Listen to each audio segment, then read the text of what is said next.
The young man had just returned from another world to Earth. However, when facing a terrifyingly powerful beast charging at him, he calmly flicked his wrist and the monster was instantly obliterated. It turns out this young man is the strongest hero on Earth, but after defeating the Demon King, he was accidentally transported to another world, where he encountered a creature that enabled him to steal others' skills and amplify them by 100 times. Took the speed-up skill and unexpectedly he moved at the speed of light. No need for further explanation, let's begin. 100 years ago, a strange meteor fell into the demon world. The young man, covered in wounds and with a mouth full of blood, toyed with the demons using that unusual power. But this was the end for him. He painfully tried to open his eyes and said, "Speak, mortal. What is it that you desire? What have you longed for so desperately that you dared risk your life to reach my throne?" He struggled to speak. "The place I once lived was my home. I want to return." The dragon looked at him in shock and asked, "Return? A person who dares to challenge me risks his life for such a trivial wish, even though it is impossible. You have come to the right place." The dragon inadvertently revealed that the power to return home lies within the spatial orb in my heart. Young man, immensely pleased, said, "Do you know how much I've endured to find this? It has been exactly 100 years. 100 years in this cursed foreign world," he added. The dragon interrupted him with a mocking tone, "Then you should be grateful. I will end your meaningless life right here." Instead of fear, he smiled and said, "Ha, finally I can end it all." The dragon lunged at him, but then it screamed in pain. The dragon groaned and said, "What is this feeling of unease?" The young man smiled and said, "The wounds I took are healing." The dragon was astonished by this ability. Healing? The dragon thought, "No, this isn't just a normal healing ability." The young man stepped forward and said, "Will you take it out yourself or should I tear your heart out?" Dragon, now frightened, thought, "Don't tell me he's not just an ordinary warrior." Ignoring its thoughts, the young man responded, "I'll give you 3 seconds." Before the dragon could do anything, the young man attacked. "Healing spell," he said. "Sorry, but I've waited long enough." He charged at the dragon and struck it with all his might. The beast screamed in agony and collapsed. This young man was Min Si-hu, a hunter with healing powers. He picked up the orb in front of him and asked, "So, this is the spatial orb?" After 100 years of searching, this was all he got, a damn dragon pearl. He threw it into his mouth and said, "The food in this world is as hard to swallow as everything else." At that moment a voice echoed, "It's not a dragon pearl but a spatial orb." The young man ignored it and muttered, "Shut up, you bastard." He swallowed the orb. A glowing array appeared beneath his feet. He smiled contentedly, thinking, "Finally I can return. Back to my disciples, back to my brother, and back to Earth where my roots lie." After casting the teleportation spell, the young man collapsed onto the altar. He woke up groggily after a long dream. He sprang up and screamed, surveying the space around him. Confused, he called out, "Where's the food?" A voice responded angrily from behind him. "Why are you calling me food? I'm still busy vomiting in your stomach because of the spatial transfer." The young man stood up and sighed. "At least that bastard made it through safely. You filthy bastard, just turn into food already." The demonic voice continued, "Are you sure? If this body gets digested, the consequences will be dire." Young man, irritated, responded, "Shut up before I throw up again." He then asked in confusion, "This is Earth, right?" The demonic voice replied, "What? You can't even recognize your own home." Surveying the surroundings, the young man helplessly responded, "The scenery on Earth changes depending on the location. The mana here feels like it's inside a portal." He thought for a moment, then asked, "Don't tell me I'm in the portal." The demonic voice responded mockingly, "You smell like a weakling." Young man, startled, asked, "What's wrong with my mana?" The dark voice cut him off, "You've always been useless from the start." With that, the young man yelled in frustration, "Damn it, again." It seemed like this was a side effect of traveling through space. The last time the young man traveled from Earth to another world. 100 years ago, his power had greatly diminished. Currently, he probably only had about 15 or 20% of his original strength. The mysterious voice scoffed at him, "20%? Are you joking with me? Heal quickly or you'll be kicked out of here." The young man angrily replied, "It's not that simple. Last time it took me decades to fully restore my strength." The mysterious voice expressed surprise. "Decades? That's enough reason to break the contract right away. With this little mana, I can't use most of my high-level skills." "You must be kidding. I'm not someone who can't use them." Suddenly a girl frantically shouted, "Damn, I've been so focused on running away. I've lost all my teammates. Are they okay? Did they make it out? They must have." She screamed, "I thought we were still on the lower floor. Why are there enemies here?" She cried out desperately, "Help." Unfortunately, she bumped into a rock. At that moment she thought, "I'm done for." He suddenly appeared out of nowhere like a savior and said, "Hey, I need to ask you something." While asking, he casually dealt with the enemy. "Is this Earth?" The girl was shocked. Yes, sorry, what do you mean? He walked closer and asked, is this South Korea? She was so shaken that she answered in confusion, huh, what? Oh yes, it's South Korea. He asked again, what year is it now? It's 2037, she replied. She couldn't help but be stunned as she thought about him. He took down an enemy with a single blow. He thought for a moment. The moment he was sucked into another dimension, it was 2027. So that means the years in the demon realm only correspond to 10 years here, he thought. He then asked, who's the current president? She obediently responded, it's Choi Di-soo. He yelled, don't tell me it's that muscle-headed guy with only one eye. She was shocked by how he could disrespect the president. What the hell, is this some kind of play? He thought about that name, Choi Di-soo, and felt disgusted. That Choi Di-soo is the president. He continued asking her strange questions. Is South Korea really so short on talent? In her mind, she thought, what's going on? Is this a regression story or something? He turned to her and said, more importantly, there's something strange about the mana flow here. Could it be that we're inside a gate? At this point, she looked at him helplessly and said, this is inside the guide tower. He was surprised. The guide tower, she awkwardly explained it had appeared suddenly a few years ago. It's like a gate for hunters. If hunters pass through it, they can awaken their abilities and even receive skill. Depending on their level of awakening, they can join powerful guilds, so everyone wants to clear the tower as fast as possible. Hearing this, he coldly said, when I was active, you didn't need this stuff to awaken. She replied, that was the case for the first generation of hunters. He began to stretch and said, so to put it simply, if I want to leave here, I need to clear this tower. How long does it usually take to get out? She answered. Normally it takes 8 weeks. If you're exceptional, at least 6 weeks. The record is 3 weeks set by the genius hunter of the second generation, Dai Yao Huan. Oh, he said, 3 weeks, huh? Then see who began to close his eyes and feel around. Immediately, a tiger-like monster called the Cho tiger appeared nearby. She stiffened and said, run. He, however, seemed unconcerned and said, 3 weeks, huh? 3 weeks is a bit long, though, due to the side effects of moving through space. The mana flow and my body movement are both slowed down.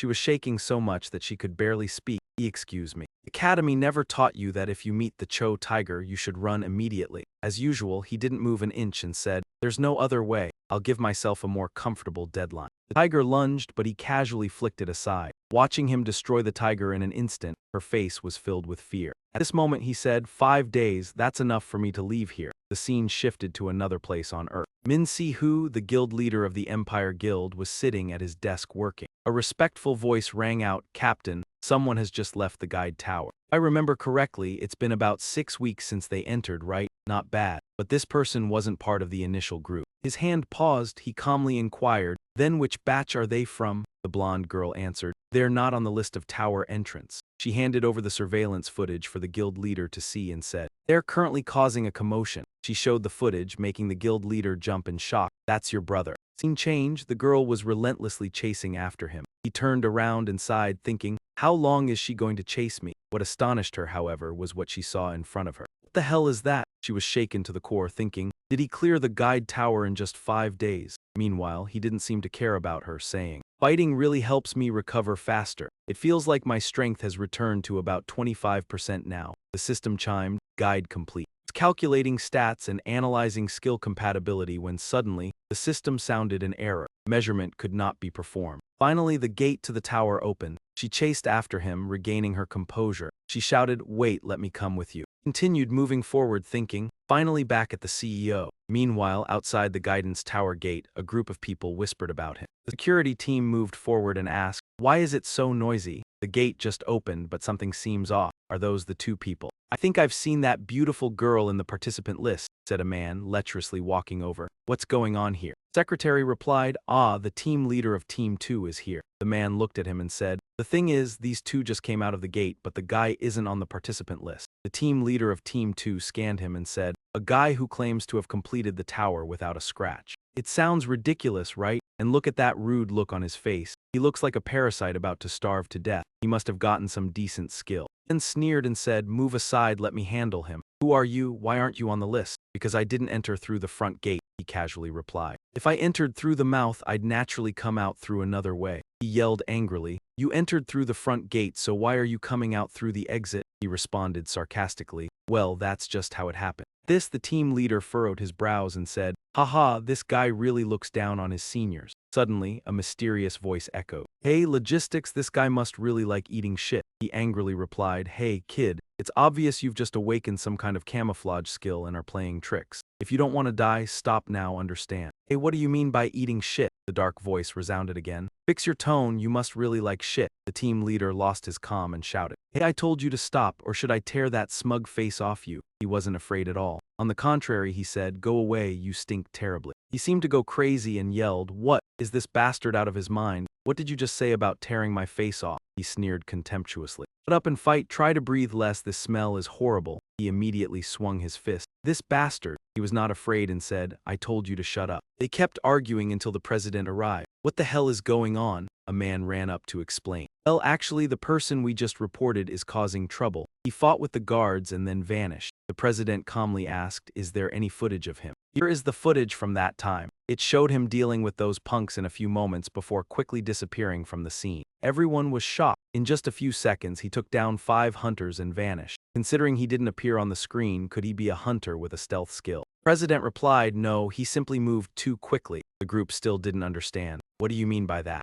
The young president muttered see whose name to himself. He thought, I'm sure it's him. He looks just like he did 10 years ago. Suddenly, the president said, please issue an arrest order immediately, mobilize all Empire members to find him. Do not make any rash moves, just say you come from Min Si-hu and bring him here quickly. The people were surprised but quickly followed the orders. Yes, while they dispersed to carry out their tasks, this man thought, where has he been all this time? Why only now does he appear? Maybe he was kidnapped or ran away. There must be some reason, especially if he's still in South Korea. He would definitely have come to find me. He carefully thought, if that's the case, where would he go first? A voice beside him interrupted his thoughts. He realized and said, oh, you're one of the people who just came out of the guidance tower, right? She replied, yes, that's right, but honestly, I didn't do much. Someone else brought all of us out. Anyway, we awakened and came out together. The president said, I see you came out earlier than expected. You must have obtained a pretty good skill. She shyly scratched her head and said, I'm not sure if it's good, but at least it's an A-rank skill. Oh, A-rank, though the final evaluation isn't out yet, it's best to recruit you first. The president immediately said, we'll offer the best contract possible. Are you interested in joining the Empire? She beamed at the mention of the Empire. Is that true? It's really an invitation. It would be a great honor for me and my family. At this moment, someone walked over and said, the guild is called the Empire, but their actions are no different from a gang. The president responded coldly, you should be careful with your words. The hunter, who had a fake smile on his face, replied, oh, it seems I've accidentally offended you. The man in front was an S-rank hunter from the Diamond Guild. Zhu Zihuang remarked, that's too sensitive. Beside him was Choi Sung-yo, an S-rank hunter and the leader of the White Leo Guild. He added, looks like you beat me here. Everyone must have received the notification from the association. The entire security team was wiped out. Is this the unregistered awakener the association mentioned? Oh my, look at that, Dai Dai Quan said enthusiastically. Ha, what a loud one, making a commotion as soon as he steps out. Choi Sung-yo, standing beside him, said, we don't know who he is, but we should find him quickly. Given his power, it looks like he has awakened a high-level skill, which means he has the potential to become a key asset. To be honest, I think he's very valuable, Dai Dai Hong interjected. Then, whoever finds him first gets him, he added. If our methods happen to be a little unorthodox, I doubt anyone will complain. Upon hearing this, the Imperial Guildmaster was not pleased, but there was nothing he could do. One word, it's decided, Sung-yo said. Then I'll go find him myself. None of us have time to waste. If we find this awakener, at least let's report it to each other. And what about you? Here's my business card. Take your time thinking about it. With your awakening rank, you'll be welcomed anywhere. It's up to you. Dai left immediately. He didn't want to waste any time. I'll report it if I find him. At this, the Imperial Guild Master reluctantly accepted. All right, I guess that's the plan. As soon as Dai walked out, his subordinate was waiting for him. The man asked, did the conversation go smoothly? Dai ignored the question and urgently spoke to Zinzik. Gather all the C and D rank members of Diamond into teams immediately. We need to find one person, Zinzik asked. Who? His face became more dangerous than ever as he asked. That bastard Min Si Yang, his damn bloodline. Scene change, the man was wandering the streets when a mysterious voice echoed. Just returned to Earth after 10 years and the first place you go to is a fried chicken shop, he sneered.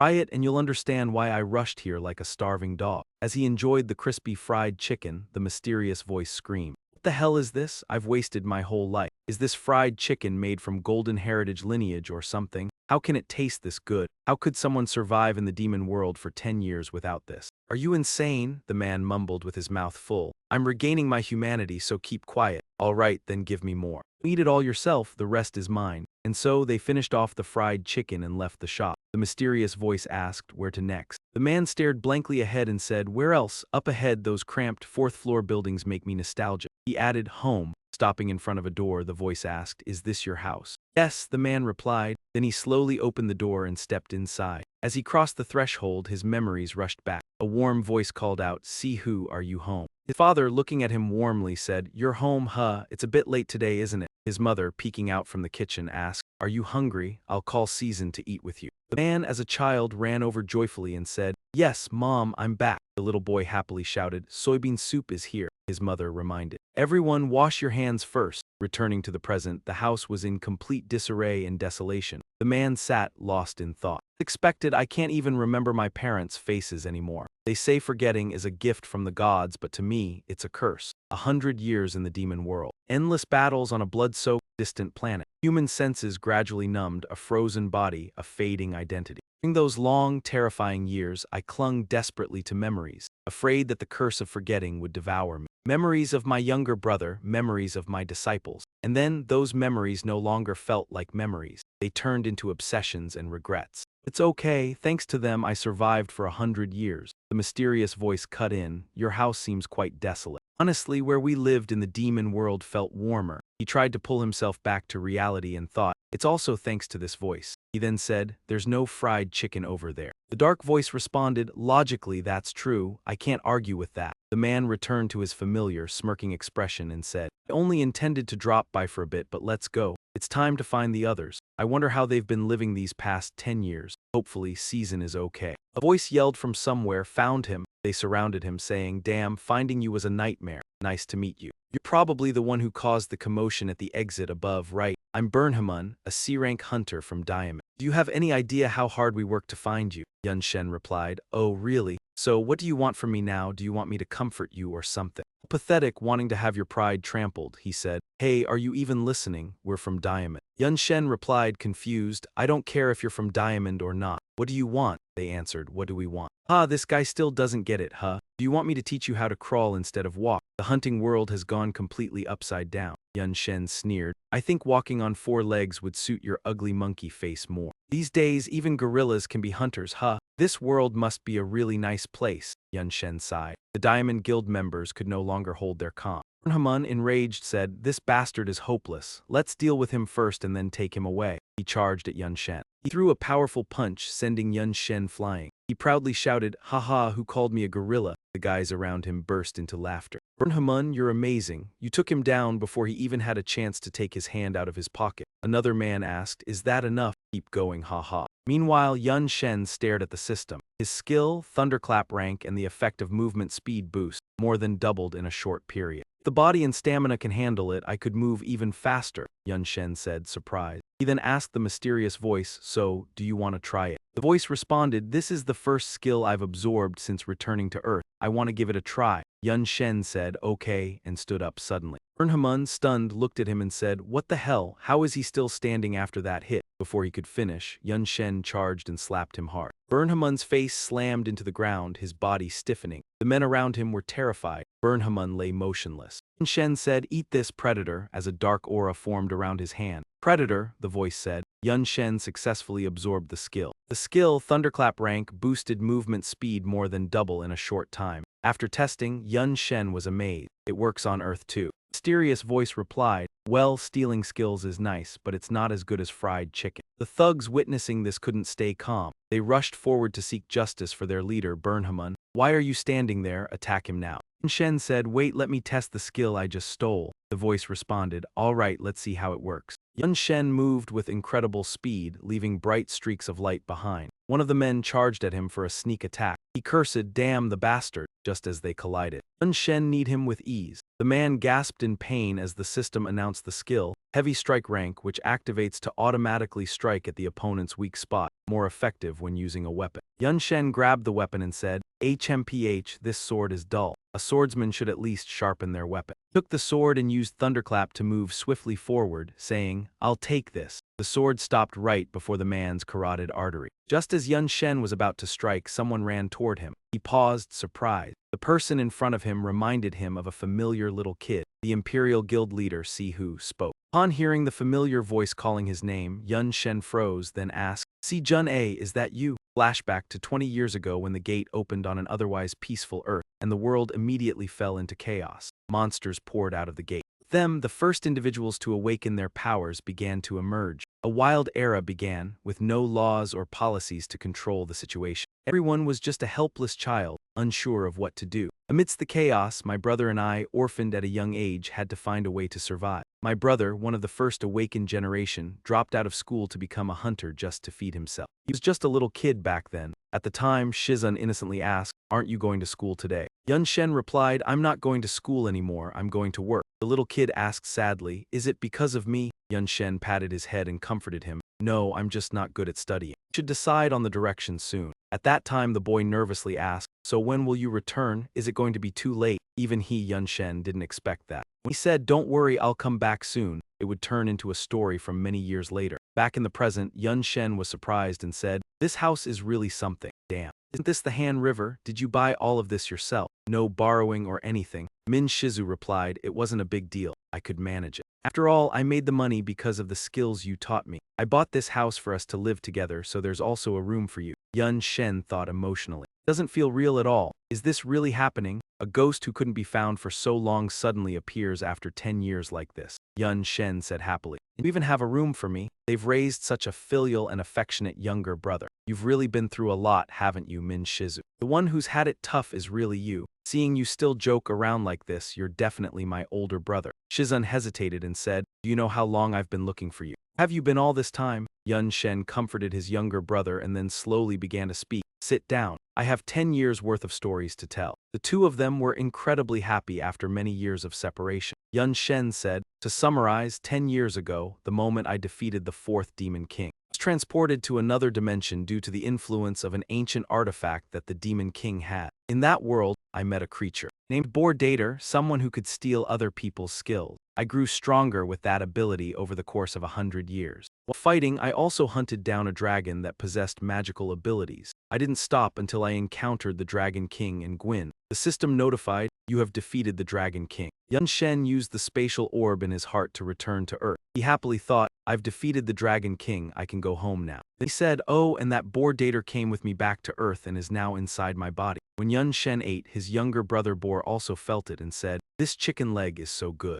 Si Jun was shocked and said, 'Inside your body? You mean you're possessed?' Bor, hearing this, angrily said, 'You want to throw up blood?' Yun Shen replied, 'It does feel more like a parasite.' Yun Shen chuckled and said, 'Don't take it too seriously. I know it sounds like something out of a sci-fi story, but just remember your older brother isn't crazy.' 'Of course I believe you because you said it,' Si Jun responded. 'Anyway, you're back, that's all that matters.' Yun Shen then said, 'Right, now it's your turn.' On the newspaper was a picture of Tien Choi Esu. Yun Shen shouted, 'What the hell has happened to this country in the last 10 years for that bastard to become president?' Shizun explained, after it disappeared, Choiza Esu took all the credit for defeating the fourth Demon King. He climbed to the presidency with the title of the greatest first-generation war god hunter, and used that fake fame to gain public support. And now, he still keeps pushing policies that are detrimental to our faction." Yun Shen gritted his teeth and said, "If he knows, the only one who can challenge him has returned." Yun Shen, not happy, said, "His intentions are clear. A hunter from the only faction in South Korea sounds like a joke, and those who attacked us earlier, calling themselves Diamond, are they Choi Ya Esu's lackeys, including our faction, the Empire." Hearing this, Si Jun became a bit uneasy and said, "We've all scattered. It's been a long time since anyone has contacted each other. Xiao Long has gone back home and Kang Jiro Hoa joined Choi Ya Esu's faction." Yun Shen was shocked and replied, "That's a bit surprising. What about Min Jun?" Si Jun said. "He was killed." Yun Shen's face darkened as he asked, "He's dead. Who did it?" Si Jun replied, "The body disappeared, so we couldn't determine the culprit. Only people who could have killed a hunter are either another hunter or an unregistered awakened person. At that time, HMCS got involved in the investigation but couldn't find any clues. Yun Shen, slightly dizzy, asked, HMCS, what is that? Shizun explained, HMCS is the management of hunters and the regulation of zone. It's an international organization that handles cases related to hunters. They have full authority to investigate and arrest awakened criminals worldwide. In simple terms, they are the police of the hunter world. Yun Shen, looking at the information in front of him, asked, do you have any connections with them? Si Jun replied, yes, but are you really planning to go there? If you need better information, it would be better to use our faction's intelligence team. It's very harsh there, and you shouldn't go without a good reason. He has his own thoughts on the matter, it's fine. More than just the explanation Si Jun gave, what is needed is time. You should rest for a while to regain your fighting spirit. The main job there mostly involves dealing with murder cases. You've just returned, don't rush. Take some time to rest and recover your combat instincts. He continued reading the latest news from Earth before speaking.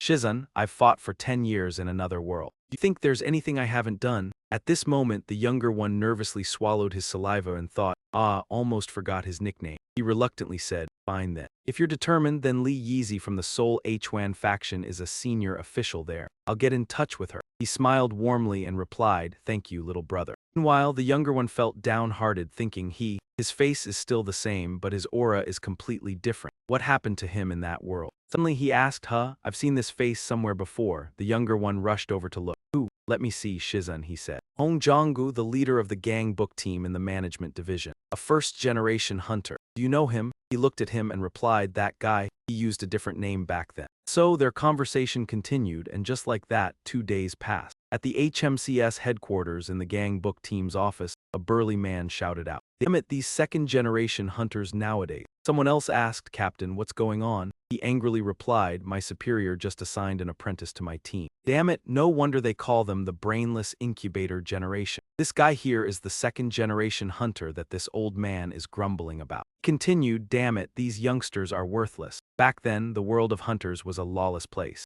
We used to go on missions and always had to write our will first, you know. By the way, have I ever told you about the near-death experience I had in a raid 10 years ago? His mind, he thought about 768 times, but on the outside he could only patiently reply, yeah, I've heard it. He then said, well, hearing it again doesn't hurt. And so he began again. Back when I was a rookie, I was seriously injured on a mission. My team nearly lost all combat ability and we were in despair. Just then, a healer with extraordinary abilities appeared. Awkwardly continued, he used the flower skill to save me. And then someone yelled from behind, hey, Byungu, come out. He stood in front of him and asked, why'd you change your name? The old name was fine. This new one is a bit much for me. Do you remember me? I'm the one who saved your life. Byungu looked at him as if he had seen a ghost. Nervously said, what? The memory from that time came back. He stood there, incredibly cool, appearing in front of Byungu and saving him once more. And so he reluctantly introduced him.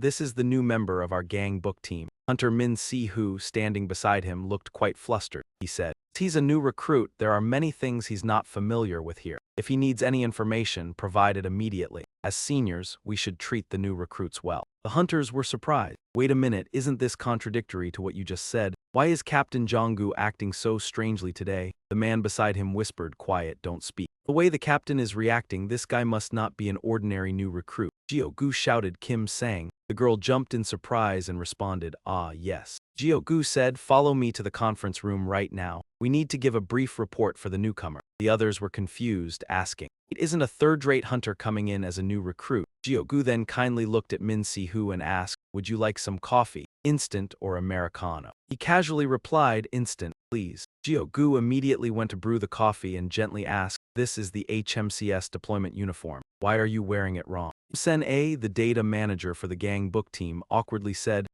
Captain, even though it's just a summary report, I haven't received any materials to prepare for it. What should I explain to him? He replied without a hint of new recruit behavior, instead commanding the data manager, summarize all the data about the hunters who were killed in the last 20 years and bring it to me. Immediately shouted, the data for 20 years is a massive amount. Moreover, we still have to report to the Hunters Association. Jio-gu, upon hearing this, turned to scold her. You've been here long enough to handle this. Then, Captain Jio-gu walked over to Min Si-hu and respectfully said, don't worry, Hunter Min Si-hu. Data manager works extremely efficiently. Kim Sen, seeing the boss's demeanor, thought nervously, maybe he's been possessed by something. Kim Sen turned back to her work and asked the newcomer see who. When you said someone was killed, you only need information about the victims, right? That's right, he replied. Only the officially recognized homicide cases by the HMCS count. I also need a list of unidentified hunters who have been killed. He thought angrily, killing an awakened person is almost impossible unless the attacker is also awakened. Furthermore, if someone can kill Min Jun, a high-level hunter, that person is definitely a professional, even if the culprit has been captured or killed. If it's an awakened person, the association should have a record. Kim Sen asked, "Where should I send the information?" He replied, "For now, the priority is to uncover their identity. Then send it to my phone first." Suddenly, a voice called out from outside, "Captain, do you have a moment?" Elgu said, "What's going on? Come in." The man quickly reported, "The police just requested assistance. A territorial dispute has broken out between gangs with awakened members." Elgu returned to his boss-like demeanor and said, "Can't the police handle that themselves? They're just low-level thugs." The man replied, "The problem is one of them is a CBYSS." Gyogu shouted in anger, "What, those bastards?" He turned to ask, "What is CBYSS?" Kim Sen answered, "They are completely different from regular gangs. They deal in weapons trafficking, contract killings, and there's even suspicion about them smuggling hunters. The police can't handle them alone." "Smuggling hunters," he said. "Bai Ungu, come with me." He quietly added, "I changed my name now." A moment later he sighed and said, "All right, if you're calling me that, then from now on I'm Bai Ungu. Let's go." He didn't say much and immediately put on his HMCS uniform. The scene shifted to the CBYSS member. Zhang said, "The elite force of the death battle is nothing, right?" The vice leader of the CBYSS, Kangoo, arrogantly replied, "Before our shields, the death battle means nothing." A young boy chimed in. "Exactly, Dai." The third-level leader, Dai, commented, "This is unfair. Half of those kills were made by my blade." Kangoo kept boasting, jealous, "Then beat me." Dai snorted, "Just wait, one day I'll surpass you," while he spoke arrogantly. Without me, how would you survive? Luckily, I quit being a hunter and joined the organization. Our boss sure knows how to pick talent," the young boy said. "Hey, can we start marking the territory?" He grinned. "All right, from today this place belongs to the CBYSS, Kangoo said, flipping everything over. An explosion went off and he was startled, asking, "Is there still a death battle member left?" He walked over and replied, "It's nothing." "Bore," he sneered. "Your memory's terrible. I remember it was HMCS." He didn't care and punched him hard, making the leader, Zykan, yell, "Did you just kill him? Touching HMCS will make things complicated." He nervously said, "You take care of this." Meanwhile, he slowly got up and said, "By the way you speak, you must have killed hunters before." His face was terrifying as he said, "Show me what you've got." The CBYSS members were shocked. "Huh, is he still fine? I've never seen this side of him before. More importantly, who's the idiot who came here alone?" The leader, Kangoo, briefly thought, "Strange, I just heard the sound of a skull cracking." But outwardly he kept calm and said, "What are you waiting for? He wants a show, give him one." And then he changed his tone, saying, "Welcome to the river, you bastard." His skill was full-body armor B rank. When activated, it creates an invisible armor covering the entire body. The duration depends on the caster's mana, increasing physical defense by 30%. It also boosts magic defense, but suddenly Kangoo felt everything go dark. What's happening? I was just fighting. Wait a second. Who's standing across the river? My grandpa. Is he calling me over or telling me to stop? CBYSS Kangoo kept repeating, "Grandpa, grandpa." He gagged and snapped out of it, coughing, Damn." Still dazed, he heard his voice, "Hey, wake up, it's just you left now." He said, "Eat up, hunter," or smiled contentedly. This skill is really good, such a satisfying feeling. Thought to himself, one person just wiped out all of us. He said painfully, "What do you want to know? We don't know anything. We've never killed a hunter, we're just pawns." He smiled lightly and said, "Oh, I know, idiots like you don't have the guts to do something like that." Kangoo, in pain, asked, "Then why?" He brushed off his hands and said, "I just wanted to test the strength of today's awakened criminal. Since you all seemed like a threat, he took the opportunity to deal with you." At this moment, Xiaogu panicked and ran over, asking Hunter Min Sihu, "Are you all right?" The entire upper floor of the club was already under control. He looked at those behind him in fear. "You insisted on going alone. I was really worried." He calmly replied, "Oh, you guys are done already. That took a while." He approached Kingo and spoke. "I kept one of the leaders in case we needed information." Faced with the protagonist's declaration that everyone had been killed, Xiaogu tried to explain HMCS's operational principle, emphasizing that capture was the top priority. Every action must comply with international law unless in self-defense. Yet Xiaogu couldn't help trembling at his ruthlessness, even knowing Siu's wild reputation beforehand. But the blank expression and cold aura this time truly terrified Xiaogu, the level of cruelty far beyond control. Listened and said plainly, "O Kame, was that the journey? I forgot. But I'm still in training, will you cover for me? And so Xiaogu could only weep a river, replying, yes, sir. He added, but they attacked me first, see the blood on my clothes. Xiaogu replied outwardly, of course, I believe you. But inside he was terrified, knowing clearly that blood belonged to someone else. Meanwhile, he accidentally missed a small rat. It immediately contacted the secret guild, reporting in panic, I swear, Cop Eduso has been completely wiped out, and the level 3 leader Zykin, the one you told us to monitor, is dead. The voice on the other end hesitated. Then said, repeat that. The person on the phone with glowing red eyes was a Hong Kong A-rank hunter from the guild Zich. Dark-faced woman asked, who do you say is dead? The mysterious group at Gate 1 saw them. The men in black said, Hunter Got from Hong Kong's Zich guild just entered our country. We will escort you to the designated location. The man in orange respectfully said, may the departed rest in peace. Hunter Got, I am Lai Dun Jiang from the Korean Hunter Association. The black-faced man asked, where is my brother? The body of suspect Zykin is currently at the forensic examination room. Hunter Got, you will go with us to confirm the body. After completing necessary procedures, he will be taken to the assigned lodging. The black-faced man smiled angrily, saying, so the suspect is Zykin. I heard the one who killed my brother is related to HMCS. Lai Jun replied, I cannot answer any questions regarding that. Hunter Got's face tightened as he asked, may I leave the lodging outside the schedule?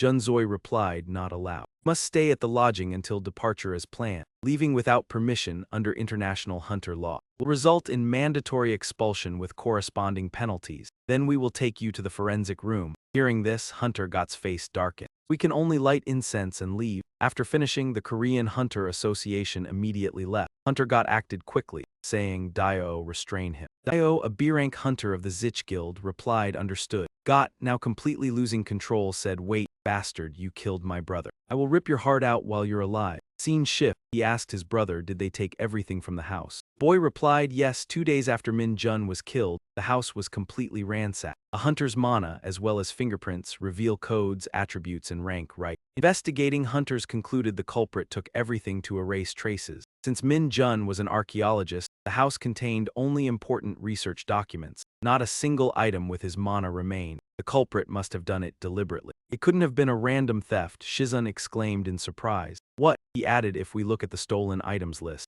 Most are valuable. With such a mess, leaving traces would be easy. If the goal was truly to erase mana traces, burning the house would have been much more effective. At this, Shizun realized, you mean someone took advantage of the house after Min Jun was killed. He reviewed HMCS criminal records. There were more similar cases than he expected. He left, saying, it seems we need to ask around a few people. See, Jun hesitated. What? Even if processing stolen goods takes time, it's been years. There's no way any of Min Jun's items are still out there. He held the case files, smiling, if we haven't checked, how would we know? See you tonight. That's exactly what I said with such confidence, but why does this tiny country have so many thieves? It's been a week and we haven't uncovered anything yet, the shadowy Boran said. You have good instincts for food, trust me and I'll guide you correctly. Go to the right. And men almost went insane. It's a dead end, idiot. Suddenly, a voice rang out nearby. Have you heard the recent rumors? And men quickly found a place to hide. The group said the CS Guild is conducting a sweep. The smugglers screamed furiously. Just yesterday, the entire district had been completely cleaned out. The fat guy was surprised. Seriously.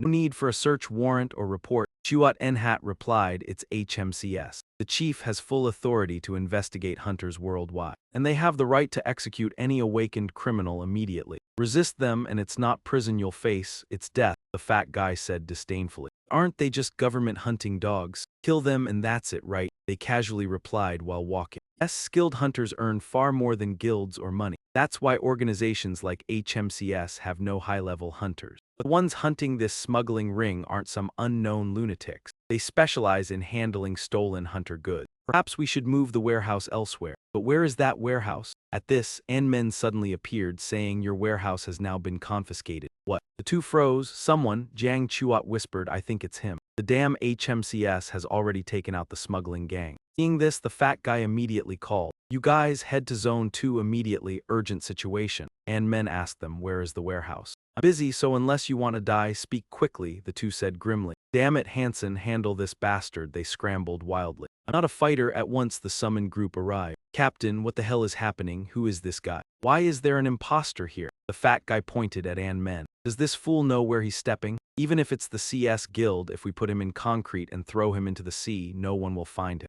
Men looked surprised. Oh, he's even helping me focus. How cute. He called Pho Day, haven't used your skill in a while. Try a bit, the shadowy voice said. One skill, one piece of fried chicken. And Men smiled softly, confirming the order. A blinding light appeared, preventing anyone from touching him. And Men unleashed electrical waves, filling the area with intense sparks. He looked at Chuat Enhat and said, now, tell me the way to the warehouse. Terrified, Chuat Enhat asked, who the hell are you? And Men grinned wildly. I'm a madman, and just like that they were tied up. Vu Day said, see, they're on my side, and Men blocked him. Don't make me laugh, it's just luck, Vu Day continued. What kind of mana are we risking our lives for? Smells like old books. And Men replied satisfied. Yes, I recognized it immediately. At least one intact item remains, Min Jun's research journal. It has a protective seal. Not an ordinary lock. The formation only opens with the owner's mana. Vu Day then said, Food, can you read this book? And Men said, doesn't matter. I don't need the book, just the mana inside. He immediately called. Bai Gu, it's me.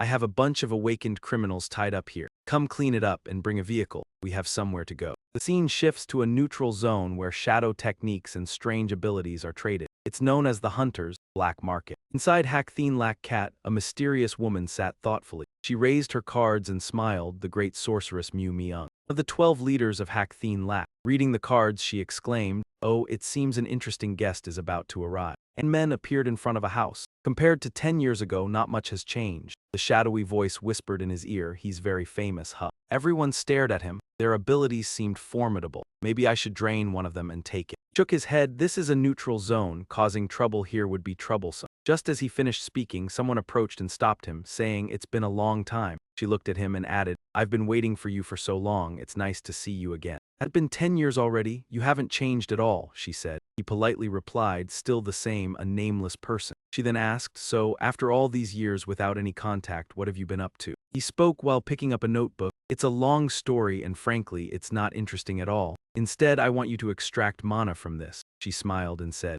still as straightforward as ever, huh? All right, this is something I'm interested in. Do you still remember how to do it? Upon hearing this, he immediately grabbed a knife as his response. He cut into his hand, letting the warm blood flow out. Mana is used through skills or magic once it has been transformed. It is nearly impossible to return it to its original state. Imagine a completed spell being like a pot of curry. You can remove solid items like carrots or potatoes from the cooked curry, but you can't separate the dissolved curry paste, water, and other ingredients back into their original form. The impossible becomes reality thanks to the woman known as the Nameless One, with her mana hacking skill. In legal means, a power-defying causality, a force that goes against the natural laws. Such abilities are often associated with crime, which is why society always views them with suspicion. She satisfiedly said, all right, it's done. The blood was fresher and purer than ever. It felt as though life itself was dancing on her tongue. Yihao, disgusted by the sight, said, her skill is so strange, it's definitely not suited for me. Yun Shen grabbed her hand and said, thanks for the compliment. Consider this a free gift.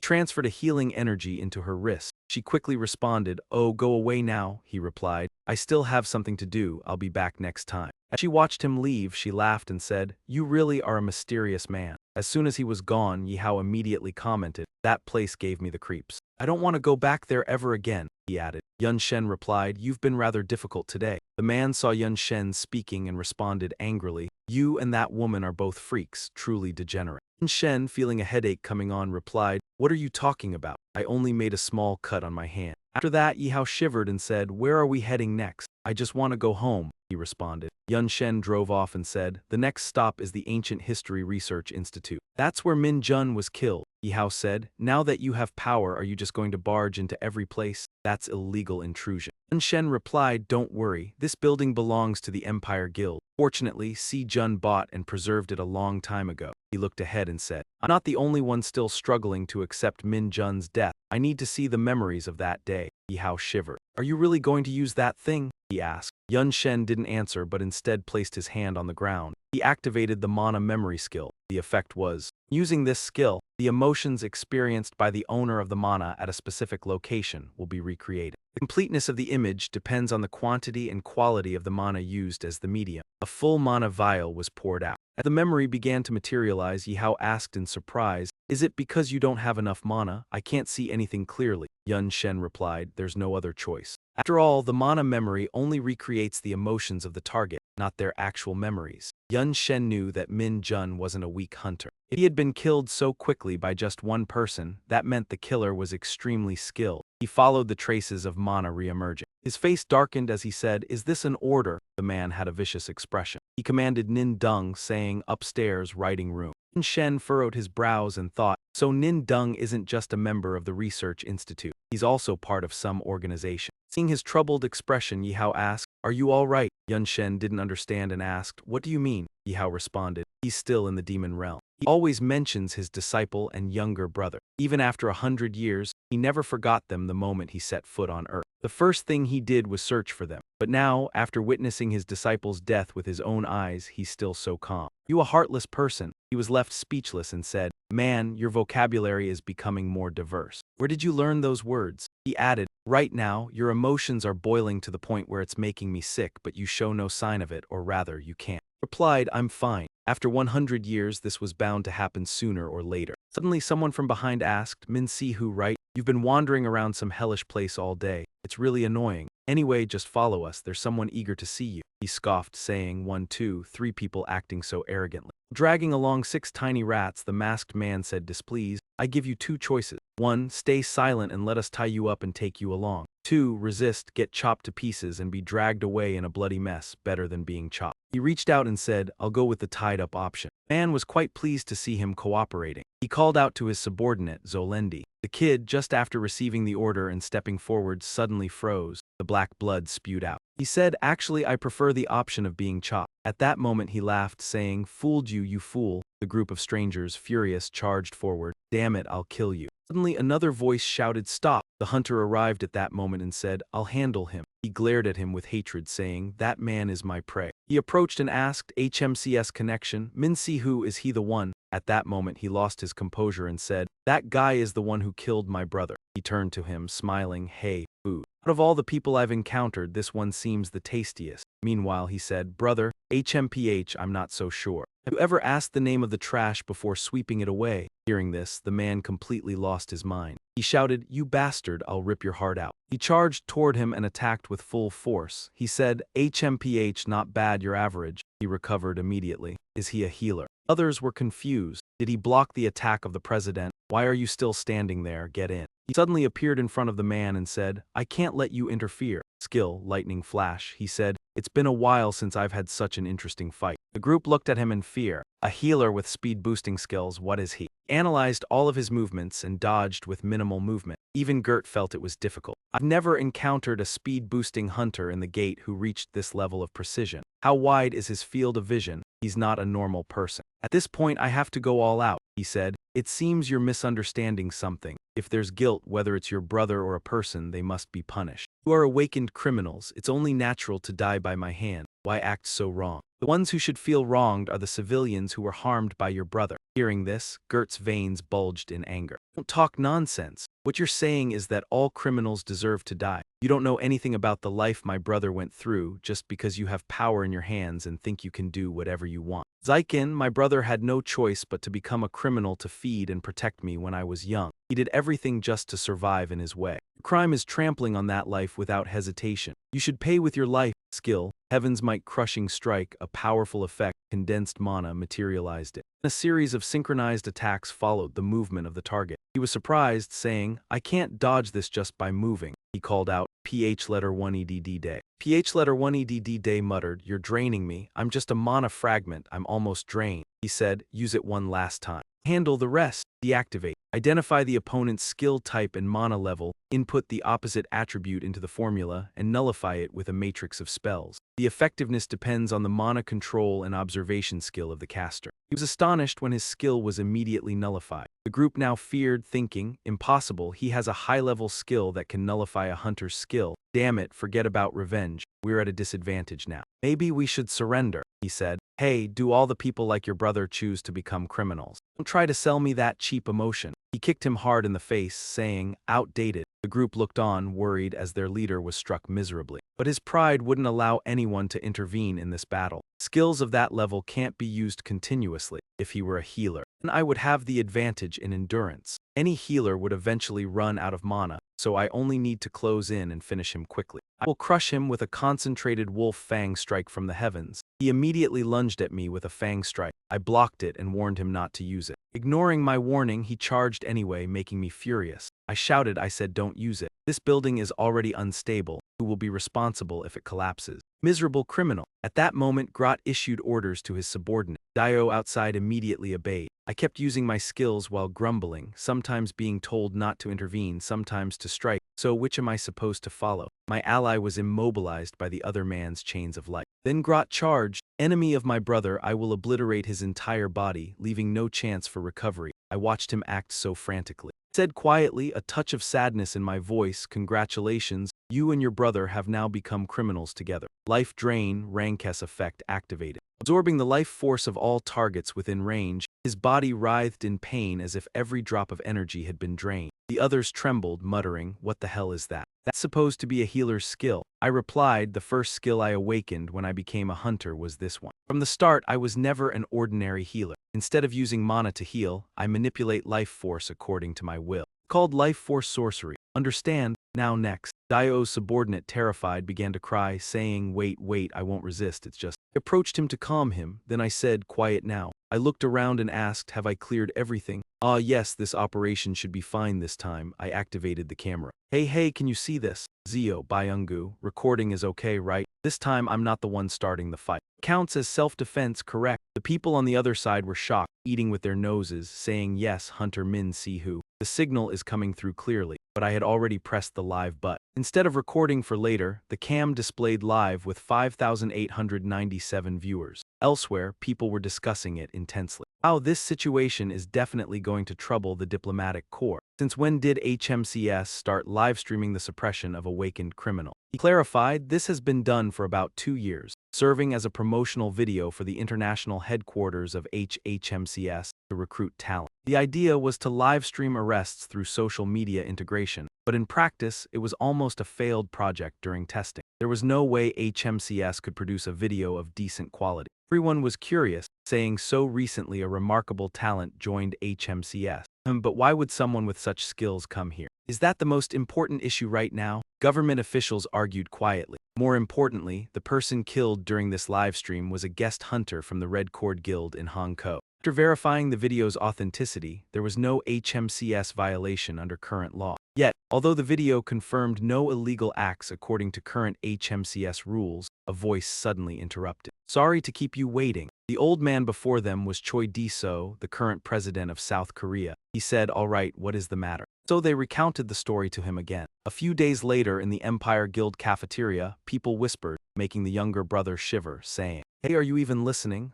That livestream video just came out. You didn't bother to hear me. Right? He was still enjoying his seaweed. No, I'm listening. I meant I'm paying attention. A dark voice spoke from the headset. Don't disturb someone while they're eating. Quietly enjoy the pork. He continued eating, smacking his mouth loudly. Hey, this cafeteria is really top tier. No wonder people call this the Grand Guild. Can I eat here every day from now on? His younger brother asked, defeated. Of course, but at least listen to me first, I thought. Lately, I feel like my brother is oddly obsessed with food, while Shizun spoke. The live stream from Grot of the Red Cord Guild in Hong Kong was becoming a hot topic. Luckily, since it was filmed via a cam attached to the body, the footage was shaky and his face wasn't clearly visible. But if Choi Dae-so discovers it was recorded, who knows what he'll do? Didn't you say last time that your mana hadn't fully recovered due to the spatial displacement? Considering everything Choi Dae-so has done over the past 10 years to erase all traces of himself, the best thing he can do now is to stay completely still. He quickly picked up the perfectly fried egg and said, all right. If you're so worried, I'll be careful and keep the edge low. He stuffed it into his younger sibling's mouth, then added, now eat up. Shizun, not pleased, said, honestly, do you think I'm a child? I'm almost 30 years old. He replied, to me, you'll always be a kid. Group passing by, startled by the scene, asked, guild leader, why are you here in the canteen for lunch? Wait a minute, who is that? The man beside her looked at the girl, surprised. Oh, I'm sure I've seen her at the tower before, but who exactly are they? Jisoo said, Hunter Zin Jisoo, she just joined our guild as a new recruit. Yes, and she even awakened a Class A skill. Jisoo smiled brightly and added, all thanks to Hunter Minsiu. The guild leader told me about him. He chuckled. Shizu continued. If Hunter Zio is with Jisoo, then today there's a joint seminar for new hunters in the guild, right? Is that why everyone is gathered here? Yes, guild leader, let me introduce. This is Hunter Chuha Min from the White Tiger Guild, and this is Hunter Yamato from the Black Soul Guild. I'm Siak Teji from the Empire Guild. Mr. Min Siu, I've heard a lot about you from the guild leader, but it's only now that I officially get to introduce myself. I've heard you've been making quite a name for yourself in HMCS. I look forward to working with you, he shyly responded. Oh, the pleasure is mine. Chu Ha Min from the White Tiger Guild looked at him displeased and said, Ha, CS. You're the rookie who's been causing a stir lately, huh? I saw the video of you killing that monster. He was my rival, so you're the one in that video. Sounds unbelievable to me. The group yelled, what's wrong with him today? Just then, an annoyed voice echoed, Hunter Chu Ha Min, Si Jun said. You're being extremely rude to someone you've just met, right here in the Empire Guild headquarters. Ha Min waved his hand and said, what? Can't I ask questions? Good grief, the Empire Guild is so strict. T Jin, looking pale, said, hey, have you lost your mind? T Dai responded. Actually, it's your White Tiger Guild that should be embarrassed by this behavior. I wonder how the guild leader of White Tiger Guild would react if they knew about this. Min, irritated, retorted, Ha, really? You plan on lecturing me about my superiors? I'm Chu Ha Min, an A-class hunter, the White Tiger Guild's top disciple under the Dragon Master. Do you think I'm scared just because of some guild name? Upon hearing this, he recalled the disciple of the Dragon Master. Despite the ongoing arguments, he thought to himself, guild leader has always pampered me. He raised his hand to interrupt. All right, that's enough. No more complaining in someone else's headquarters. If you really want to verify things, come to me directly. It's obvious that your so-called master failed completely in teaching you manners. I don't know how far he trained you in combat. Amin gritted his teeth in anger. This brat dares to bring up my master. If we weren't in someone else's guild, I would have crushed him already. Looked at him with a dangerous glint in his eyes, saying, be careful with your life. After he left, the group looked awkwardly at each other, saying, damn, that guy really is something. Guild leader, I apologize, I'll handle this. Si Jun, with a headache, said, it's fine, just let him go. He reassured them, don't worry, I'll deal with him myself. And I'll make sure White Tiger Guild compensates for the property damage. At the very least, they owe us a few million gull. He casually added, don't worry, you've seen it already. I've already gone easy on him. After all, he's just a disciple of a disciple. I should have taught him a lesson. Well then, I'll consider this matter settled. Guild leader Choi Sung-yo, Beek Zen-ha, the director of HMCS Korea branch, smiled lightly and said, normally, we just handle this with paperwork. It's truly an honor to have you visit our headquarters despite your busy schedule. Choi Sung-yo, guild leader of White Tiger Guild, broke out in a cold sweat and said, no, this time it's not just about collaboration. We also need to officially apologize.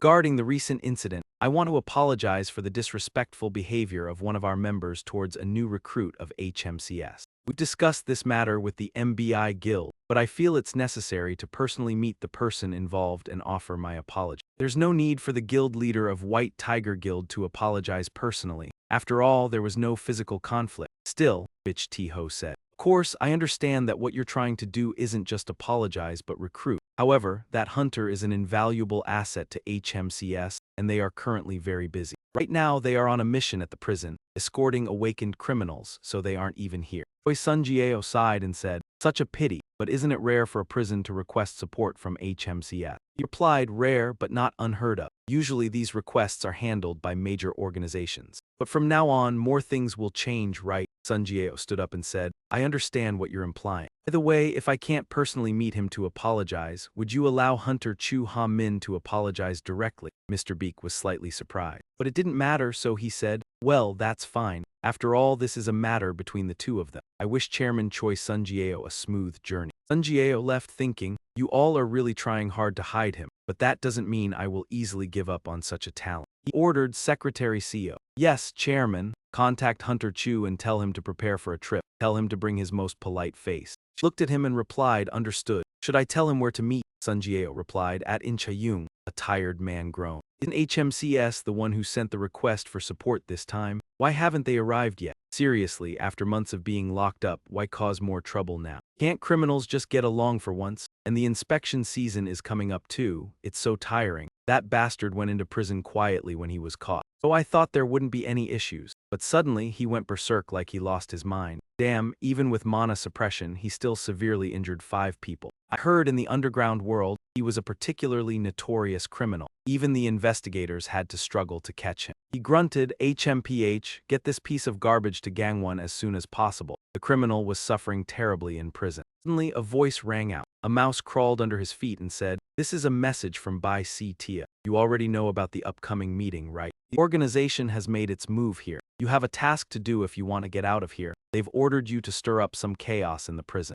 Seeing change, and An Men was also on his way, following the tragic trail of Min Jun. He stood before the prison, surprised. Is this the place? The prison for awakened individuals in Incheon. He entered and took action. A moment later, another man was also searching for the prisoner. He shouted in confusion, "Huh, did he just leave? Why is Z in such a rush to transport prisoners?" Not for Sun Jinkis's stubbornness. Wait, is that the vehicle? Bayan replied, it's probably it. Damn it, I might have to rush straight to Gangwon and lose him. He chased after the vehicle while angrily shouting, I have to get my overtime pay and allowance this time. That damn chairman. At the same time, inside the vehicle, a voice came from An Men's direction. Hey, the prisoner said, you hurt my feelings. Drinking alone, doesn't it taste good? An Men didn't care, which irritated him. You little brat, he said. Are you the warden at the prison I was transferred to? At that moment, An Men replied, Tong. The man acted all tough and said, so what? Did some big organization send you here? I've never seen you before. You're still clinging on even after hearing my name. You must be confident in your abilities, huh? An Men innocently asked, why should I, and who are you? Hearing this, the man snorted, huh, really? You got in the vehicle and still don't know who I am? You're crazy. At least know why a prisoner was transferred. An Men looked at him with disgust and said, you were transferred because you talked too much. The man sneered and said, that bastard. He looked at An Men and arrogantly said, I had to wear these damn cuffs because I turned 5 awakened criminals into a bloody mess. How do you understand my situation? Do you think it's normal for an A-rank awakened criminal to be transferred in a regular transport vehicle, with some rookie soldier accompanying him? He continued, do you realize the problem now? A voice suddenly interrupted him. That guy's dead for sure. And then the vehicle exploded. The old man asked, is he dead? The bastard kicked open the door and ran out, shouting, damn it, you crazy old man. Are you trying to kill me? The old man replied. If the Zium Baiso time could kill that easily, we wouldn't even be talking about it. Right now, you're like a puppy on a leash. The man furiously shouted. You want me to rip your intestines out? Still not joking, huh? You've definitely dealt with the officer escorting you, right? The criminal replied, of course, I kicked him right in the temple when the car exploded, so he's probably lying somewhere. At a nice brain cafe drink. Came to rob the prison. Hey, can't you take this off a little faster, unless you want your wrist to fly off? Sit still. Mana technology is pretty advanced now. He fiddled around for a while, then the restraint snapped. Phew, I thought I was going to go crazy and die right there. The kid next to him said, stop over-exaggerating, it's only been a few months. Suddenly a voice cut through, stay still, you damned criminal. I was wondering why you chose this dark path. Looks like you've really stirred up some trouble. The man laughed smugly. I had already predicted this. But seeing him get beaten like this, it's clear there's nothing special about him. Ah, Cian Jin really has no eye for people. Then who are you? Which organization do you belong to? Want to talk here or get caught and beaten before spilling the beans? I've seen that face somewhere. It's A-rank hunter Chu Ha Min from Biksu. Since when has he been tailing us? The old man said. I don't detect any other hunters nearby. He's alone. Good, I haven't exercised in a while. Ha Min said, stop whispering. I'll ask again, who are you, you filthy criminals? He responded, but do you need to know when you're about to die? He then activated his skill, Goose Soy level A+. Skill description transformed the user's body into a werewolf form which could last until the mana was depleted. Ha Min saw this and got scared, activating his skill, Awakened False Shape.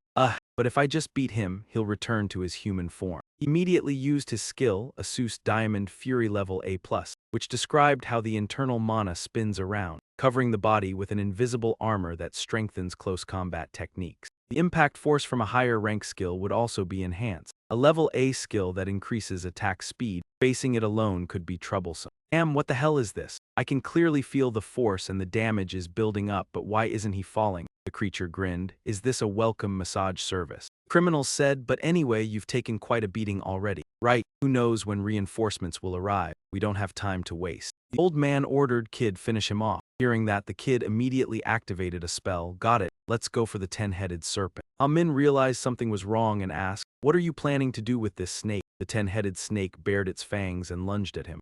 Tracking skill. Damn it, they look down on us. Biksu isn't anything special. Think you're something just because you're pampered by a big group. In these dark alleys, you're just a loser, kid. Min gritted his teeth. Damn it, the high and mighty act while ganging up on me. The werewolf saw this and kicked him a few times to knock him back to his senses. You're just a fool. Sit there and wait for reinforcements. The old man said, we don't have time anymore, end it. Got it. Any last words? Even if you did, I wouldn't care to hear them. Chu Ha Min thought painfully, am I really going to die here? Just as the monsters lunged to attack. A streak of light appeared, blocking the finishing blow from the enemy. However, Ha Min still coughed up blood from the pain. Men appeared, saying, "You giving up before your enemies." Ha Min was stunned, looking at him. "You're still alive. I had to take a while to figure out how to use this tiny thing. The button is for live streaming and which one records." He then jokingly added, "You showed up, huh? Go look in the mirror." At this appearance, the criminals were stunned. "No way, I clearly smashed his skull before leaving. That kid's dead, I can't even sense any mana flow. This isn't a normal skill." Ha Min yelled, "Hey, you're no match for them, wait for reinforcements."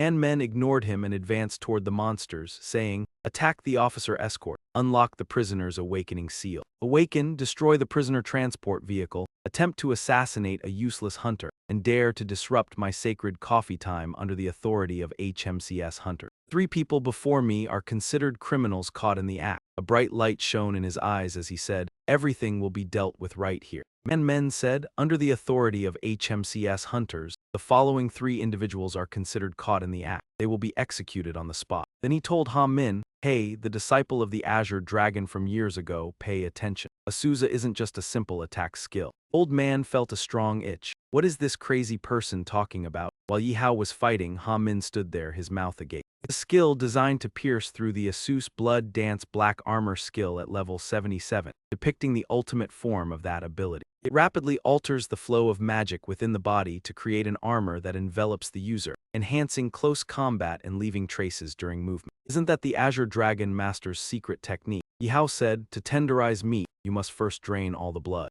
Skill Thunderstrike Milli-Amb A+ level, a lightning-based magic attack skill. It simultaneously launches a wide area attack and precisely targets the enemy. The old man was momentarily stunned. He dodged Thunderstrike Slash, impossible. Yi Hao looked at him with disdain, brushing his hands off. "Using a cursed tool for a combo attack? Looks like you didn't waste the past few years. I'll give you credit for that." Old man grumbled, "What's this? I've never seen a skill like this before. Can it even be used?" Yi Hao said, "It's like a one-time use power grip. If you channel magic into a different spell of the caster's, it activates. It's costly. That's why poor hunters can't even dream of using it," Yi Hao added. The old man sneered, "Cheap junk food, huh? In that case, I'm not interested." At that moment, Ha Min couldn't hold his composure any longer. He shouted, "What do you mean by that? Who are you? How do you know my master's secret technique?" The old man cut in, frustrated, "Don't get too worked up, kid, unless you want to see him crushed under my gravitational field." Yi Hao smiled mockingly, "So, while your teammates are being beaten half to death, you're hiding behind and scheming. Now you're trying to threaten me." Old man replied, "This is a deal. Let us go and your friend will be safe. You're only caught up in this mission by accident, right?" "If you leave quietly," Yi Hao said, feeling irritated. "What nonsense are you spouting? If I didn't have my own agenda, I wouldn't have accepted this dirty job in the first place. And him, what does it matter if he gets a beating?" Ha Min, struggling to get up, shouted, "What do you mean it doesn't matter?" While the old man cast his spell, Yi Hao said, "Wait, you two aren't on the same side. Real allies are the ones from the prison. You're assassins hunting hunters, right? Working for a big organization, carrying high-level cursed tools.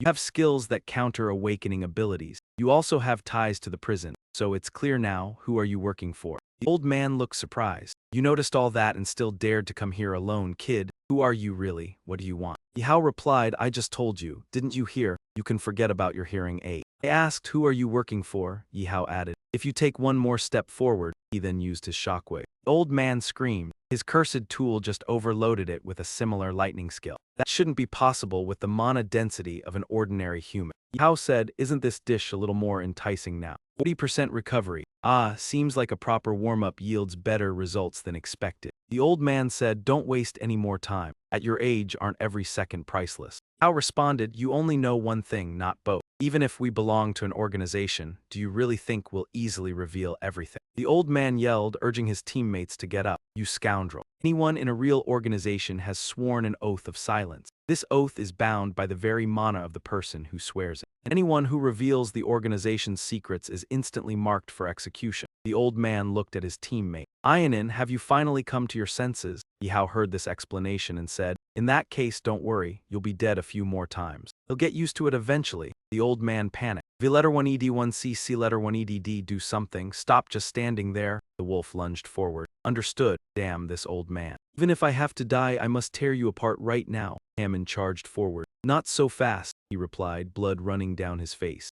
Eventually, the numbers balanced out. The weak demon roared in anger. "You should be lying down, not blocking our way." Hammond blocked his throat. Stop babbling, now the real fun begins. He silently activated Wind Slash, a level 55 mastery skill of the wind element, manipulating atmospheric currents at extreme speed to inflict devastating damage. Approached the old man. So, that's what death feels like. The old man writhed in agony as he gripped his neck, questioning him. How many times must I ask before you answer? The old man nearly collapsed. What exactly are you? He gasped. Once isn't enough, Hammond's companion watched in fear. Insane, he's healing them right before they die. If it were me, I'd rather die. What kind of recovery skill is that? What even is it? He said, I'll ask for the third time, who do you work for? The old man groaned, please stop. The wolf barked, old man, speak, please. Finally he croaked out, Bai So Tia. Hammond was satisfied. All right, so it's Bai So Tia. The old man looked at him, half believing. But after seeing his skill, I can be certain he is one of the 3 long-lost legends. Crazy dog Min Si who stared at the 2 dying men. He said, now that your mouths are open, let's have a real conversation. Members of Bai So Tia. You know where he is? The old man began. The assassination organization Bai So Tia is an elite group of killers led by Dao's Flat. This world, they are formidable in both skill and the number of completed missions. I spent a long time hidden in the shadows myself. As a first-generation hunter, there was no reason to hesitate when invited by such a major organization. Killers in an organization, keeping teammates' identities secret is the minimum rule. The moment you break silence, your life belongs to the organization. Loyalty lasts until your head falls. That's the rule. It has been 15 years since I joined. I never considered betrayal. I'd rather bite my tongue and die. But after facing true death so many times, my mouth became loose. The old man looked at what was in front of him. That person is one of Bai So Tia's members. The one with that appearance, codenamed Black Mamba. Hammond was surprised. Black Mamba, what a strange name, so you're from that organization. He continued, then I have a question for both of you. Have you ever been assigned to assassinate the hunters Min and Dung? No answer, they trembled in pain from Hammond's aura. Damn, it feels like my skin is being peeled off. What kind of monster is this? The old man struggled. Though we call it an organization, we're really just a few individuals, rarely cooperating. We don't even know each other's identities or whereabouts. Yet there was a reason we came to extract this wolf from prison. Organization meeting held every 2 years is happening in 1 week. We were ordered to free him and attend together. If you accept, we will tell you the location, infiltration methods, and give full support. The old man pleaded, please accept us as your subordinates. Hammond was stunned. What nonsense are you saying? Boss, you're not seriously taking these criminals in, are you? Hammond hesitated. He replied coldly, since when did I become your boss? Suddenly, Hammond felt embarrassed. You used a Suzer. Just by looking, I can tell you're connected to my master. At least a fellow disciple, maybe even a senior disciple of my master. Boss, don't accept these criminals. Take me as your disciple instead. I may have been rude at first, he added, even bolder than the criminal. But if you take me in, I will serve you faithfully. Hammond waved him off. Quiet kid. Amin obediently said yes. Hammond was thinking. What he truly wanted was information on that damn snake, Black Mamba. As for these others, the organization would soon eliminate them anyway. But if they reveal information about themselves to Bisa first, it would get messy. Yun Shen said, fine, I will accept you as my subordinates. Hammond shouted, no way. The excited criminals said, thank you, sir. We swear loyalty to you and will never become a burden. Yun Shen said regretfully, but there's one condition. Even if forced, those who have betrayed once can betray again. You must swear the mana oath. The group trembled. Mana oath, a contract that seals your mana if broken. How cruel. Another binding contract on top of that. The old man shouted angrily, do you want to die dozens more times? Yun Shen immediately invoked the oath. Now, focus your mana into the core and live up to your name. I am Zegoth. From now on, I am Sodivoker. The group swore together, Zegos Sodivoker. From this moment, you are my subordinates. Price of loyalty is my protection. As long as the oath binds you, you are safe. Understand? The two replied in unison. Yes, we obey. Hammond at the back yelled, what about me? Yun Shen accepted the criminals, but not me. If I'm not accepted as a disciple, I'll go straight to the guild. He paused, noticing the gaze. Yun Shen laughed, I'm sorry, I was just joking. And so, the meeting would continue for another week, right? Yun Shen said, hey, Jiao Long, as my disciple, yes, I will accept you. Become my disciple. The young man was overjoyed. Really, master? Yun Shen sighed, yes. Need as many people as possible for what's coming. Yun Shen left, thinking, now I have 4 people. Just enough to cause chaos. Hammond bragged shamelessly, see, I'm now the chief disciple of a great figure. The other 2 froze. What nonsense is he saying? Yun Shen smirked, thinking he might need another person to clean up the battlefield later. And so, in the guild prison, an angry voice rang out, what's going on? The prisoner escaped the transport. You realize how dangerous he is. The entire escort team is still alive. So he ran off. I heard HMCS has been very efficient lately. Turns out it was just a rumor. remember back then. Yan Shen looked at Jelgu calmly, saying he was so fast I couldn't catch him. At this point, Jiagu the strategist thought if you plan to lie, at least make it somewhat believable. Thinking saying clean the scene would cover everything is ridiculous, the furious guard said. Where's the new escort officer? This is serious negligence. HMCS is fully responsible for this incident, Jiagu interrupted. Warden, usually when transporting an awakened prisoner, at least 45 officers accompany them. Especially for high-security prisons, the number can reach 10. But this time, you requested only one, counting the driver. From the prison records, no more than that. The angry warden said, what do you mean? Losing a prisoner is still HMCS's responsibility. According to what I've heard, Jiagu added. The new escort officer reported that right before escaping, the prisoner admitted to bribing a senior prison official. The warden panicked. But the monitoring of that officer was turned off, right? Then it's clear he's involved. Jiagu said confidently, yes, we can't fully trust that testimony, but once it's mentioned, we are responsible for verifying it, right? Therefore, HMCS will conduct a full investigation into the prisoner's escape from this prison. Who, as you instructed, I've handled all matters related to the escort mission, Jiagu said wearily. Also investigated the leaked information concerning the assassination organization. Jiagu hesitated. But the hunter Kuhaman, nicknamed White Master, an old man of unknown identity, and the other man, weren't they the prisoners who just escaped? Yun Shen said, keep quiet and sit down. By Gu, this is a long story. Jiagu hesitated, but the hunter Kuhaman, nicknamed White Master, an old man of unknown identity, and the other man, weren't they the escaped prisoners? Yun Shen said, keep quiet and sit down. By Gu, this is a long story. Now let's start the mission briefing. He said, tomorrow we will infiltrate the meeting of the assassination organization Bisatia. This is an important gathering where about 8 high-ranking members specializing in hunting hunters will be present. The traders will explain the infiltration plan in detail. So Jiagu and Hammond listened carefully. Gu was surprised. Wait, you mean we're infiltrating a meeting of the assassination organization without any official backing, with only a small team? What's the real goal of this mission? Yun Shen smiled kindly and said, of course it's destruction, and so the day arrived. The group looked at each other, saying, rare to see everyone here today. Foolish.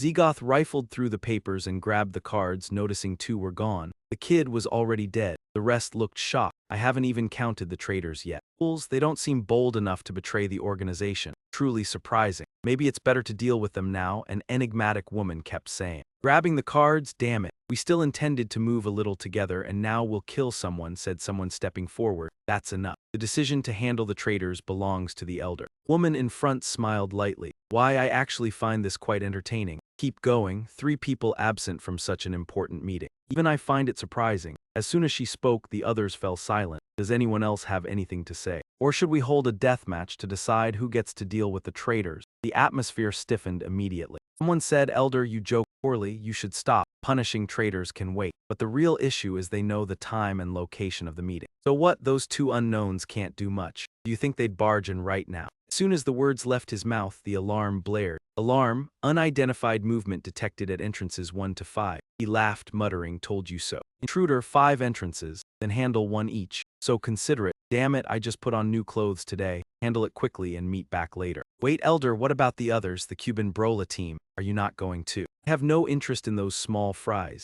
Nearby, the woman activated the squad comms. There's enough people here. I'm off to take care of business. Thinking back, I should have had them bring the heads to verify identity. These guys are excessively violent. Elder, just being able to leash these wild beasts is impressive, thought by Gu on the ceiling, pale-faced. I've never even won a $50 lottery in my life, and now I get caught up in this. 30 minutes ago, this was B.S. Tia's lecture hall. He found a perfect ant nest. 5 entrances in total, each equipped with sensors to detect intruders, and the interior layout changes frequently. We can't determine where each passage leads, but all 5 paths are the only ways out, and all lead to the main hall. The target is attending class. Any path chosen leads to the hall, only the time varies. Marin said, then each takes a route. If everyone goes the same way, the target could escape via another. Then he commanded Agu take the comms. Yes, good, we'll proceed. 1 path per person. Since they have sensors, assume they know we're coming and are ready, if the opponent is too strong to handle. Use the comm to alert us and delay them as long as possible. Especially if the target Black Mamba appears, report immediately. Understood, move out. And so Gu entered inside. From what I saw then, everything was fine, but not long after I entered the assigned path. The way was blocked, so I went through the nearest ventilation shaft. Somehow, I was the first to reach the main hall,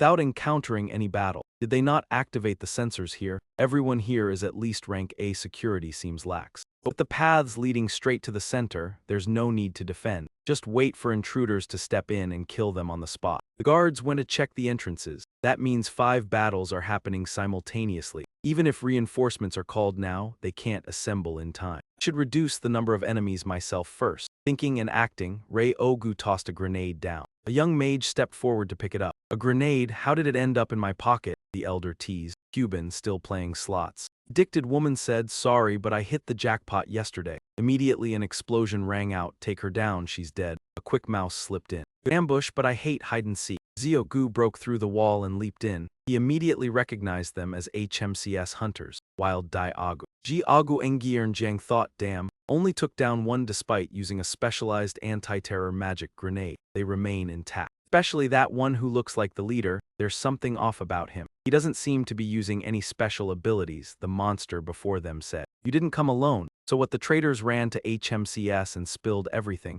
Zio Gdap, what if that's true? Oh, his eyes lit up. That's impressive. Recklessly abandoning his organization just to pick a weakling to charge in, he was immediately struck by Ziagu's sword attack. The leader, sipping tea in the salon, remarked, not bad, the sly one almost forgot. The stranger's skill is mind control, right? Ziogu sensed something was wrong. Damn, his skin is too tough and his regeneration too fast. It's just physical enhancement from mana. His speed and durability are insane. The monster lunged, saying that was enough to trigger it, and Ryogu was pummeled. I hadn't planned to leave my mark on his organs, but since he's bleeding, I have no choice. Boss, can I kill him? Earl took a sip of tea and said, let me calculate. He stomped on Ziagu's chest and sneered, you're a bit slow, who's next? The HMCS branch leader, the traitor Zgasser, or that little wolf. Or maybe all of them just showed up at once, the men by the river muttered. Said all of them? That's a bit surprising. I didn't expect you could overcome the Baiju assassin so easily. He turned to the female leader and said, Boss, you must be disappointed. I thought we'd picked a few decent ones, but they're this weak. The monster said, yet something felt off. Judging by the wounds, there clearly had been a fight. I didn't think you could take out Ti or go kill so easily. Hami immediately charged, shouting, damn killer, you talk too much. Oh, he looked at him and replied, Bang Bashi, are you a Kuha Min hunter? Someone like you, why are you here instead of going with HMCS? Group was gradually defeated by the monster Blackman, who paused briefly and said, sorry, no matter how you look at it, this doesn't make sense. You don't act as a team, just a random group thrown together. You come from completely different organizations. There's no reason for you to assemble here. Who brought you together? This bastard, is he underestimating Ku Hammon of Bashi? Hey, wake up. Jiogu only then stirred awake. Huh, that fast? Hammon answered. I rushed here as soon as I heard the radio. Yeah, I wanted to say the same. Actually, I was fighting someone near the entrance, until my master suddenly appeared and ordered me straight to the center. Perhaps Vok and Zigot were in the same situation. Either way, before the master arrives, we have to hold that guy in place. Vok shouted, damn it, how can we restrain an awakened A-rank without killing him? And that's Black Mamba too, he hasn't even used his skills yet. In this hall, something feels very wrong. The awakened Black Mamba variant, in terms of speed and attack power, is almost the second strongest in Baiju. But he has no advanced tracking or sensing skill, which means he must have prepared something in advance. The elder thought, or perhaps the Baisisha leader Vok prepared him. His abilities remain a complete mystery. Who knows what card he'll play? So the captain said, I'll handle the doppelganger, you all focus on restraining Black Mamba.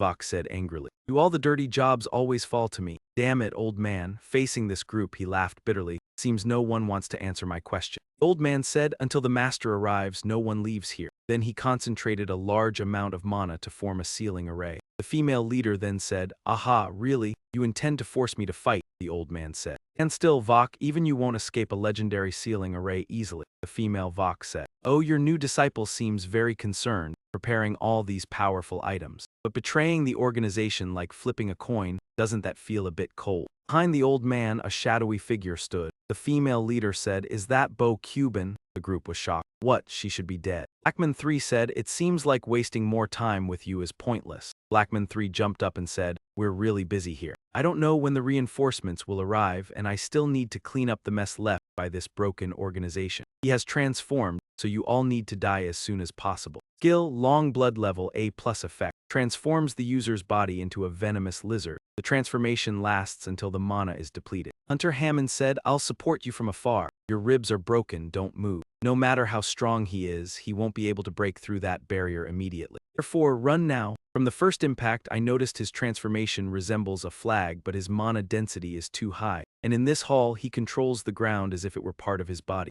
Zio calmly calculated. In this situation, I'm just a living punching bag. He has overwhelming stamina, and I can only stall. And those over there are having just as much trouble as I am. So we can't rely on reinforcements. Damn it, no one has ever dared say that I can't handle my own weight. Gio thrust his sword into his hand. Surprisingly, the blade pierced through. The division, he can even use original magic. His massive body collapsed, causing the surrounding rocks to fall. Hammond shouted, get down above you. The monster laughed coldly. You still have time to worry about each other. These hunters of the righteous faction always make the same mistake. They think that skill level, mana, and numbers will determine the outcome. You walked in here of your own accord, truly thinking we hadn't prepared defenses for our own headquarters. Then the other woman launched an attack with a flag. She said, die, traitor, die. The entire floor of this hall was rigged with a self-destruct system, hacking and strengthening defenses for emergencies. This is the snake's den. The moment you stepped in here, your fate was sealed. So don't hesitate, just die peacefully. While boasting, he suddenly sensed a sharp killing intent. Finally found you, he muttered, his eyes glowing red. He shouted like a madman, you bastard. Found you, you venomous snake. The sorceress lunged forward, asking, who are you? Meanwhile, the leader said, impossible. The person who just neutralized all the magic in this area. It's you.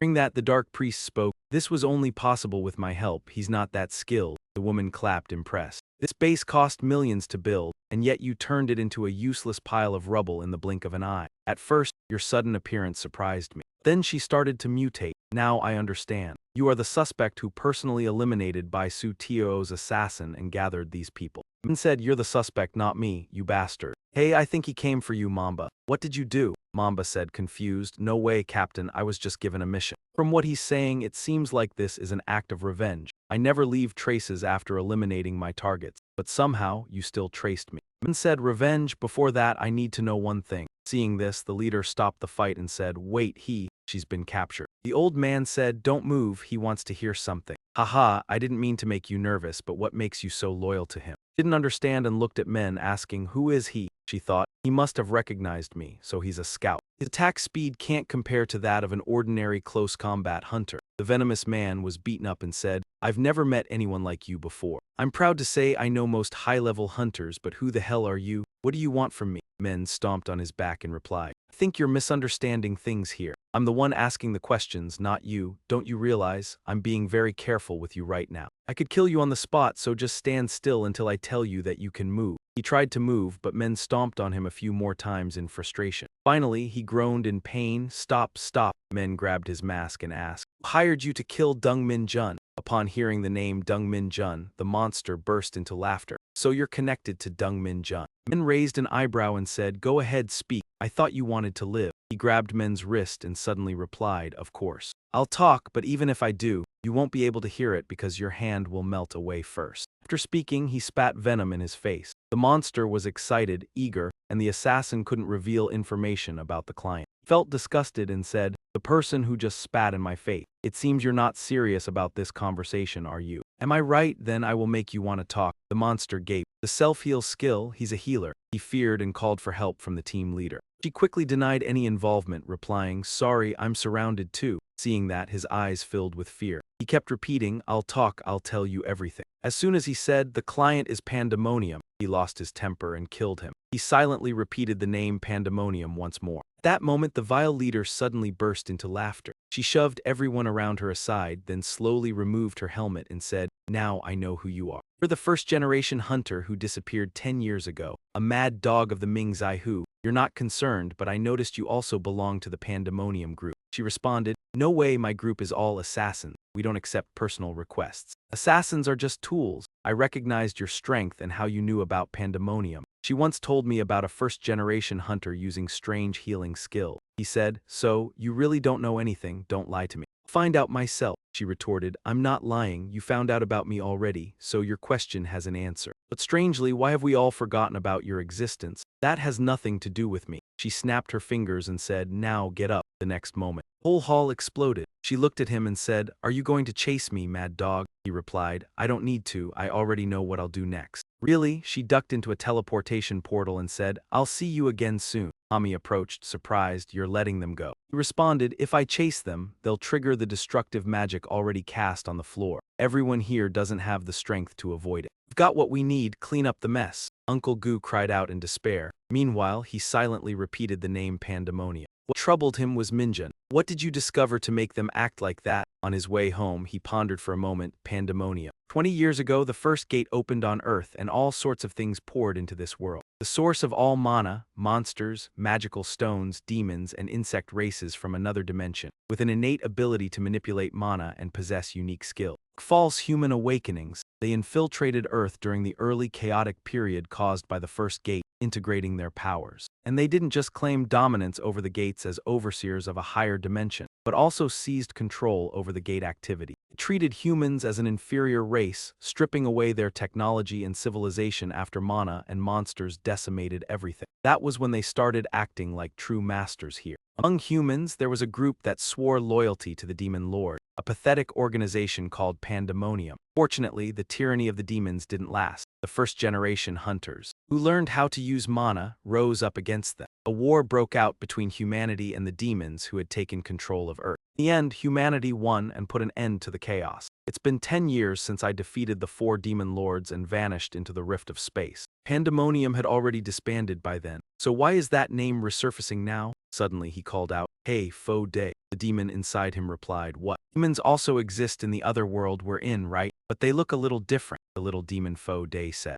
Yes, of all the species I've encountered, demons have the greatest influence across dimensions. Even there, they enslave dragons, dominate lesser creatures, and exploit them. So, no matter what world they go to, they act like bullies, right? The little demon Faux Day hesitated before replying. I'm not sure, I haven't regained any memories from before I met you in that world, but I do remember they stole something from me. However, after dealing with demons for 100 years in that world, I can say they're definitely the type to do such things, he said, rubbing his head. I don't have enough information. 10 years ago, I was too busy killing them to trace their origins. And in that world, we only encountered a bunch of small fry, so we focused on survival. All I know is their mana patterns are different from humans. Compared to 10 years ago, they've gotten better at impersonating humans, Faux Day said. What are you still hesitating for? Just kill them all and be done with it. Yun Shen thought for a moment and said, if it's that simple, then why say more? At that moment, his younger brother suddenly stepped forward. Oh, you arrived early, Shizu said. You suddenly told me to rent an office, so I wondered what trouble you might have caused. What is it this time? Yun Shen answered casually. Nothing much, just tracking Min Jun's trail. His brother didn't believe him. That's it. Captain Hong told me you wiped out an entire hunter-assassin organization. Don't tell me this office is just for gathering people involved in that.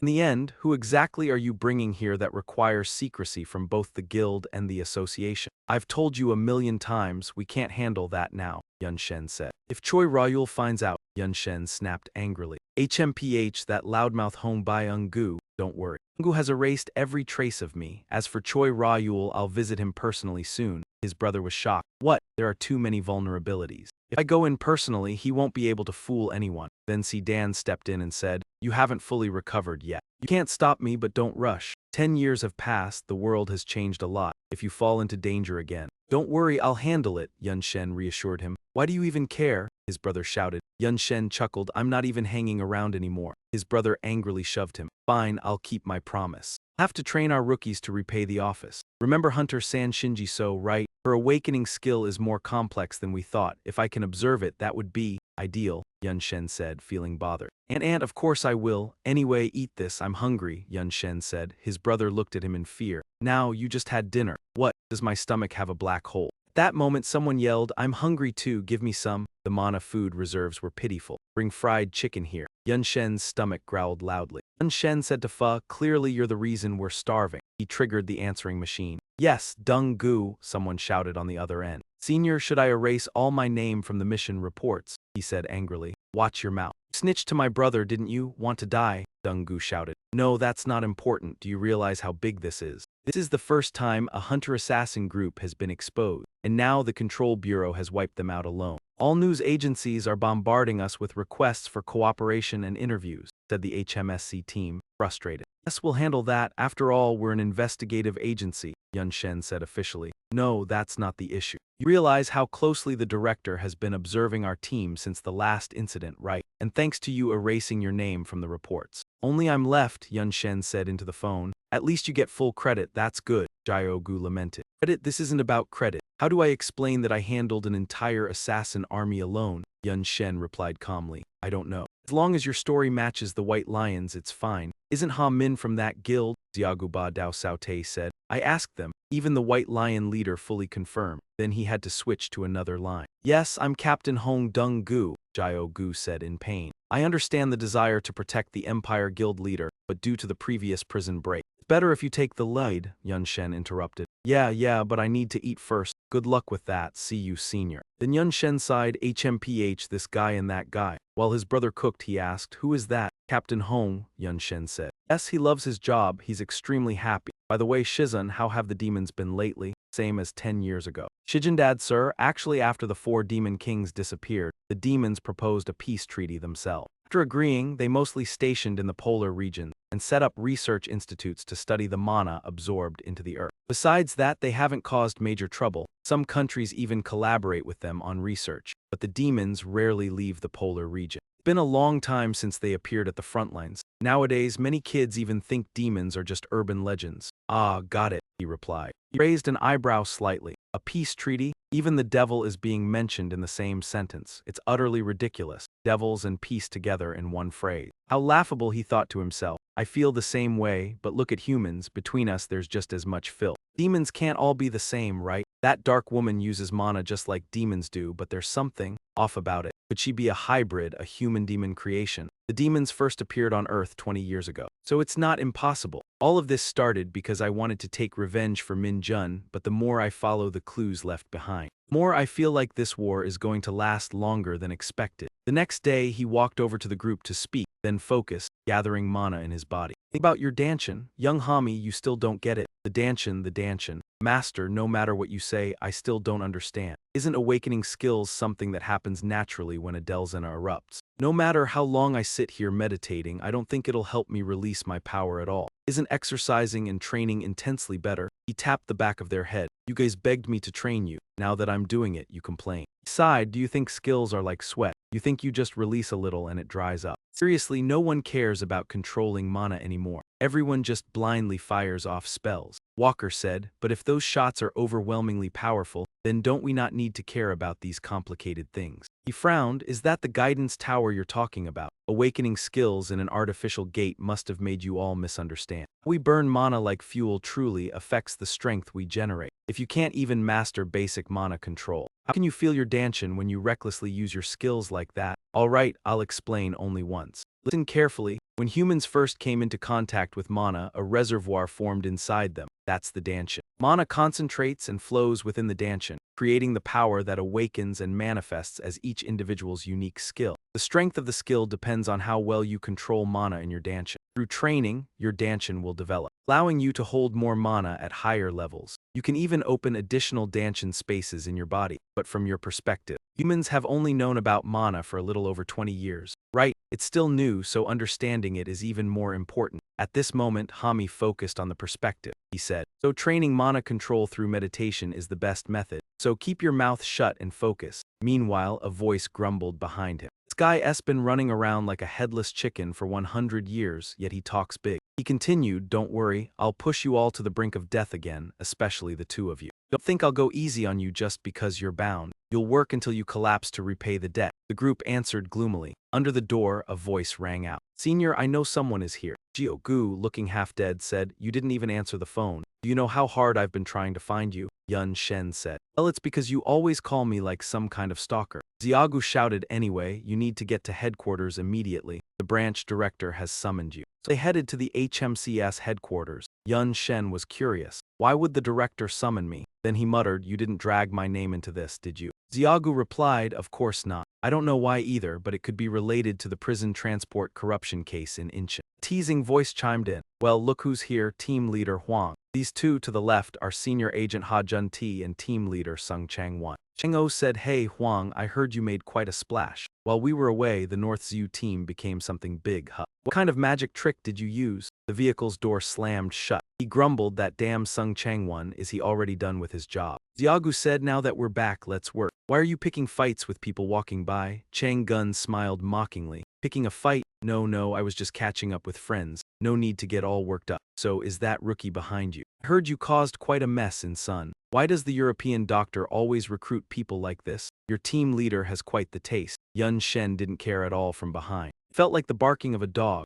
Gu's face turned as red as a tomato. Enough already. Do we still have time to talk nonsense? Our mission is in Japan. No time for this. Chang Gun sarcastically said, come on, you're trembling because they've never been out there. They looked at him with resentment, clearly feeling very satisfied. It must be really uncomfortable for them, right? The men in the gloves are being called all over the world while they still have to work overtime. Still, they lose track of the low-level criminals. At this point, he turned to John and spoke with a tone of superiority. Hey, rookie John, don't forget we're your seniors here. Don't you know how to introduce yourself? No manners, at least you should greet us, right? He looked at him mockingly and said, what greeting? Why don't you and your stinking boss go away? Showing off with those glasses, doesn't that get in the way? Can't you see the path is blocked? He was adjusting his glasses when he became furious, his hands trembling with anger. Immediately he cast a spell and shouted, Chang'un, let me teach this crazy rookie a lesson. A voice responded, Ha Jun, are you insane? This is our headquarters, get a grip on what's work and what's play. Why is Chang'un allowing his subordinate to speak like that? What nonsense are you talking, Hong Dong-gu? Who do you think you are, lecturing my subordinate? Are you deaf? Didn't you hear what that rookie said? Docent, I didn't catch what happened. What's going on? His junior next to him said, oh, looks like the fat guy has his hands full. Their teasing made Changguo lose his temper. He said, these two idiots must have lost their minds. Fine, since the staff is watching. Should I crack open your skulls and stuff you in there, just to show you who runs this place? At that moment, someone stepped forward from behind him, saying, sorry, Chang'un. It was the director of the Beak-gu NHO branch who continued, but I'm the one running this place. The two rookies were shocked. Director, Hunter Min Si-hu. I was wondering why you hadn't arrived. Turns out you got stuck here. Dong-gu, you should have resolved things sooner and gotten here earlier. The two of them obediently replied, yes, sir. Boss smiled kindly at John and said,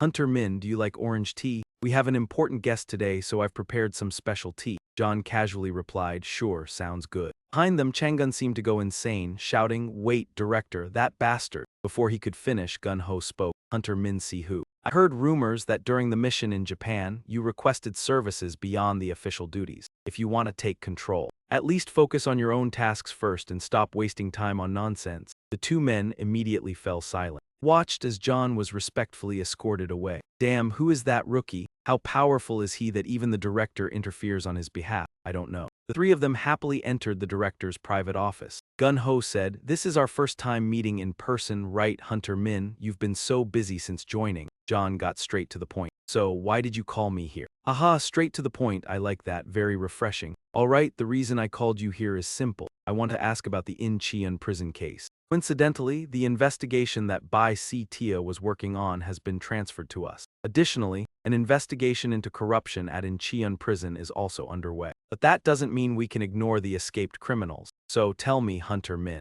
A person strong enough to defeat Red Light's crew wouldn't let an escapee slip through their fingers. Are you sure you don't know where the fugitive is? The director then looked at the team leader and said, Dong-gu, could you step outside for a moment? He replied, yes, boss. As soon as he left, he seemed very worried about John. Junior, sorry, Gu Nho said. Hunter Min, I'm not that rigid. I've known Hong Dong-gu for a long time and he's very capable. Taking down an entire assassination organization, that's hard to believe. The collapse of the Bai Si-tia assassination group. The fugitive must be connected to them, right? You must have found something during the transport. He kept talking. As you know, this is a major case. If the fugitive cooperates and provides information about the organization, we might consider leniency, but no matter what. Can't ignore a criminal who has awakened and is already in the records of the Hunter Investigation Bureau, especially when someone as new and mysterious as you is involved. That's why I contacted an old friend for advice. It turns out he knows a lot about you. John looked surprised. Who are you talking about? Gu Nho replied, a living legend from the first generation of hunters, one of the 3 pillars of Korea. At that moment, a man walked in. He's the president of the War King Guild, a hunter from the mysterious Kai Ung-ho sitting next to Yun Shen. He said, I wasn't sure even when Tnho told me. I thought you were dead, see who? Yun Shen was very relaxed when meeting him. There have been some issues, but now you look too fake. Fei Zhai glanced at the old man and said, who is this friendly person? Yun Shen replied to Fei Zhai, he's a first-generation hunter and one of the 3 pillars of the Demon Sword Guild. Back then he was always by my side, laughing with me. I'm not getting older, it's just that you haven't grown up. You disappeared for 10 years and returned unchanged. Where have you been all this time? Your followers have been searching for you everywhere. He said cheerfully, shall we call another one? I think we have a lot to catch up on, and so they continued their conversation. So, you spent 100 years there. That didn't really surprise me, but I can't believe you spent that much time there, he said with a smile. Here a space spell was cast on me the moment the Demon King died. I didn't know if it was intentional or not, he said. No, the Demon King is still alive. At this point his face turned blank. What? He's still alive, then how could you make a peace treaty with those demons? Are you all insane? How could you trust them? Young-ho said calmly, listen to me. He is alive, but only in fragments. When you were here, the conflict between humans and demons was very intense. But after you defeated the Demon King, they offered a peace treaty. It said the war was the Demon King's idea, not the whole species. Lu Cheng said angrily, nonsense. They're just scared after I defeated the Demon King. Kai Young-ho wiped the cold sweat off his brow and said, right, but our situation isn't much better. After the first gate appeared, the world plunged into chaos. We were close to sealing it, but the awakened hunters went insane. War against the demons exhausted everyone. In that situation, the demons offered a peace treaty first. They proposed a method to close the gate, asking in return for the remnants of the Demon King and a piece of land to stay until they could return to their dimension. At that time, gates and mana were still unfamiliar and distant. People believed the best option for humanity was to adapt to this new power. We accepted the offer, and the top hunters representing the nations agreed to the treaty. Esu became the hunter representing South Korea. The demons never caused trouble or left their territory unless we needed them. Some first-generation hunters opposed the treaty. Since you were gone, they followed their own path. Now that the world is stable, attention toward the demons is minimal. I don't pay much attention to them either, but the way you returned makes me suspicious. Anmen didn't understand, so he asked, suspicious about what? Kaiyung said, you, the mad dog Min Si Hu. All records of you have vanished. Over the past 10 years, rumors say Choi Yaisu played a part in that. They erased you so thoroughly that even second-generation hunters don't know your name. I didn't even remember what you looked like until today. You and I fought together in the trio. You were forgotten for 10 years. That can't be a coincidence, he asked again. He suspected the demon and Choi Jia Master had a secret pact. When the mysterious divine being said it might be so, he would do anything to defeat you. Hearing this, Fu De also exclaimed, damn those demons. He men thought for a moment, the master cooperating with the demon just to erase me. His level of pride, but why would the demons erase me just because I defeated the Demon King? That alone isn't enough reason, as I said. From then on, the demons did nothing. They had actually helped humanity get accustomed to mana. We had no valid reason to accuse them, he men recalled angrily. The war couldn't have happened if they didn't see themselves as superior to us. After all, they were still sucked in by the portal, and Kaiyung watched him sweat again.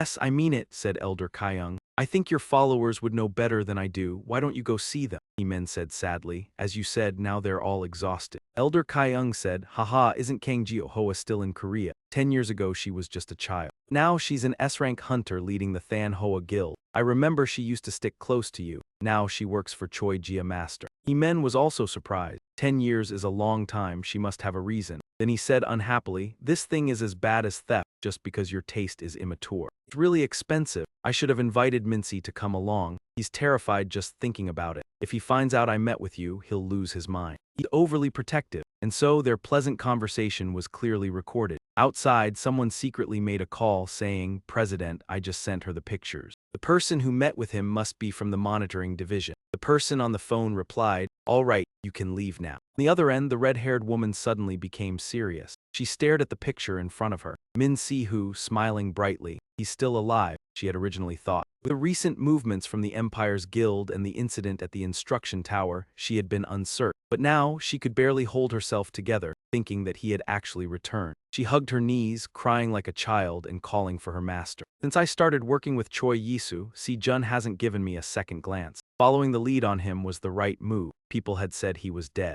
I never gave up. I couldn't find him anywhere in the world, and now he's back. In Korea just like before. It's a miracle only my master could have done. I don't have time. I need to meet him right away. Just as she was about to leave, a man approached from behind and said, "Oh, Flowers." She was surprised to see it was her boss. He said, "I told you when it's just the two of us, call me sir. Why are you in such a rush?" She hesitated and replied, worried. "It's nothing, just," he interrupted, "nothing. I've never seen you make this kind of face even when your mother passed away. You didn't react like this then." His words made her widen her eyes in astonishment, clearly indicating that he had returned. The crazy dog Min Si-hu. He then ruffled her head and said, "You're still so naive and rebellious. Even if you abandon your own bloodline, you're still my only granddaughter, the only daughter of my sister. Don't think I'll just let you go easily, do you?" Hearing this, she lost her composure and pushed his hand away. "Just because I willingly came to work for you, don't get the wrong idea. From the very beginning, my only goal was to find my master," he replied. "You think I didn't know that? You approached me believing I had something to do with Si-hu's disappearance.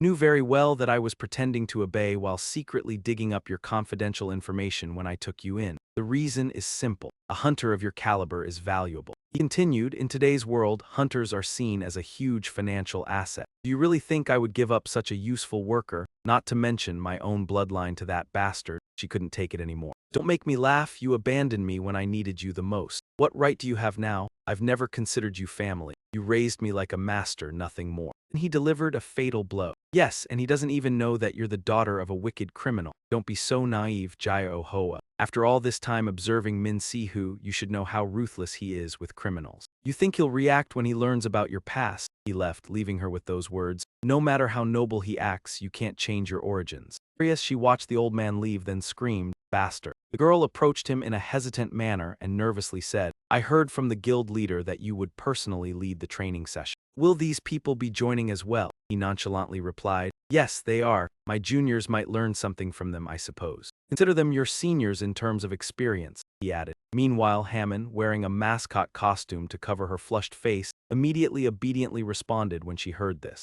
"I see, please allow me to introduce myself. I am Shinji-so, a hunter from the Imperial Guild, and I am Kim Bai-ung-guk, a hunter from the Imperial Guild." Two of them were surprised when they saw the elderly man that he brought. "Wow, we've never seen such a hunter before. The presence is no joke." In contrast, the elderly man spoke kindly. "Ah, I also hope to be of help." He then looked at the young girl. She seems smart, likely someone who learns quickly and understands a lot. "Right enough with the staring," he said. "Let's begin." And so they entered the Imperial Guild. In front of them was the entrance to Gate F5. As they walked, Daishi spoke. "Ah, I'm so nervous. Honestly, because of the unique nature of my skills, this is the first time I've ever entered a gate since the tutorial tower." "Don't need to be nervous. The gate is just a point that links the dimensions. It's just a door, nothing more," he replied. Tanbin spoke up, "But there have been cases where people went missing because they couldn't escape before the gate closed. They call it being swallowed by the gate." He dismissed this with a contemptuous look. "Swallowed? It's just a door closing." The elderly man nodded in agreement. "Exactly. Now it's clear that humans hold the keys to these gates. The fact that private guilds now have their own portals is proof of that. What else? Letters were once a disaster. These gates are now nothing more than a lucrative business. Monster core mana stones, slaughter, everything is money. You're afraid right from the start you won't earn anything." And so, the group of adventurers entered the portal together. "Wow, the feeling of this trip. Is this the egg of the portal?" He said. "It's not like the waterfall. There are no monsters in the entrance area.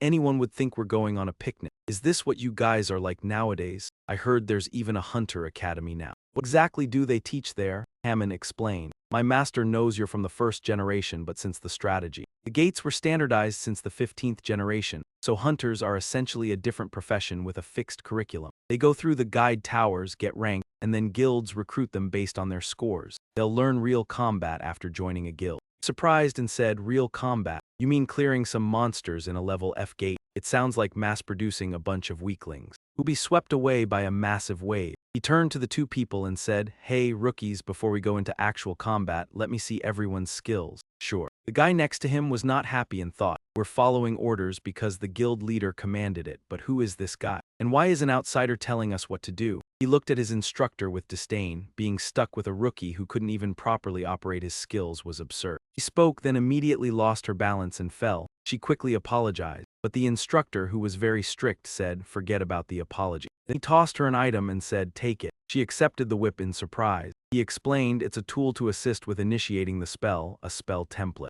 The more complex it is, the more effective it becomes. I've already heard Sijin mention your unique condition. Use this item as a catalyst and try again." The disciple took it and pressed forward with his strength. Yes. The remaining young man suddenly noticed a group of goblins had appeared, and he said with satisfaction, "Perfect, take them down." The blonde youth looked confused. Me," he said, "who else? You're the one training here. Should I just let you do it and hope you survive?" He clenched his teeth, thinking, damn it. They observed the rookies, then the old man assessed a hidden system skill. That's hard to master. Best, it would rank B. That skill of his doesn't seem very practical. Its effects look flashy, but its real impact is negligible. If he keeps casting skills haphazardly like that, he'll run out of mana quickly. And what the old man said indeed came true, the young man thought wearily. Goblins are basic monsters, easy to handle, but forcing a rookie to face the whole group alone, what reckless training is this? He shouted, "Hunter, are you done?" She said with difficulty, "Almost there." At that moment he ran out of mana and collapsed. The disciple charged forward.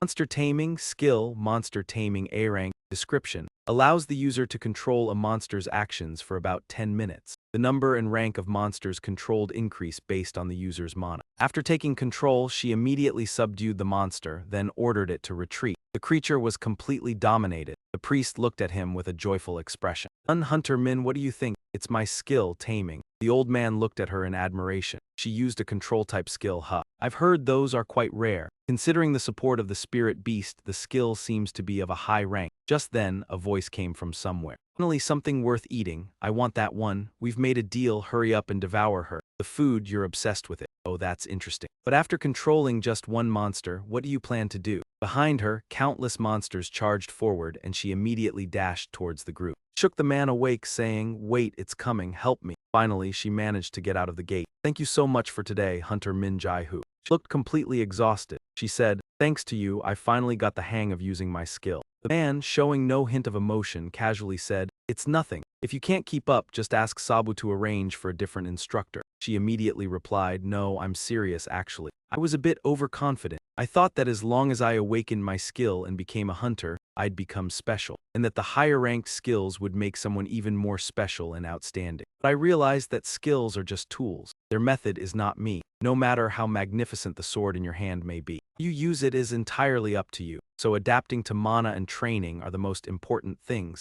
he said with an expression neither warm nor cold. "As long as you learn at least one thing, that's already good. Keep striving. If you need help, ask the bear or this old man. I'm leaving now." The noise ahead caught his attention. "Do we have uninvited guests? Are they from another guild?" Daishi said, "Ah, right. I heard there's a negotiation between the Kinghua Guild and other guilds regarding the gate recently discovered in the Middle Eastern desert. I suppose those must be the people sent there. Looks like they just arrived." He suddenly stopped at the mention of Kinghua Guild. Seeing him like that, Daishi grew worried and asked, "Hunter Min, so based on reports, this gate is different from the usual ones. When we and the Empire Guild discovered it, we found it right where the first hunters entered. Unlike ordinary monster attacks, their bodies were intact, but their internal organs were shattered." IEOA, present at the scene, said, "Internal organs? That's strange. There's no way that could happen unless something was inserted into their body." Voice rang out from behind, "Finally we meet." Yemen appeared and said, "Hey Geohua, your master is back. Why didn't you greet him?" He looked at him, struggling to speak, then gave him an embarrassed glance. "You're back, master," she said. Yemen opened his mouth, but if I'm free now, she immediately refused. "I'm sorry, but I have something to take care of. Please excuse me." With that, she immediately left, accompanied by the staff. The old man sighed and mumbled,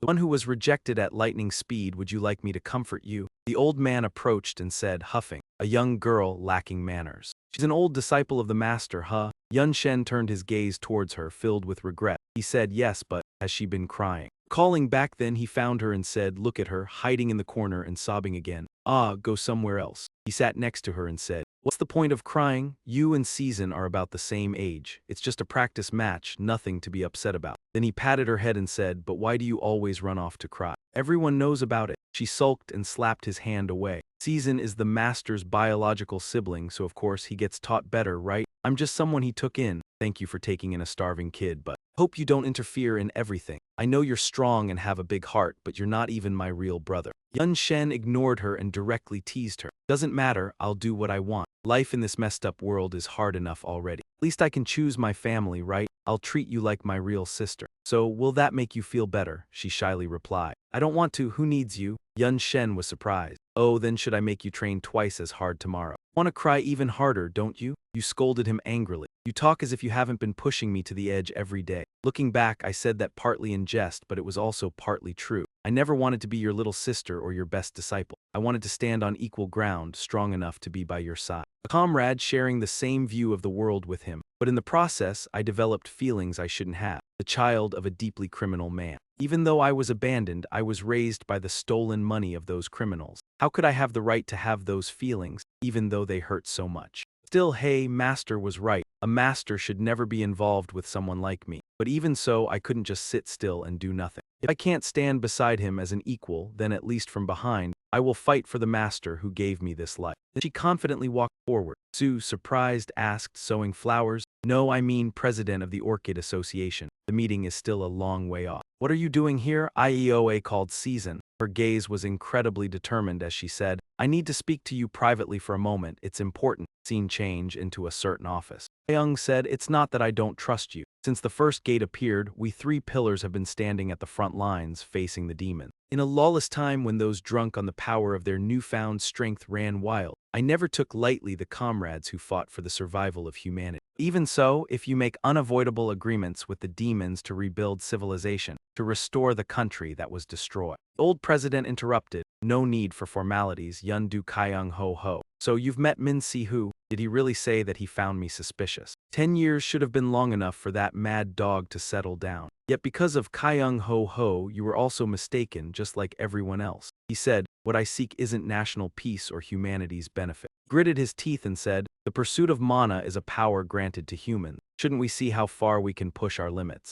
My goal is to face the strongest, defeat them, and strive for even greater power. Authority is merely a tool to reach that position. Any pact I have with demons serves my purpose. World leaders make deals with demons not just for peace, but for the benefits it brings them. And now, after only 10 years, humanity has rebuilt. Civilization even greater than before. Back then, even you thought treaties were necessary. Now, you want to blame me instead. Kyung Ho Ho stared at the old man, speechless. Then he anxiously said, so, you really made a deal with the demons concerning Min Si Hu. You were involved in his disappearance and the erasure of his records, the president said. Nonsense. Listen, I have nothing to hide. Min Si Hu returns, it means I now have the chance to completely crush him. If you want, I will even face him directly. A voice rang out, cutting between them. Oh, how convenient. I have something I want to ask you directly. He appeared. In front of the window of the president's office, he looked at him with pity and said, long time no see, playtime's over. He appeared abruptly and said, long time no see, time to fight, master. Seeing him, that man unleashed his power to attack. In his eyes gleamed a sharp light as he said, Min Si Hu,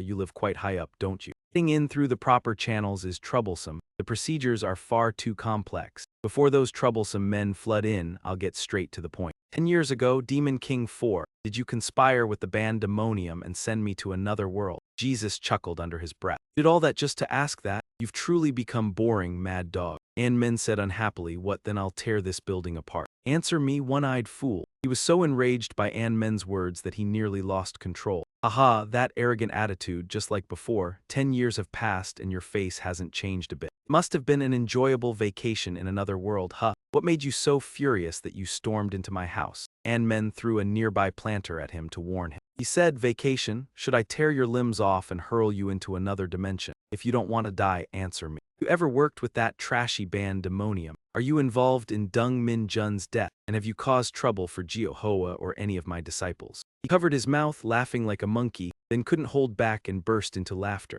Ha ha ha, this is the mad dog I know, that bloodthirsty energy in full swing. It's so nostalgic. But while you were off frolicking in another world, I used my position to battle the strongest hunters in the world and became much stronger. He sneered at him, saying, now, an outdated opponent like you doesn't even cause me the slightest irritation. It's not enough. It doesn't excite me. Answering your boring question isn't enough. You must be furious. It needs to be enough for us to risk our lives in battle. He said fearlessly, I need to add another hole to your throat to get the answer. Still, the War King is arrogant. He said, both of you calm down and think about what's happening. Both of you are top-tier hunters. As national representatives, are you really going to start a fight in a civilian area? Do you even understand the responsibility that comes with your position? Min Si-hu, you two, even though you're currently under the supervision of the Regulatory Bureau. Isn't your safety the responsibility of the Empire's association? This isn't the lawless era we once lived in. Fight between hunters will attract unnecessary public attention. If you don't want to cause trouble for your brother by making your association look like rebels against the government, then stop now. President Yisu furrowed his brow and said, "You're still as boring as ever.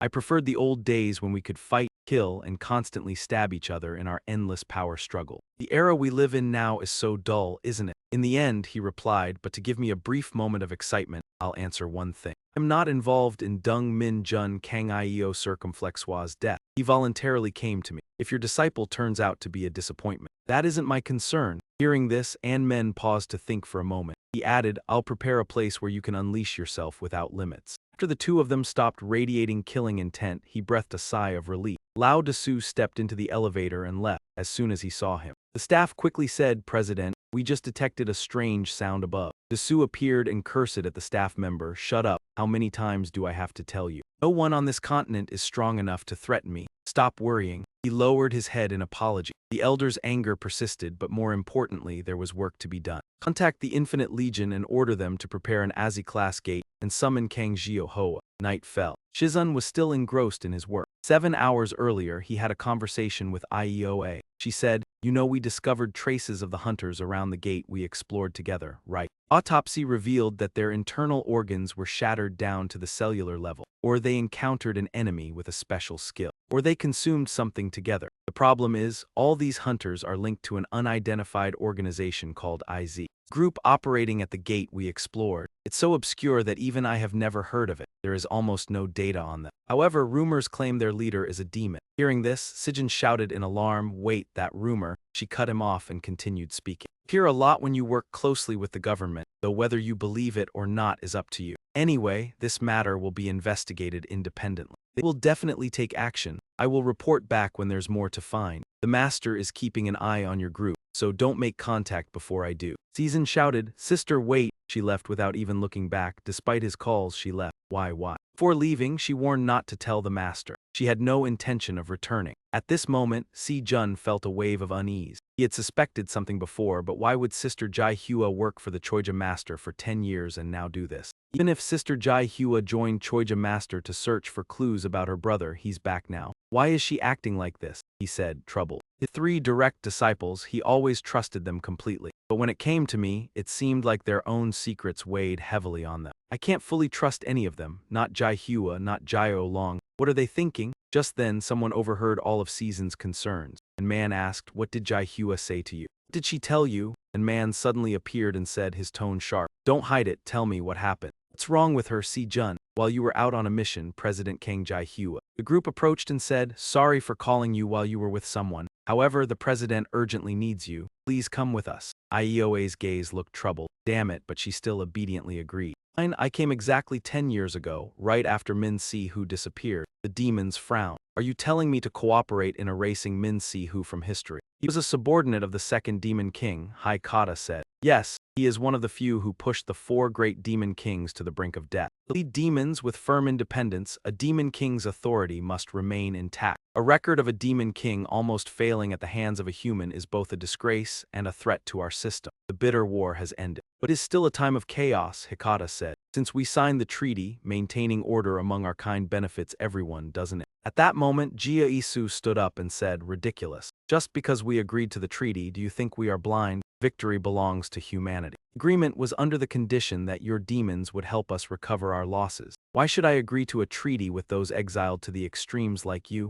Aikata said. Hunter Choi Jiaisu, we've been observing you for a long time. Deep down, you're disappointed the war has ended, aren't you? New power has been discovered and its potential is limitless, but for now, you cannot wield it freely due to the law's restriction. Don't deny it, in the end, you simply long to fight a worthy opponent, don't you? At that time, the demons kept urging him. Hey Master, the ultimate form of mana. We can help you reach the pinnacle of that power, he said. Nonsense, you are going this far just to erase a record of your demon king's defeat. Even if I agree, if I truly grow stronger, wouldn't I become an even greater threat to your kind? You ever thought about that? Haikata said. Unlike humans, we demons live very long lives. Humans and demons see the world differently. We are only searching for the true nature of mana and the spatial gates connecting worlds. With that, Akmahika dispersed and said, Right, I will await a positive response. The strongest hunter in Korea, release master, return to reality. You are in the Infinite Legion Guild area. Inside the exclusive ranking gate, the subordinate said, President, as you requested, we have prepared a dragon gate that holds no investigative value. This gate is entirely under the control of the Infinite Legion under your command. We have blocked all public access within the hall's jurisdiction. And we confirm that there is no life inside. Master Gia Esru said, Very well, good work. Now lead your people outside. The invitation has been properly sent, right? Yes, but President, the meeting tomorrow morning. He turned away, displeased, and said, I know, don't make me repeat myself. At that moment, someone appeared and said irritably, First, you sent me on a mission. And now you have me come to a place like this. The president said, displeased, Speak carefully when there are eyes and ears around. Jehoah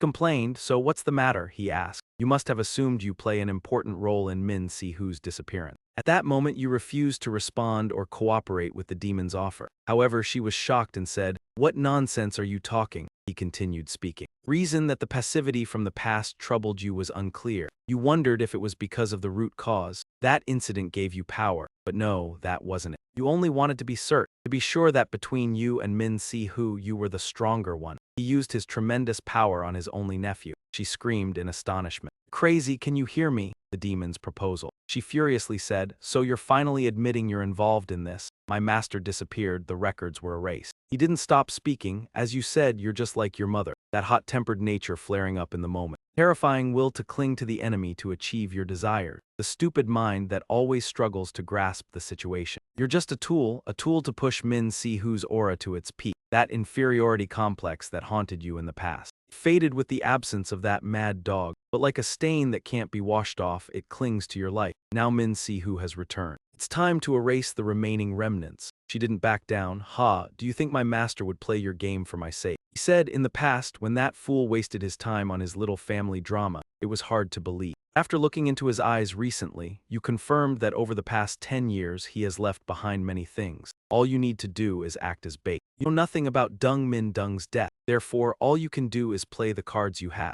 Even an S-rank hunter can't easily break through it. The more you resist, the more the binding chain drains your mana and slowly devours your energy. If this continues, you might end up crippled. I don't know how long the battle between you and that bastard will last, but just struggle as much as you can. Now that's all you can do. What you're doing won't change anything. You're still trash. The next moment, an illusory force broke the chains binding her. He smugly said, Ha, from now on, history will finally be written correctly. The outdated hero will die here. The unified history of the greatest hunter in this country, the great Y-Men, will be written. The true hero appeared and said, How ridiculous. YGOE Master continuously used iron strikes on Y-Men. Laughing, he said, Y-Men, you're so weak, you dog. The past 10 years have only made the gap between us grow wider. At this moment, Fo Day spoke up. Damn it, are you all right? That man is a monster. You haven't even fully recovered your power yet. Men replied, No time to worry about that. Order Fo Day, use maximum power. Go all out, Fo Day. An eerie voice said, Are you crazy? I've only recovered half of my mana at most, and I can still feel it. That man is stronger than anyone I've ever encountered. I'm not even sure if I could handle such a skill at that scale while trapped in this pathetic body. If the user is limited in this situation, who knows what kind of side effects it might cause. I already told you I'm only using half of my power from another world. It's fine, there's no problem. The guy looks upset, saying, What are you mumbling about? Are you regretting diving in so confidently? He replied, This is more than enough for a bastard like you. This is a fight from a first-generation hunter. Meanwhile, IEOA was incredibly surprised, saying, The one they call the Awakened One is truly. The speed of the incantation was so fast that even following the battle with the naked eye became difficult. I knew there was a power gap, but I never imagined. The difference between S-rank and S-rank could be so vast. The old man happily said, It's been a long time, this feeling. Throwing away all limits and charging straight at the opponent with the nature of a warrior. 10 years have passed, but your bad habit of collecting toys and causing trouble hasn't changed. This moment is a bit too much, even for a human. That man seems like he could take on even high-level demons by himself. And that spear is definitely not a normal weapon at all. He replied, he always has some strange features when he goes berserk, but that's it. That man looks like he could take on high-level demons himself, and that spear is definitely not a normal creation. He replied, he always has some features like when he berserks, but that's it. It doesn't really matter, after all he's only half human. The old man's aura is at its peak, never blinking. Damn mad dog, wow. Already at this level and you're giving instructions. Then he transformed into a hammer and said, this pitiful shield, I'll crush it to pieces. He immediately unleashed the Ice Fang technique. The ice orb activated, shooting countless sharp ice shards. The old president's hammer began to crack. Old man brushed off some ice from his body and said, even Kang Ho isn't easy to topple. He replied, stop the theatrics and destroy that thing if you don't want to die. If that's your target, then that bastard is meaningless now. After being humiliated like this, do you really think you can sit down and eat as if nothing happened? The old man smiled enigmatically and said, no, you can still struggle more, can't you? That alone makes it valuable enough. He revealed a shocking secret the IEOA wanted to keep hidden. Isn't that already a great honor for the daughter of a serial killer? She went insane, yelling, shut your mouth, old man. Then she couldn't hold back her tears and cried. If he spoke another word, he would comfort her. Move, Kang Hoa, you'll get hurt. The old man silently observed Kang Hoa's weakness, then burst into laughter. Ha ha ha, here it comes, feels like my skin is being scraped off. Time to get serious. Kang Hoa wasn't pleased and he immediately charged forward. Shut up, you old bastard. The surrounding area was filled with swirling fire and light energy, wrapping around both of them. The old man seemed unable to endure it.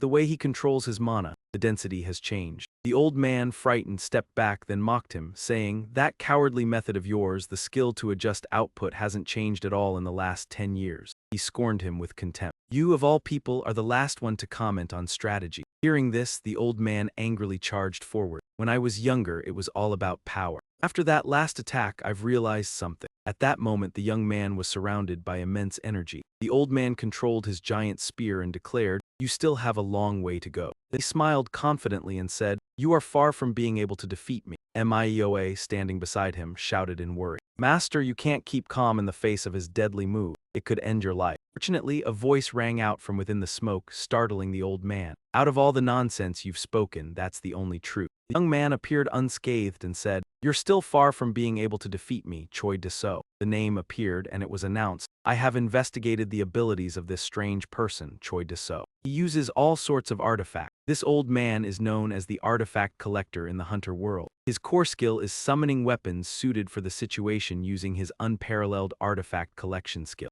Artifact usage skills may even surpass his hunting abilities. The old man looked at him in fear, thinking, a legendary divine weapon. The great sword could slice through an entire building, yet it remained perfectly still. Have you been fighting for 10 years? Why did you have to grab the sword with your bare hands? He punched him in the ribs, saying, I've been doing this for 100 years, you bastard. The old man staggered in pain, his face filled with fear. He was knocked into a nearby rock, blood trickling from his mouth. This is interesting, truly fascinating. I can't even remember the last time I bled. So, you used all your mana just to land that one blow. If that's the case, I should respond with all my power. With that, he pulled something out. Wasn't it about 5 years ago? Every ranked hunter recognized worldwide is required to wear this bracelet. Magic, physical abilities, and skills are all sealed to prevent disasters that could harm society. As soon as you disable the regulator without government authorization, you'll instantly become a criminal. He watched as the man removed the bracelet, then mocked him. Things like this really disgust me. A collar for a dog, well, it suits a beast that only knows how to fight. So you're really saying you climbed to that position just to get government approval for a dogfight? The veins on his forehead bulged as he spoke. You overestimated yourself, Min Si-Hu. Do you really think that's the only reason I'm here? Fine then, until now.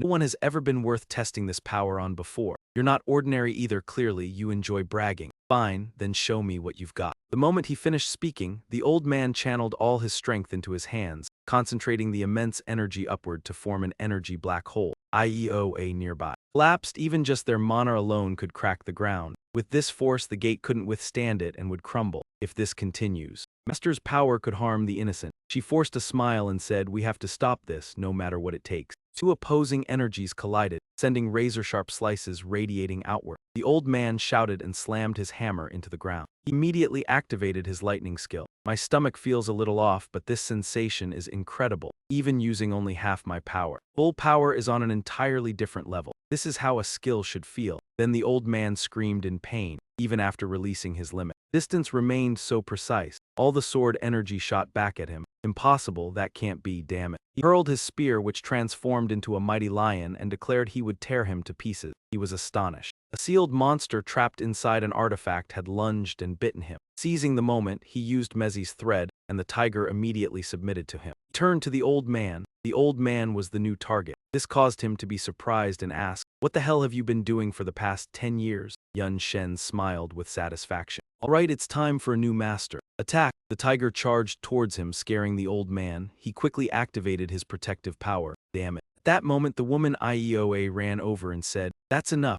Are you both crazy? Look around. The gate is about to collapse. Do you have any idea what will happen if all this mana doesn't leave this world? It will happen. Troida Asu, even you can't escape responsibility." She continued, "You know what will happen if this is taken to the international court, right?" The old man gave a faint smile and said, "That arrogant little brat." Ioa continued, "While you were losing control, I contacted the association and the HMCS headquarters. It won't be long now. They'll respond and reopen the gate." She looked at him sincerely and said, "So let's end this battle." Yun Shen, slightly dissatisfied, glared at the old man. At that moment, the awakening ability clock on his wrist went off. He jumped, grabbed it, and cursed. "What the hell?" The voice on the other end said, "This is Boss Quat, chairman of the HMCS headquarters." "This is Boss Quat, chairman of the HMCS." The mysterious man said, "You'd better come now." The old man, slightly worried, said, "Damn it, I'm on my way." He left and said, "This is why people say never take in a wild beast. I've lost interest now. Get out, it's over." At that moment, Ioa slumped down, filled with worry. She thought, "He's the last person I want to know about this, no matter what. No matter the cost, I never want to betray the sincerity and kindness he has shown me, even if it means dying. If the master asks now, what should I say? How could I tell him that the disciple he has raised and cared for all these years is actually the daughter of a criminal?" He slowly moved closer. He supported her and asked, "Are you all right? You're not too hurt, are you?" She looked at him, her face filled with frustration, calling out for her master. Every time she saw his face,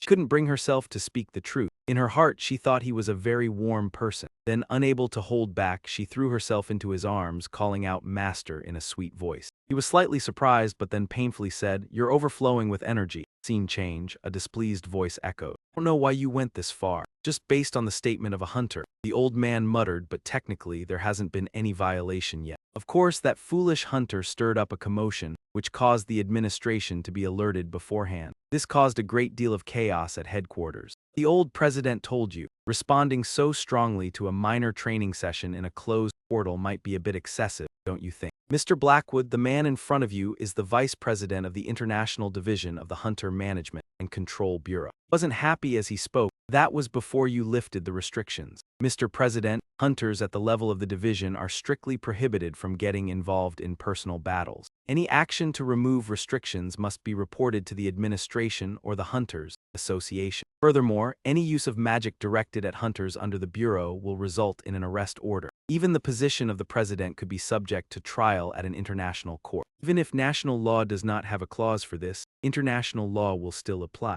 However, he suddenly broke into a bizarre smile and said, "In times of peace like this, there's no need to create chaos over such an accident. So I ask that you handle this matter solely within South Korea. Of course, even if this accident is overlooked, we still need to hear from those involved to accurately assess the situation. I must meet the person who participated in a standard battle with a current-level hunter." The old man said in surprise, "Min Si-hu, so that's it." Knowing that he had understood, Blackwood said so, "See you in South Korea," then ended the call. The old man ground his teeth in anger. Ridiculous. I already knew the gap in strength from 20 years ago, but it's completely different now. Back then, I could still keep up with him. I had thought that this time I could finally surpass him. Yet, after 10 years of disappearance, he suddenly became stronger, as if he had completely transformed into a different being. I've spent an entire decade relentlessly chasing power. I cannot accept this glaring gap in strength. What has he been doing all this time? That feeling of risking everything in battle. It's been so long since I felt like this. The power I'm holding back still isn't enough." The old man, both exhilarated and bitter, muttered, "At least I've found someone worth facing again." "Welcome back, Mad Dog." A week later, at the Than Hoa IEO Guild headquarters, Io said shyly,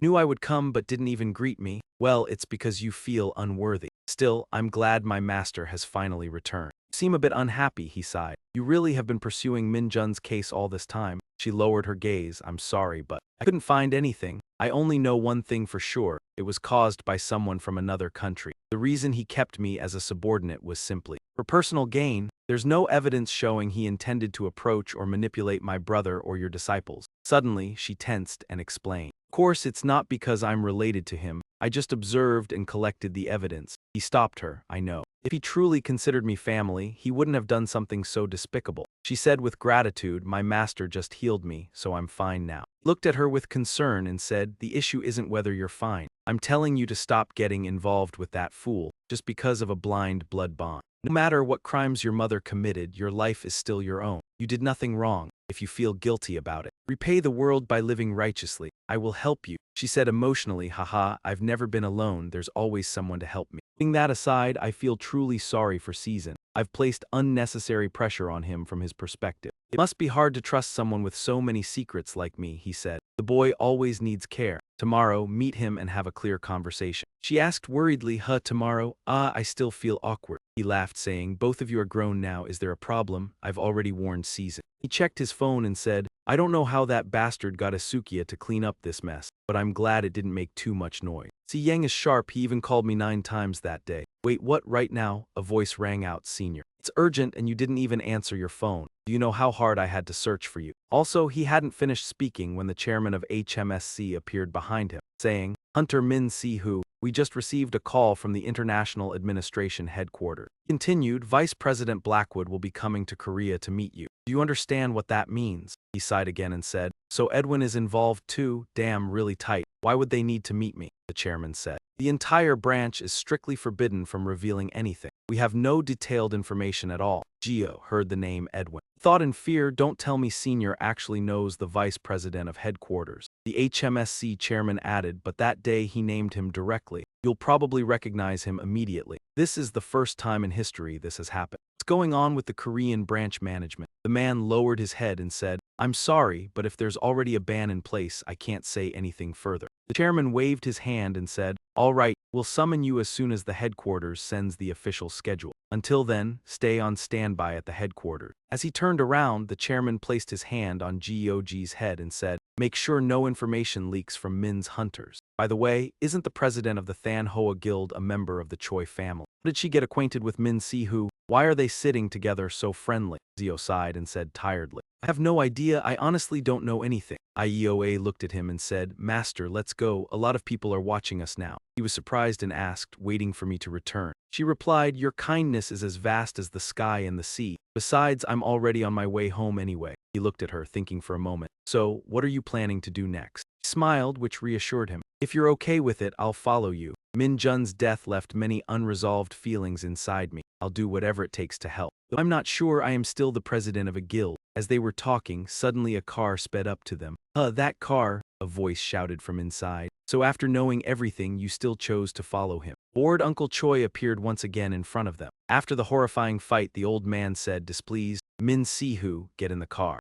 AEOA looked down on the old man. You did something so stupid and now you dare to give orders? What is this nonsense? The man smirked and said, why should I do that? If you still want to play the role of the deep, meaningful master-disciple relationship, it's best you listen to what I'm about to tell you. She went crazy and said, are you joking? Fortunately, he calmed her down and said, I-E-O-O. He smiled sweetly at her. Goodbye for now, I'll call you later. She watched him get into her uncle's car, clearly worried. Master, but the car had already started moving. A voice from inside the car sounded, seeming annoyed. He mocked, defeated, crazy tail between his legs. Don't you feel any shame? The man said arrogantly. Haha, you're wrong. The battle hasn't ended yet. If that damned flower hadn't interfered, I would have finished it cleanly. Thanks to that, things got even more interesting. Crazy dog. Because of that, I'll be busy for a while. I promise I'll organize an official global competition soon. The man, still displeased, said, just accept it slowly. You can't believe that someone like you could even get close to becoming president. Suddenly, he exclaimed,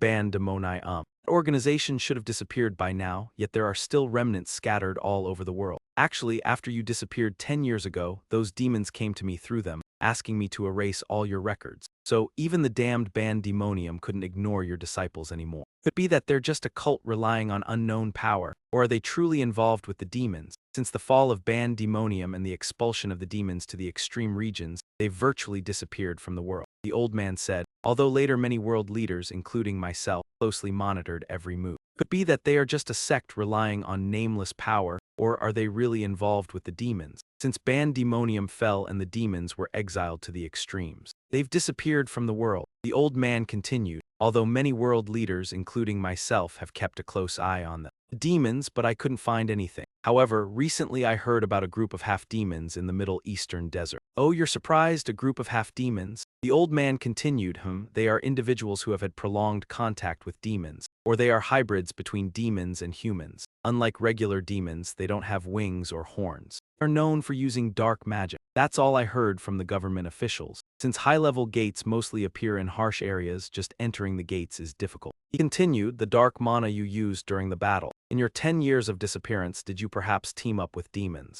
Men immediately responded, nonsense. No, I didn't. He was surprised, someone like you. No matter how much you despise demons, you can't control your desire for power. Right, you don't care, he replied. Do I look like you? If you're done talking, just let me down. After the conversation, the car suddenly stopped. Men got out and said, got it, don't misunderstand me. I have no intention of negotiating with those demon people. I'm not interested in watching the brutal battles like the ones your crazy ass gets into. So don't waste my time. Call me when you're about to die. It's best if you kneel and apologize properly. Old man said, I already know all your strange preferences, but this time it's really funny. Even if they reached your little toe, they wouldn't be able to touch you, so why get so close? Men replied, then you'll regret it. You remember when the chairman said that. Half demon, perhaps she's involved. Scene shifts to the HMCS International Headquarters. Really arriving, the whispers, surely they came here to settle scores with the branch. Hey, didn't you hear anything? Not even a bit. Wow, what the hell is going on? Honestly, every workday feels like a joke. Branch director. Bai Gong Ho spoke. Mr. Bo Lach, thank you for visiting today. This is Hunter Min Si-hu, a new staff member at the HMCS branch. North Korea, Mr. Bo Lach said, pleased to meet you. Hunter Min Si-hu replied politely, likewise. What do you need, Ederwin? That made Gu Nho jump in surprise. Hunter Min, Bo Lach, calm as ever, added. Branch director Bai Gong Ho, can you step outside for a moment? I have something to discuss privately with Hunter Min. Gu Nho left, curiosity killing him. He thought, but if I meddle, I'll lose the chance to get acquainted with the corporation's management. So he obediently left. I'll wait outside, call me if you need anything. He felt a flicker of worry what could be happening, but he reminded himself to be careful. Hunter Min. As soon as Gu Nho left, an angry voice shouted. Black grabbed his collar, voice filled with emotion. Where the hell have you been for the past 10 years? Hemen stammered, embarrassed. I calmed down. Bo Lach punched Hemen lightly. Damn it. Then he asked, by the way, I'm glad you found your way back. Where on earth have you been all this time? Hemen sighed. Another question, sit down first. And so he recounted the story, leaving Black stunned in a different dimension, a separate timeline. It was almost unbelievable, especially when recalling how the gateway machine appeared in this world. Truly, nothing is impossible. Black said that before. You were one of the key figures of this world, but now your name has faded into obscurity, and yet, here you are again. It feels as though the sun has shone on my long-forgotten memories, but it's also amusing, just recognizing me by my name. How could I forget you? You saved my life countless times during that chaotic period. He said save, that gave me goosebumps. By the way, how did you manage to get in touch with Jehoah? Letter 1EDD Lach said that the HMCS headquarters is currently actively investigating cases involving global guilds, and the IEOA led by someone with the same name is among them. Thanks to contributions to a recent case, I was able to obtain her contact information. He kept asking with curiosity, so tell me, you're currently with the HMCS Korea branch, right? How do you feel about transferring to headquarters? He jumped in surprise. This guy has a knack, Black said in pain. Why? He replied calmly, don't you need a reason for dislike? Black pleaded with his friend, come on, think about it. A shark belongs in the open sea. Besides, you'll surely become my capable right-hand man. He enjoys talking. If you believe him, that makes me happy. However, I also have something I need to clarify, Black said confidently. Of course, there's more. Our resources are more than enough to allow you to investigate thoroughly. The investigative authority of the HMCS headquarters is much more powerful than you might think. He wasn't particularly concerned. I'll consider it. So what's the purpose of this investigation? Recently, another portal has appeared in the desert area. It has caused widespread casualties both inside and around it. Normally, the responsibility would fall on the monsters within the portal. However, the autopsy results indicate that the cause of death was poisoning. They all died from ingesting something. We suspect the cause might be an illegal enhancement drug. He looked slightly surprised. After a moment of hesitation, he asked again, "A stimulant drug? Exactly. The composition of the drug and its distribution channels have not been revealed yet, so no official information has been released. However, the chairman has secretly been investigating the deaths of awakened individuals around the world for about half a year. During the investigation, the autopsies provided no further information except that the bodies were decaying at a cellular level. It's very hard to make an official statement on this since the victims were all rogue awakened individuals, and no trace of drugs was found. Fortunately, someone witnessed a similar event in China. Based on the witness's testimony, the rogue awakened individual who died showed signs of insanity and self-destruction after inhaling a kind of black powder. After inhaling the powder, the rogue awakened individual emitted mana and enhanced skills far beyond expectations, becoming a self-destructive weapon that obliterated everything in the area. He nervously said, "So, that black powder is like a stimulant for awakened ones, and it's connected to what happened in the desert, right?" Letter 1EDD Loch responded, "Yes, not just related. We suspect the drug is the cause of the incident and have started an investigation." He asked again, "This happened about half a year ago. So why did it become the cause of the incident in the desert?" Along with the large number of casualties, a gate was discovered in the desert. At the entrance of the gate, the Manhwa Association found traces of the black powder right from the start when the incident occurred. Furthermore, a war chariot belonging to a trading guild named Y was found near the gate. There's nothing unusual about this guild and it seems to be just a small one. But some things are bothering me, he said with a headache. So in summary, they're involved too. This is troublesome. B letter 1EDD Loch smirked and said, "I know she's your disciple. This is a secret investigation. And she was the first to discover the drug. Furthermore, Hoa cannot escape from this incident." He looked at him with a calculating look. "If you help, troubles will be significantly reduced. Your disciple is in a dangerous situation. Do you not care at all?" The mad dog Min Sihu. He men responded coldly, "You've thought of everything, huh?" Then he sighed, "Fine, I need to go to the Middle East anyway." Ak excitedly said, "Great, if you help, we'll support you to the fullest. Also, what exactly happened with the president then?" "Illegal practical training if you want." He men interrupted, "I can do that, just leave him be. He's just going crazy with power. After all, that old bastard was still just a human." Afterwards, Yun Shen returned home and prepared the battle map, and Si Yang asked in surprise, "So you joined the international investigation team at headquarters?" Yun Shen replied, "Yes. Do you remember Edwin? He specifically requested it." Si Yang said sadly, "I know, but why the sudden news? It's just a bit of trouble." Yun Shen added, "Sister Bloom will explain the details to you." The child asked in surprise, "Sister Bloom, why, all of a sudden?" At that moment, Si Yang suddenly got a call. The child interrupted, "Wait a moment, hello. Sister Bloom, how did you get my number? What, you him?" After Si Yang hung up, Fu Ditch asked, "So, where are we going this time? Won't push your mana to the limit like last time, right?" Yun Shen asked. "Why, afraid of running out of food?" Fu Zi replied, "Food is stupid. Why should I care about such a tiny bit of mana? The issue is the change happening inside my body." Yun Shen asked curiously, "Change?" Fu Zi said, "Ever since you returned from that place,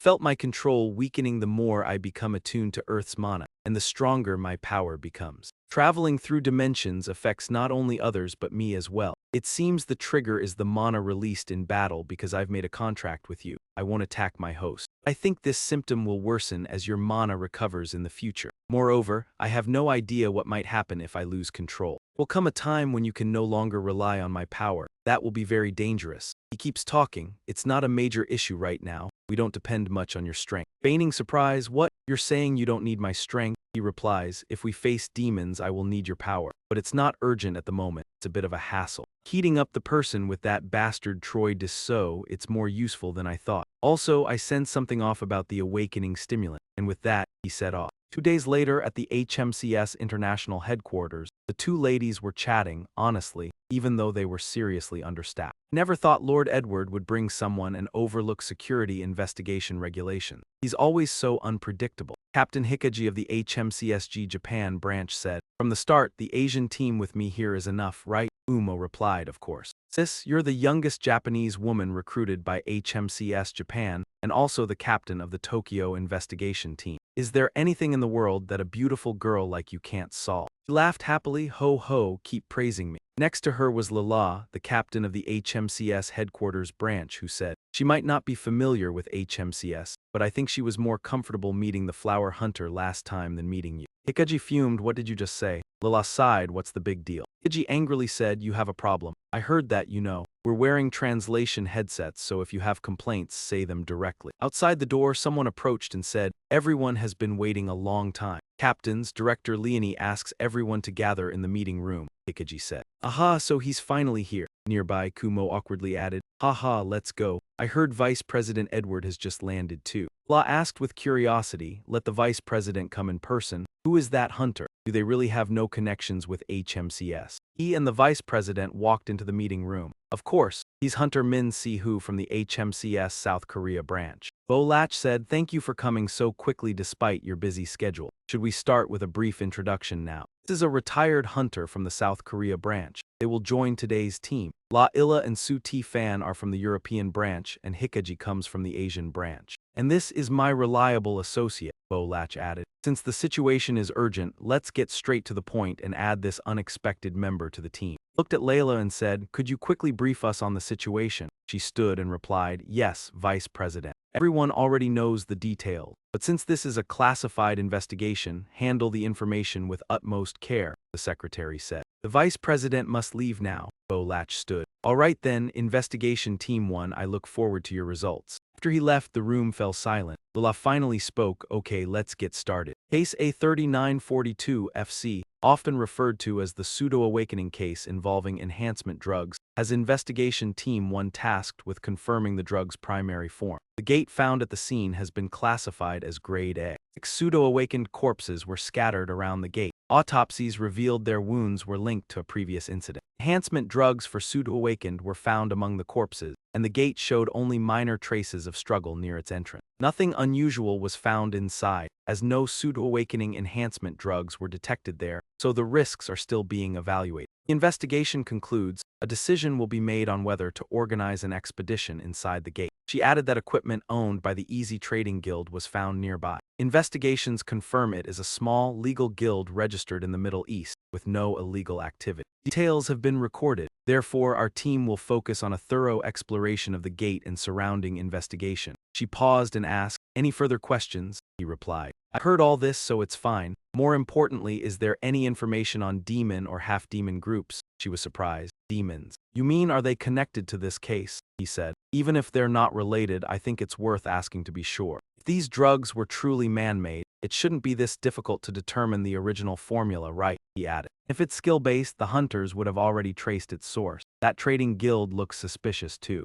Even before this case, if there was any issue involving them, anything at all, a curious person said. I don't understand, Hikaji said unhappily. Why bring up things unrelated to the case? He replied. We don't know if it's connected until we investigate. Unless we start the investigation, I'm just mentioning what I've heard. She laughed at this, then looked down on him. Even the main headquarters wouldn't mention this. And a hunter from the South Korea branch, newly assigned mid-level, knows about it. That's ridiculous, isn't it, Hunter Min? If this were truly a key clue, headquarters would have surely mentioned it. She continued, you're not part of the union, and I've never seen your name in the ranked hunters list. Strange that you were suddenly assigned to the International Investigation Team, and now you claim demons are involved in this case. It's been 10 years since demons and humans cooperated. Are you bringing that bias into this investigation? She said arrogantly. Who do you think you are? She looked superior. Lila interrupted, enough. Whereby Kumo hesitated. Calm down, we don't need to argue right now. Lila said regretfully, exactly. As the official representative of the branch, you should know what matters most now. Forget about the petty arguments and let's start investigating the case, Hunter Min. I also need you to focus on the case now. You love to talk.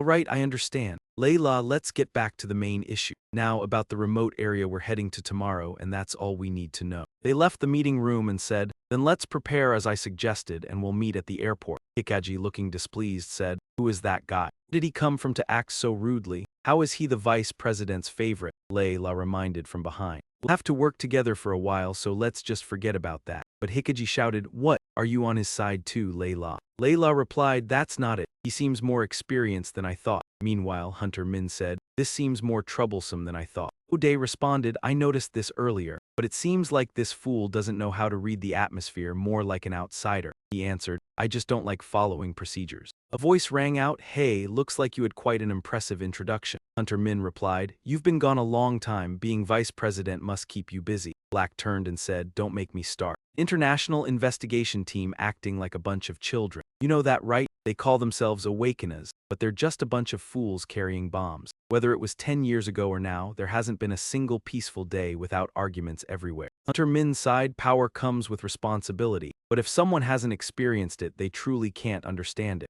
Letter 1EDD Loch asked, "What do you think about this team? A bit troublesome, but I don't care as long as they don't disturb my work. That's all that matters." Letter 1EDD Loch smiled. "Of course, that's what you'd say. You haven't changed a bit in 10 years. Tomorrow's trip will take us to the official investigation site. So don't create any major problems, okay? You've got the international HMCS headquarters backing you." Hunter Min sighed again. All right.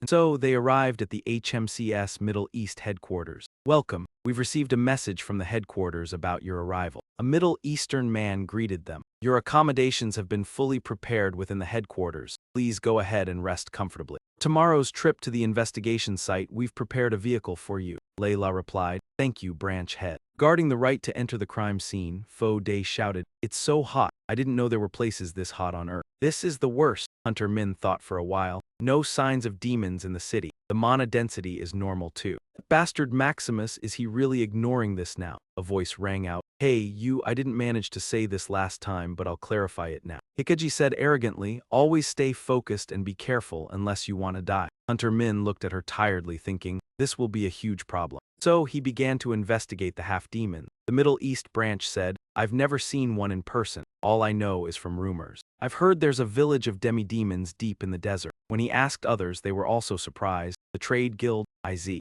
This is the first time I've heard that name. We can't know all the small guilds, but a guild run by demons, never heard of that." He asked more people around. Demi-demons look completely human, and I've heard that without an analyzer, it's very hard to tell them apart from normal people. I know, the situation's a bit better now. The demi-demons that appeared after the war between humans and demons 10 years ago have been suppressed everywhere. They became objects of scorn. Hiding their bases and pretending to be human when they go out is certainly the better option. So if demi-demons are walking around here, who would recognize them? Hunter Min scratched his head, thinking, there aren't many clues to follow. Should I go deeper into the desert to find out? Bode then said. "Hey Food, you're being abandoned, huh?" Hunter Min said. "Why are you starting trouble all of a sudden?" Bode replied, "Everyone is in a group. Yet you're walking alone in this far-off city." Hunter Min replied with a headache, "That's because..." Suddenly, a voice interrupted. "Hunter Min," Layla said, "the HMCS office is over there. Why are you here?" "The Middle East branch headquarters is quite grand, so it's suitable for resting," he answered. "Still, it's free time. I was just taking the chance to check a few things." "What about you, Layla?" "Oh, Sotfin is going to get the access permit for the portal we're scheduled to inspect tomorrow.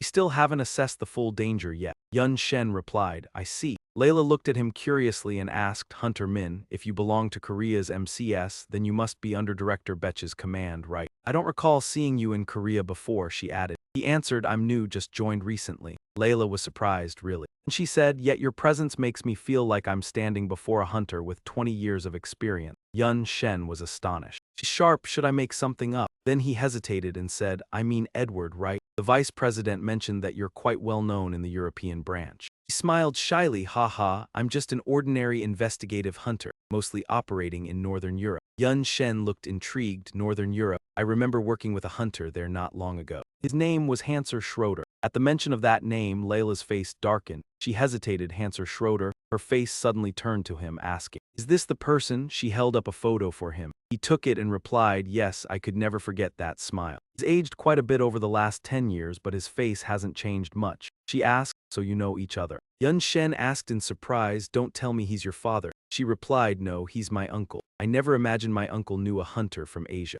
Anyway, you look only about my age, so I assumed." Yun Shen explained, "It's just that my face makes me look younger." She said sadly, if Uncle Han woke up right now, he would be very happy. Actually, he's been in a coma for 2 years because of the portal syndrome. Yun Shen was surprised. "Portal syndrome?" Layla explained, "Mana and the teleportation portals remain one of the world's great mysteries. Those infected or affected by unknown side effects are victims of that. Uncle Han stayed in the portal too long while searching for a lost teammate. During a final rescue raid, when they finally found him, he had already lost consciousness. Since then, he has survived only thanks to the skills of recovery hunters. She was extremely sorrowful. I want to help him as much as I can." So whenever I have free time outside missions, I challenge higher-level portals, but I've had no luck at all. Yan Shen said, I've heard that sometimes recovery items called elixirs appear in portals. Is that what you're looking for? She nodded, yes, it may sound foolish, right? But even if it's just a rumor, he's the only family I have left. While they were talking, Sotfin appeared. Captain, the portal access process is complete. They said we can depart immediately. Good, well done.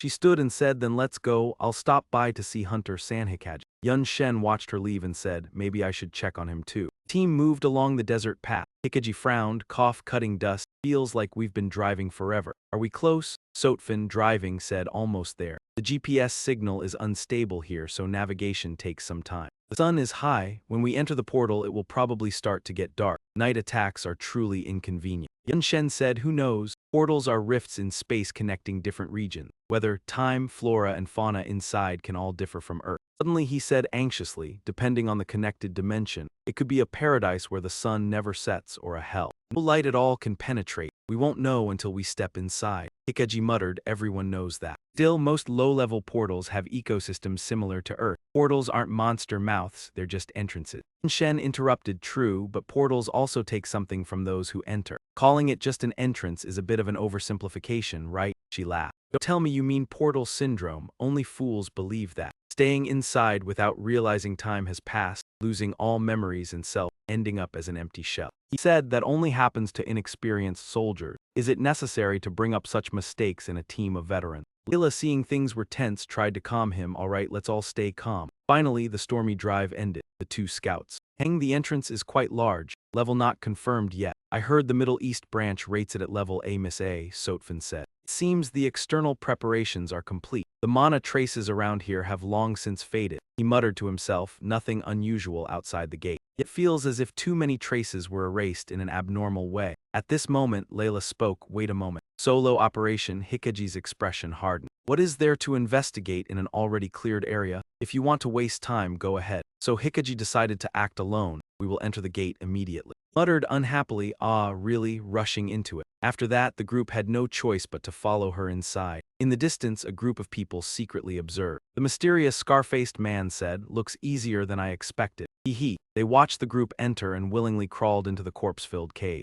Inside, Leica reported the local time as 5:40 million. Estimated gate level A. In total, there are 6 HMCS hunters of level A or higher. We will begin a detailed investigation at Gate K3, north of the desert. Stefan said, our main task is to investigate hunter crimes. Feeling a bit nervous, Layla interrupted him. Our mission isn't to clear the gate. Then she reached out to probe the ground using her skill. Secret garden growth, grade A, she explained, synchronizes internal mana with natural mana to nourish plants. It allows sensing mana and creatures nearby. The range and duration depend on the caster's ability. From afar, countless life-giving plants began sprouting, covering the area. Lila said, our goal is to find clues about illegal enhancement drugs inside the gate. He was surprised. A skill that detects and defends at the same time? The range is impressive, she added from my position. No monsters detected within a 30 km radius. I will continue monitoring for unusual activity, but be careful. Sensing range is weak when approaching close. Now divide the area and start a thorough investigation. She particularly emphasized to Hai. Kaji prioritized preserving the scene. Engage only if monsters act aggressively. Do not act recklessly, understood. He ignored the group leader and directly said, HMPH, sweep the area clean. Right, he muttered sarcastically, pretending authority just to command subordinates. She shouted. I heard that. I'm capable of more than just reconnaissance, Layla said. All right, spread out and begin searching. Report anything unusual immediately. Group scattered, saying, yeah, got it. He muttered as he walked, what's the point of forming a team then? Suddenly, Vordai appeared and said, looking back, he really seems like a lone type. He immediately said, quiet, I'm walking. Then he froze and looked down. It seems someone had tampered with this area before. Vordai also remarked, HMPH. The ground here feels disgusting. He said, there's abnormal mana mixed in, unlike natural formations in the gate. Someone deliberately left these traces. After examining a bit, he said, this is demonic energy. Then he picked up his phone. The call connected to the old man who said, calling me now, master. Carefully instructed his subordinates outside. He asked, how's the situation out there? The old man replied, as ordered, sir. I am monitoring the gate entrance without revealing my presence. Currently, a suspicious group is lurking near the entrance. He asked immediately how many. The old man said 5 in total. He smiled in satisfaction. All right, if they enter the gate, report to me immediately. The old man replied, they don't seem easy to deal with. If my strength is needed, I can enter with you, he said. No, if they call reinforcements and block the entrance, it will be troublesome. Stay here and guard the gate, the old man obeyed. Vordai was shocked and said, what the hell? That old man is also present. Since when? He replied, since I set foot in this country. He's skilled at moving unnoticed, so I told him to follow from a distance. Vordai, annoyed, said, you really know how to assign work. He calmly replied, I already said it, those who commit crimes must pay. Now what exactly did they bury underground that is filled with such filthy demonic energy? He felt extremely uneasy. When the sun sets, things will get even more troublesome. In Hikaji's group, the kid, after scouting, ran over. I've searched the entire area, but didn't find a single trace of the awakening enhancement drug, not even a monster. He was furious. How could a gate that hasn't been cleared already be this clean? The kid continued, but sis, among those using battle traces and evidence of the drug, some were discovered outside the gate right from the start, right? If we assume that everyone involved with this drug was eliminated in that battle, I mean, the victims never even stepped through the gate. Even so, if they had used enhancement drugs in combat, this gate couldn't be completely empty. After that incident, gate errors have been strictly controlled. If the victims had tried to clear the gate, there should be traces left behind. If they never entered, at least the resources inside should remain. She said there must be something valuable inside this gate. Otherwise, there would be no evidence at all. At the very least, there should be some valuable items to report. She gritted her teeth in anger. The branch leader had high expectations for us. This is a direct order from headquarters. This is not good. She thought, if this were an A-class gate, there should at least be valuable mana stones underground. She immediately cast a spell and said, "O spirits, overturn the earth." The sky lit up as she summoned a massive energy. Layla, worried, asked, what's happening? I haven't received any notifications, she commanded Sotfin. He immediately replied, understood, I'll check right away. Watching Sotfin leave, she thought wearily, this is frustrating. Nothing seems to be going smoothly. Should we end here and return? She didn't expect that people had already surrounded her from behind. Scene shifts to Hikaji. The little one proudly said, you just collapsed this entire area with a single strike. You really are too strong, she replied candidly. All right, whether it's mana or enhancement drugs, come out now. But when she looked ahead, what appeared was neither mana nor gemstones. It was a pile of undead. She screamed, undead, is this undead? The ground was covered in them. The little one shouted, they must be monsters that twisted the cycle of life and death, swallowing shadows to ignite. I see it now, they are living corpses. Sister froze. Under the ground, the little one said, that's not all. Normally undead can't move in such large groups. We have to eliminate them all before we can figure out the cause. Skill, Divine Serpent Summon, rank add. She summoned the snake spirit with a pack. Using her mana, the duration and strength of the summoned soul were proportional to the mana used. She gave the order. Were crushed, her observation skill annihilated all the zombies ahead. She looked composed. It's just a bunch of undead, but they really startled me. Seconds later, she shouted in surprise, even more, how many layers of these things are stacked here? Little one said, it looked bad, sister, behind you. Mai rushed in timely and dealt with the remaining ones. He wondered, what the hell is going on? Where did these monsters come from? She said. I don't know either. Didn't you detect them with your boundary scan? Come, I didn't detect so many buried underground, he replied. There was no mana reaction at all. They were probably attracted by the loud noise. Why did you mess with that area? The little one spoke. Now is not the time to blame each other.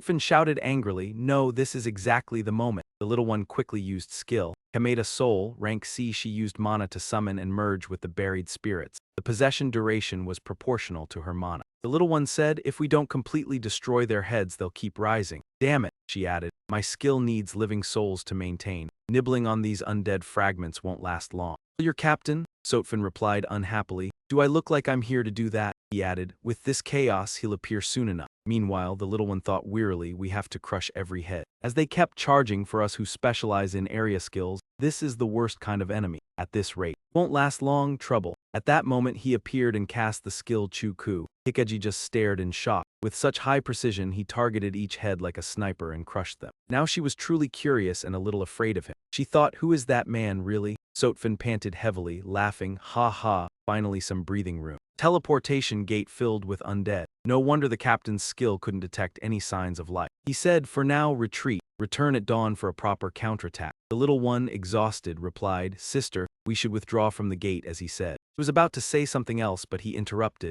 Stop being stubborn. Charging in will only ruin the area more. She didn't want to waste time. She's willing to waste mana for nothing. The girl is completely ignored by him. At this moment, the little one shouted, look, another wave is coming. Damn it, another wave just like before, Hikaji asked. Hey, where's your superior? Still can't get through. Tefan said anxiously, I'm still trying to contact him, but he hasn't answered. With this chaos, he still hasn't arrived. And men froze. You're leaving him there alone. The group didn't understand. And men immediately ran to find the captain and said, leave the rest to you. He felt something was off. His companion reminded him over the phone, it's me. You need to enter the gate now. The fake superior replied, give the orders, tell me who to strike. What should I do first? Everyone outside has entered the gate, right? Follow the trail they left behind. Upon arrival, he realized the area felt wrong and said, it seems one of ours has been captured. Scene shifts, Layla is tied up and gagged. She can do nothing, completely ambushed. The criminals tied her up nearby. She worried, thinking the entrance was heavily guarded. How did they get through? One spoke up, boss, can I kill her?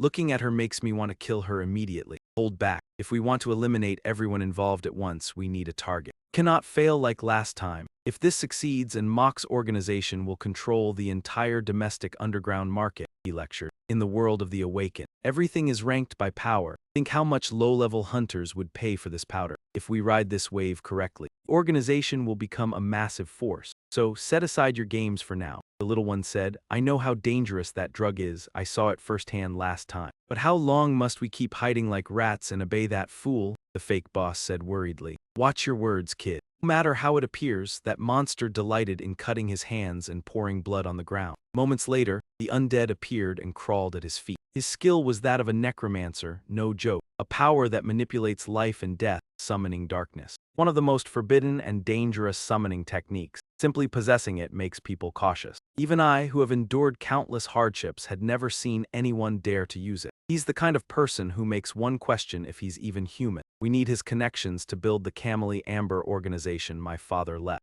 Is this the drug? The subordinate said. Boss, I just need a sip. Stop. Do you want to end up like those dead outside the gate? With just this small vial, the skill's power can explode to hunter level. Once tried, you can never let go. Eventually, the body cannot withstand the pressure and bursts. It's like a drug that creates a brief but blazing fire, then dies out. I saw it with my own eyes. Witnessing that hell right here. Suddenly, the monster appeared, laughing chillingly. Hee, the old man asked him. Where was this produced? Hey, Ivan, we're on the same boat now, right? I think I have the right to know the supply source. For this drug, huh? His eyes glowed red. Even my subordinates can't control it. To let this type of drug be exposed to international investigation, yet you dare ask about the supply chain. The old man said, it's unavoidable. Dealing drugs always has incidents. It's not rare, right? While she was blinded, they talked a lot. Heh, quite bold, huh? I like bold souls, but I cannot reveal the supply chain, he said to the old man. It would be troublesome if a foolish boss like you exposed it to even dumber subordinates, right? The young subordinate stood up and said, dare speak to our boss like that? At that moment, a voice cut in. Oh my, why all the noise? The demon girl appeared and said, turn up the sound in your trash.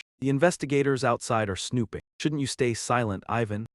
Ivan, why are you here? She looked at him and said, you seem to be doing unnecessary things. I don't want to interfere, but shouldn't you stop the acts that are pushing the whole hierarchy into danger? Savage Face said, more outdated leaders' words. If it's troublesome, kill them all, tell them not to worry. She said again, Ivan, you only play with death, so you don't understand people, right? Their bonds were persistent and troublesome. Demon Girl approached Layla and said, this one will be dangerous. He said, I'll keep her alive for a while until all those involved are dealt with. She cut him off. He was talking about that person, Ivan, not me. It may be a bit late, but think carefully, are they really on our side? Ivan frowned as she walked away. He sneered, they can only hide and watch. At this moment, the meddlesome kid asked, exactly are those people? The old man quickly replied, quiet. It's best to pretend we saw nothing. Anyway, that tied-up woman and the investigators outside the gate won't last until morning. Scene change. The remaining group wandered near the gate, rushing out without thinking. Now the path was swarming with beasts. If it weren't for the hunter men clearing some out ahead, this would already be dangerous. Calling for backup outside would be safer.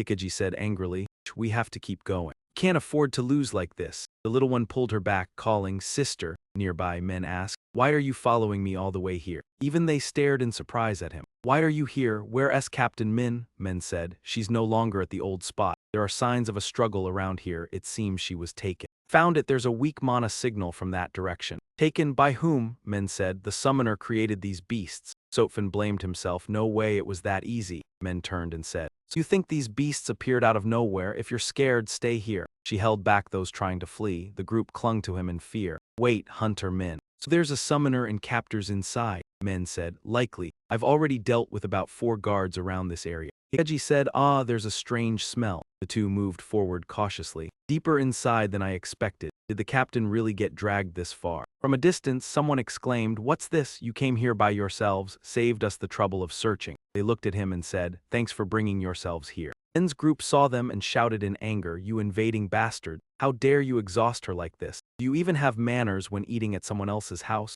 Normally, you introduce yourselves first. On the other side, he sneered. The kid's wounds aren't even dry yet. He still used magic. Then he said, harming wolves, and formed a magical circle on the ground which began to glow. I'll let you taste the regret of venturing in here yourself. Men looked at the chaos with extreme annoyance. Before him was utter chaos, everyone attacking with fists, kicks, and magic. Hikaji thought worriedly, the space is too cramped if I summon Kagusachi here. The entire cave would collapse and everyone would be in danger. I can't just stand still. Right, I must use this chaos to find Hunter Leela. The ugly Evan appeared. Heh heh. Just as I thought, leaving it to them always misses a spot. Hikaji shouted, move aside, you insolent fool. He extended his hands to attack her. You really are hopeless. The little one panicked and yelled, sister, did you hear that terrible scream? Then immediately turned and activated his immense power, sending Ivan flying away from Hikaji. He said, that was one strong jolt. Not sure if it just increased my output a bit. Exhausted, Fu said, ah, I feel like vomiting. Men said anxiously, rest a moment, I'll handle the rest. Zombies rushed toward Ivan. After Men used his control skill, he said, go meet your father. The man defended while cursing, damn it. Finally, an explosion erupted, lighting the sky red. After releasing the bomb, he said, then I won't hold back anymore. Unexpectedly, Men was faster and appeared behind him. Do you still have anything to show? Ivan looked at Men, a bit fearful. Speed skill, when did you activate it? Men said, thanks for breaking the wall, then launched a thunderous punch at him. The monster felt as if its eyes were blinded. Men had defeated it, but another figure appeared, saying, long time no see. Men was surprised it was Chi Dao. I thought you wouldn't intervene until the end, so you weren't planning to kill. She said, he looks ordinary, but he's actually quite important. Once he's no longer useful, you can roast or fry him. Can we skip him this time? I really don't want to face someone that strong. And thought to himself, unlike those who died before, this one is deeply involved in medicine distribution. His personality alone is enough to cause trouble later. I want to deal with him now, but I must prioritize more important matters first. Below, the adventure group was severely wounded. She was certainly stronger than that deadly summoner. Men asked her, you people are such filthy creatures, are you some kind of demon traitors? She has, oh my, you know too much about us. You're mistaken. The moderate faction has held power for a while now. This incident was entirely caused by this child. He took on a request without permission, acting on our behalf without authorization. I don't know who gave the request, he doesn't believe it. Don't speak nonsense. You mean you're involved in what he did and still don't know who's behind it? He denied any involvement. We only intervened to save this child. We only learned what he was doing not long ago. She continued, I know you have many questions, but He paused and then said, all right if you're not the mastermind. It doesn't matter, there won't be a second time. She smiled in delight. Oh, you trust me that easily? He responded. I can read your mana waves. When you lie, they get distorted. She pouted. Fine, I'm honest. He continued, one last question. When you say we, who exactly are you referring to? She smiled lightly. I suppose it's time to answer. We are called Is. After saying that, she immediately vanished. He thought to himself, so the anti-demon faction isn't heavily involved in this. If it were just for money, no one would intentionally choose the demon-hating race as a pawn. That man, I can feel an unusual source of power, but it's not mana. It's some form of energy I don't recognize, something I've never seen in other realms. Is it? I'll have to investigate them too. Just as he landed, Layla said, thank you all for saving us. As captain, I feel so embarrassed. First, let's leave through the portal. We've been here too long. Yes, Captain, please don't strain yourself. The woman Hikaji glanced up at him and said, we should clean up first. The necromancer fled, he replied. He's gone, ambushed. Layla repeatedly apologized. I'm sorry I let my guard down. Someone said, at least everyone is safe, that's some comfort. Let's leave the portal first, then we'll figure it out. He thought to himself, so it's easier to go alone. Well, not exactly alone. He then said, this guy has always been by my side, right? PH letter 1EDD dare. But the only response was silence. He became very worried, repeatedly calling out to PH letter 1EDD dare mentally, but there was no response. Time passed. 2 days later at the HMCS Go headquarters. I've never heard of a necromancer before. Now you're telling me they're not even the main culprit. Yeah, from the way they spoke, it seems like this is just the beginning. Damn it, I was too careless. I thought it was just a routine site inspection. I really owe you a debt of gratitude. No one could have foreseen what happened to the team sent out. It's a relief no one got seriously hurt. Yeah, thanks to you, everyone can get back to work right away. Especially the hunter Hikaji, things would have been really bad without you. As expected, the skills of the old mad dog are still sharp as ever. Alright, there's nothing urgent, right? I'm heading back to South Korea. If you find any new leads, call me. You're leaving already? We'll meet again soon, but at least you should say goodbye to the others. Nah, I'm busy. I came to thank you for treating me. Next time, I'll be the one who can actually be of help. Sure, it's up to you. Since that day, PH letter 1EDD Dare still hadn't woken up. I didn't have any issues using the skills I learned through PH letter 1EDD Dare's abilities. The mana flow and core recovery were both stable, nothing unusual at all. PH letter 1EDD Dare, you bastard. How long are you going to sleep? At the HMCS Central Headquarters, according to reports. Organization called Anmatch had secretly been trafficking performance-enhancing drugs in the area, not directly producing them. With the death of their leader who played a central role, the network was practically dismantled. However, there are still some scattered remnants in the market, so continuing the crackdown is necessary. How's the portal situation? It's severely damaged due to internal conflicts. According to reports, the portal itself has lost its value and will soon be closed down following procedure. It's a real problem if the former president's faction accuses us of tampering with the scene again. Haha, not this again, Vice President, you know how it is. The former president's faction practically controls the entire headquarters now, especially Kei Jinzuan, their most influential bodyguard, a semi-special hunter. He's always eyeing your position. We need to minimize any possible openings for exploitation. Oh damn, I forgot to knock. It's been a while, Vice President Edward Kajinzu Antho, Special Grade Hunter, HMCS Headquarters. I heard you're quite busy with the investigation into the enhancement drugs. It seems the results aren't what you were hoping for. What are you really up to? Stop pretending. The rumors are spreading everywhere. I heard you sent an unknown hunter from a distant Asian country and the investigation team. And yet he returned with nothing from the scene. You're mistaken. That team was attacked right at the scene's entrance. They managed to subdue the attacker, Old Duan said. Even so, all they discovered was a small organization. They couldn't trace the supply chain or the production source. But this investigation has been dragging on for too long, hasn't it? He spoke up, so I have a proposal. Why don't we make the investigation into enhancement drugs for awakened individuals public? Upon hearing that, Black found it utterly ridiculous. He said, if we make this public, even ordinary people who have never heard of these drugs will be curious. The demand will explode. Are you prepared for the consequences? Old Duan responded, that could be handled by quickly identifying and eliminating the source. Right. Actually, the top players probably already know about the investigation, even if it's not public yet.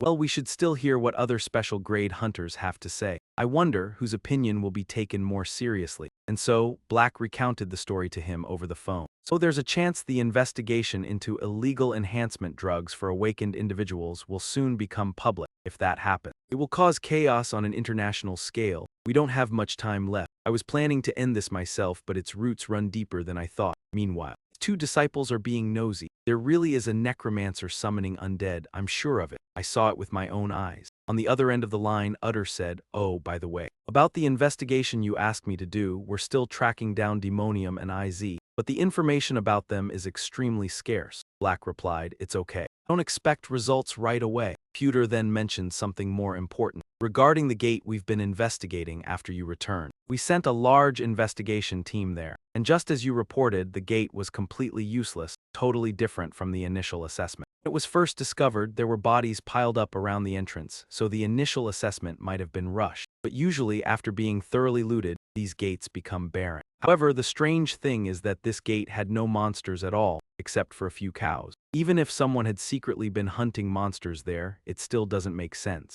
The necromancer and Enmach's group who attacked you might have cleared the gate beforehand. He asked Black, what do you think? Black replied, gates are dimensional rifts that aren't subject to normal spatial laws. They appear randomly without warning. Predicting where a void gate will appear and using it to transport illegal enhancement drugs is unimaginable, even with a super mage. Then he added, unless the gate wasn't actually a real gate at all. If the void gate was just a spatial illusion, crafted extremely meticulously to mimic a real gate for transporting goods. Upon hearing this, B-letter 1EDD Loch burst into laughter. Haha, that's too far-fetched, I was just casually speculating. Anyway, your intuition has always been sharp. I'll check that possibility a bit more. You still have the right to investigate. So continue supporting the investigation into illegal enhancement drugs for the awakened. Yes, sir. His disciples approached him, and Black said, "Are you done with the call? It's been a long time. A 3-on-1 fight should be easy, right?" The old man with finesse said, "Don't you see he's tired? Shut up." Nearby, the timid Walker said, "I'll sit this one out." The old man immediately blocked him, saying, "Where do you think you're going? If one person drops out, the whole group will suffer." Black replied, "Hammond, it's just to stretch my muscles a bit." The scene shifts to the bustling downtown, where people are joyfully dancing together. An unknown man enters the VIP room and says, "I have business inside. Could you let me through?" The security guard reads the passcode aloud. Darkness has no color. The man responds, "Only red blood matches ours," and the guard recognizes the hidden code, stepping aside to let him in. Someone was already waiting inside. He said, "It's been a while. Is everything well on your end?" The other replied, "Yes, by the way, will the great saint be accompanying you?" The tattooed man responded, "With the drug investigation in Korea growing more intense, we'll be limiting our movements for a while. After this agreement, we will temporarily halt all transactions." Hearing that, he immediately snapped his fingers and said, "Understood, we will send someone to escort you back." He replied, "I wasn't planning on returning just yet. There's still plenty to clean up after this agreement." A servant appeared and lit his cigarette. He slowly said, "Since the new shipment arrived, everything has been in chaos. Those damn cops. I don't understand what's gotten into them." At that moment, another man wearing a strange mask arrived. "Oh, you're here. Long time no see. Shuan tak distrokletter 1 ECF." He said briefly, "You're still punctual as ever." The clown immediately ordered his servant to find the goods, then they started talking. "Sorry. Throwing such a huge load on you. We were interrupted in Korea before we could distribute it, but the great saint insisted." The clown laughed eerily. "Ha ha ha. No problem, as long as I can sell it all, it's fine." The man took out a briefcase and said, "This is VIP merchandise, want to take a look?" As soon as it was opened, the clown was very pleased with the mysterious items inside. It was truly a remarkable sight. The next day when An Men returned to the company to work, the crowd whispered, "Have you heard about that Min Hunter? There's a rumor that he went on a business trip to the headquarters this time." "Really? So that's why the vice president of the headquarters came here recently? What's their connection? Maybe he's being supported or he's a pawn sent down." "No way." At that moment, Xiaogu appeared and shouted when he saw An Men, "Hey, you're here. Did you happen to see the document?" He suddenly had to leave for an urgent matter. Upon arriving, he saw two people arguing, so he gestured for them to be quiet. It turns out, he had overheard their conversation. "I heard there's top-notch goods here, but all I see are outdated items." One of them said, "Top-notch goods, that's a lie.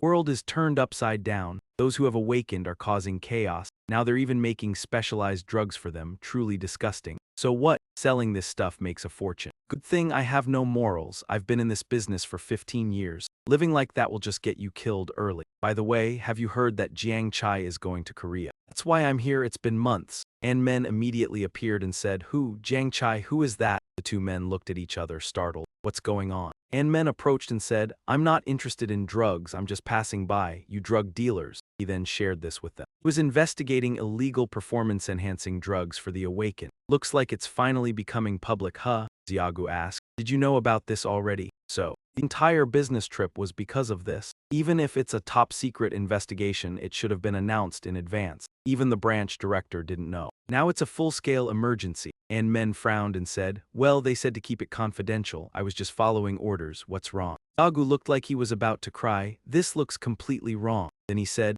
"You got a regular staff member to cooperate on this investigation," while the branch director had no idea. Even if the regular employees didn't know, the team leaders guessed it right away that you went to the headquarters. At this tense moment, a staff member came up and hesitated. The branch director is calling for you, the Min Hunter too." So the two went into the office to meet the branch director. His face was tense as he said, "As everyone knows, the headquarters has sent a major collaboration request to every country. An illegal drug called a performance enhancer for the awakened, used to enhance skill. Hunter, you must have confirmed the details during your previous business trip, right?" And men replied, "That's right." The director asked, "But what happened during that trip?" He cried out in pain. "Why is it that only the Korea branch is being targeted for results?" This scene, the two suddenly sprayed some spray. The director held his head and shook it, crying out, "Who can't see we're being set up here? Results, results, always screaming for results. Where in the world is there a place as clean of illegal drugs as Korea? What kind of results are they expecting from such a small country?"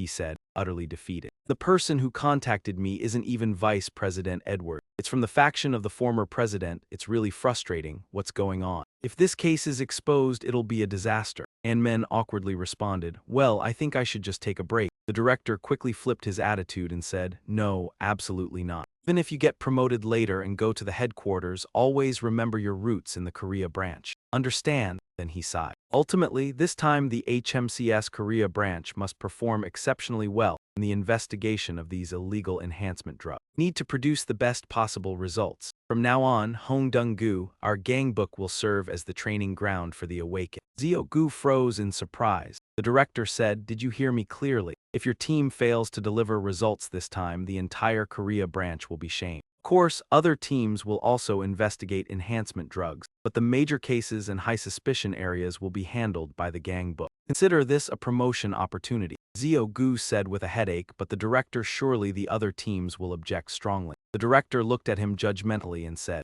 since when does your team care about that, Min Hunter? If the headquarters sends further requests for joint investigations, I will approve your business trips at any time. Till then, focus on domestic investigations. He nodded, I understand. The chairman smiled in satisfaction. Then the first case for the Awakened Enhancement Drug Investigation Team begins. Right now, already started. The chairman reassured, no need to be surprised. Had the data department prepare all recent suspicious cases. Thinking of the data room, he silently thought, sorry, Seung-A in short. At a large abandoned warehouse on Nang Hoa Island, several suspicious activities were discovered. Once notorious for drug trading, it recently attracted many unfamiliar faces and seems to have become a distribution center. People from other provinces are also coming in, and it appears that awakened criminals have been causing trouble there, resulting in considerable casualties. Smaller incidents still keep occurring. GDAP, with this scale, our team probably can't handle it alone, the chairman immediately said. So I've requested support from a private guild. They know a bit about this case and have sought approval from headquarters. Not difficult, everyone just needs to focus on achieving results. He looked at the information before him, extremely curious. A private guild, huh? And so he moved to the abandoned warehouse. But a troubled expression crossed his face. I knew it, it's the two of them. Private guild that requested support was EO extremely, along with his younger brother. EOA, upon meeting him, said happily. Who else would I expect to come? Of course I have to be here. The younger sibling replied. 2ZZ, why do you always get involved in big cases? He looked at them and asked. So-called guild leaders, huh? Coming on their own out of boredom. They both said at once. You think I came because I'm free? By the way, are you going alone? Where's your team? They're on observation duty. Bringing a crowd would just be cumbersome. They'll stay outside ready to catch anyone trying to escape, IEOA explained. Actually, half of the people here are probably just ordinary civilians. Most likely, they're just buying regular awakened support drugs. Even the fights among awakened criminals may just be drug dealers clashing or local enforcers fighting each other. He replied, anyway, if it's convenient, we can handle some of them. These two always argue, that area must be the main trading zone. Let's check it out. Wait, if we rush the front, many targets might escape. Better to infiltrate first, gather intel inside. Ambush them unexpectedly. When will we act? Best to clear it from the start. Scene changes. A mysterious man said, is this the shipment? Another man held up the drugs and said, yes, it's pure, 100% no impurity. Just one dose can take out most B-rank hunters like it's nothing. Are you sure this is the entire batch? Of course, limited stock, not easy to find. What about side effects? He replied, it's clean, low addiction, only used when necessary. I assume you thoroughly checked before coming to me. It's new, don't spread it outside. We have our reasons for coming to this hidden place. Hearing this, the red-haired man said, I understand. During the transaction, a loud noise occurred nearby. Didn't you hear that? The blue-haired man warned. I definitely heard something. The red-haired man was annoyed who had come all the way here, probably just a rat or something. Anyway, there have been strange rumors about this factory recently, saying something unusual appeared in the underground pipes. Saying that, he approached the door. Just as he was about to open the door, he suddenly saw an arm appear. The two kids screamed in terror, ghost, but Yun Shen opened the door and said, it's not a ghost. Shot out a beam of ice, slamming them into the wall. He was carrying one of the kids, and after casting the spell, he said, I'm human. Then he gently set the child down and said, hide there, I'll call you when I'm done. He patted the kid's head and added, thanks for helping me find them. Having spoken, he approached them and asked, so what's the sacred item you've been hiding? Let me see. He got closer, landing a few strikes, and said, hey, aren't you getting up, hey? They worried, thinking, did I throw too hard? Looking at the medicine on the ground, he realized it had already made its way into South Korea. Suddenly, an assassin from behind lunged at him. stomping heavily on Yun Shen's head before saying, "A damn rat crawling all the way here." Immediately, two others appeared behind and said, "How did they find this place? Did the addicts hear the news?" The scar-faced man asked. "Bang, the abandoned factory just started operations today. There must be a mole." He stomped on Yun Shen and said, "Contact Team 4, Team 0, Team 10. Handle the rat's body." Yun Shen, still on the ground, hadn't fully recovered and secretly used the Poison Fang skill, causing a magic circle to appear on the floor with a flashing light. The assassin immediately jumped off him. Yun Shen was surprised, thinking, "Faster than I expected, well executed, even under counterattack, not panicking." He was clearly familiar with this style of combat. Yun Shen asked them, "Who sent you?" The assassin facing him could sense Yun Shen's skill from earlier.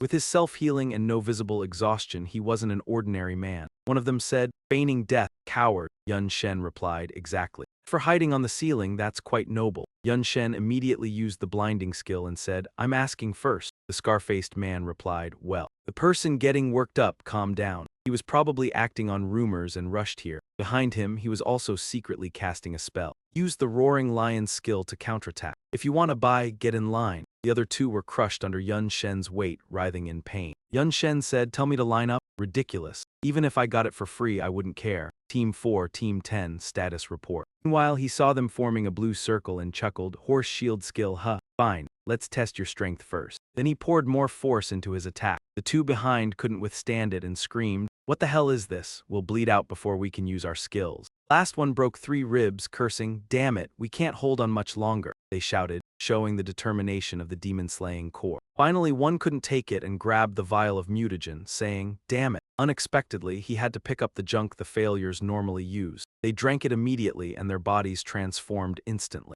"Said, I'll crush you to dust." He shattered the protective circle and shouted, "Die." Yun Shen was quite surprised. "HMPH power really increased. I'll blow your skull apart." Then he said, "Bloom." The output now reached a completely different level. Yun Shen was stunned by their words. "But can't survive without the drug." The people below went berserk. Yun Shen interlaced his hands and cast the black coffin. A cubic box appeared around him. Yun Shen was slightly worried since there was still one more. The scar-faced man looked at him and laughed, "Haha, got you. This time you're finished. Team 4, Team 10, crush him." At the peak moment, a girl appeared and used the Gale skill, shooting a flaming arrow straight at the scar-faced man's face. He said calmly, "Actually, we always have to chase after Yun Shen." Leoa said, "Let us join, master," she added. "It's true, those who use that drug gain unusual strength, but still nothing compared to an S-rank hunter." They had already overwhelmed the people below. Yun Shen curiously asked, "How'd you know to come here so fast?" Riohoa suddenly ran after Yun Shen, insisting on following him. She shyly denied, "Auntie, I never said that." Then she said in surprise, "Anyway, when I went below, the kid showed me the way." The child hiding behind the door said,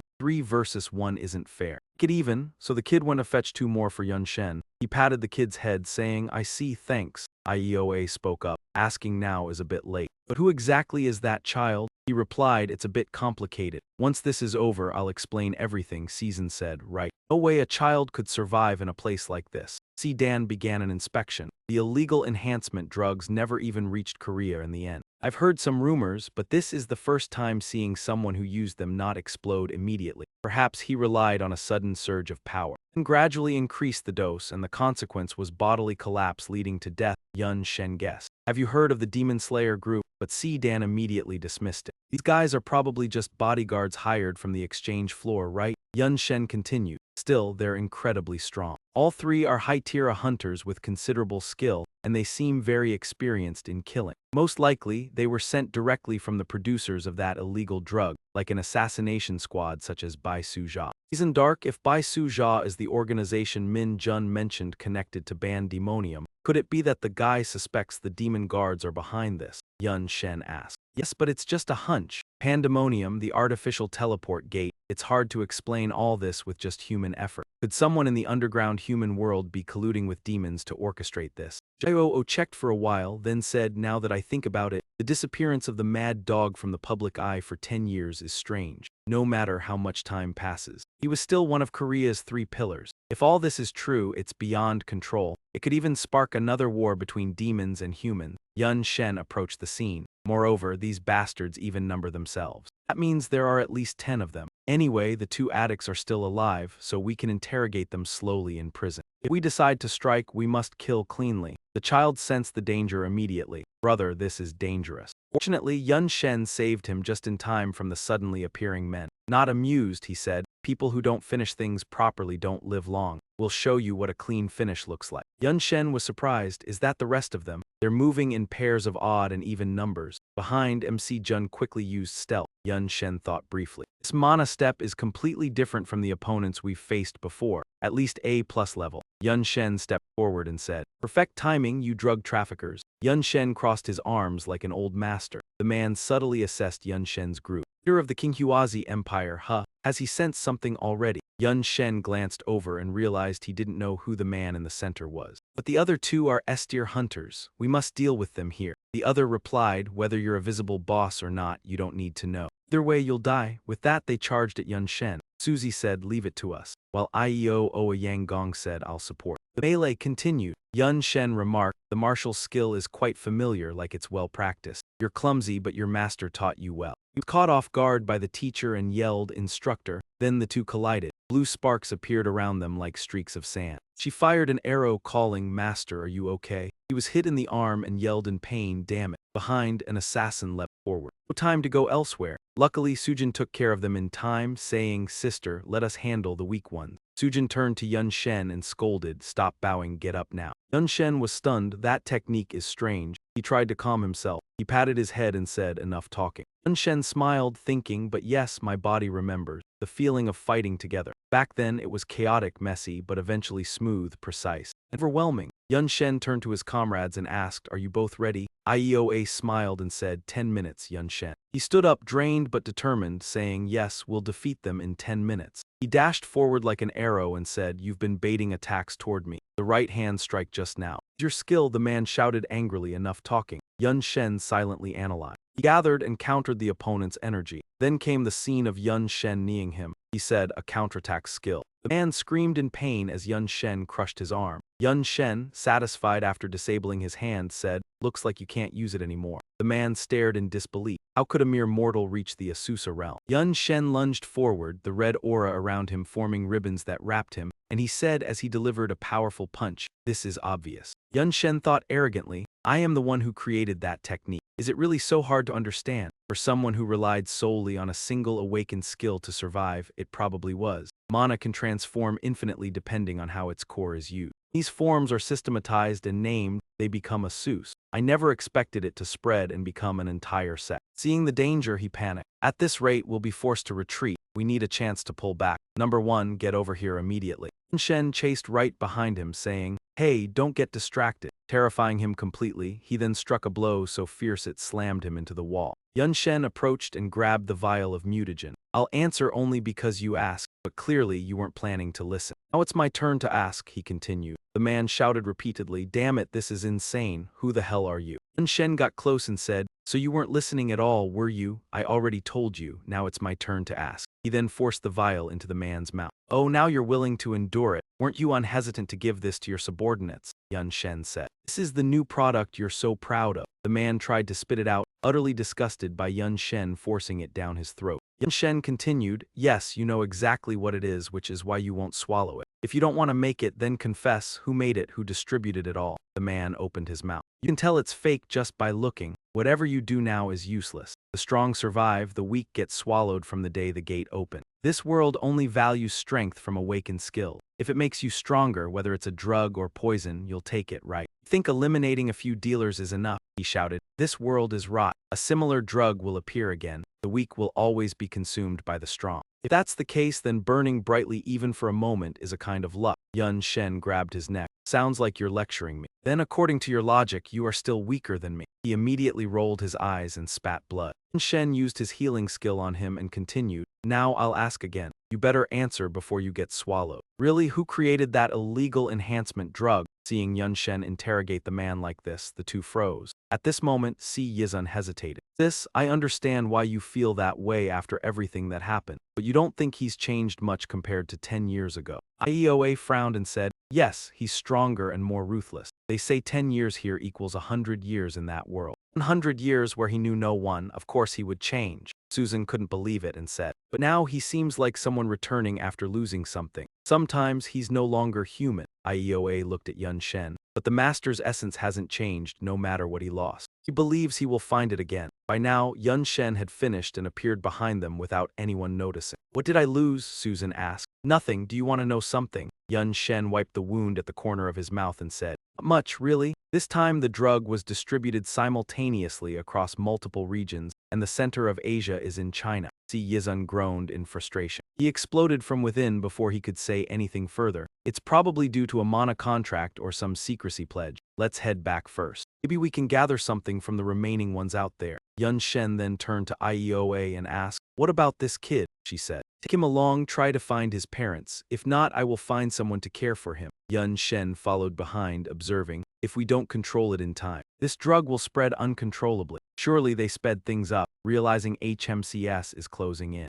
So the abandoned factory could be just bait, she said. They said China is the main distribution hub in Asia. There must be a separate checkpoint for the South Korea area. Scene shifts to the private NASA club where the tattooed man is carrying out a secretive deal. He is shocked when his subordinate reports, what? The abandoned factory. HMCS has surrounded it and raided the site. Because of that, we lost contact with Lord Liu and most of the ONI Slayer team present at the factory. He grows anxious for his subordinates. What about Kui? Facing the bulletin board, he is worried, having heard nothing from his twin brother. Yet, he continues to follow orders from De Ziong. The red-haired man shouts, cursing, and flings everything aside. He had planned to fly home tomorrow. At that moment, he panics as the phone rings. He picks up, his face drenched in sweat. De Ziong, what's the matter? On the other end, De Sang says, I heard the operation in South Korea is running into trouble. He replies, yes, as per your orders, we launched simultaneously in several areas. It seems the rats have caught wind. De Sang responds calmly, understood.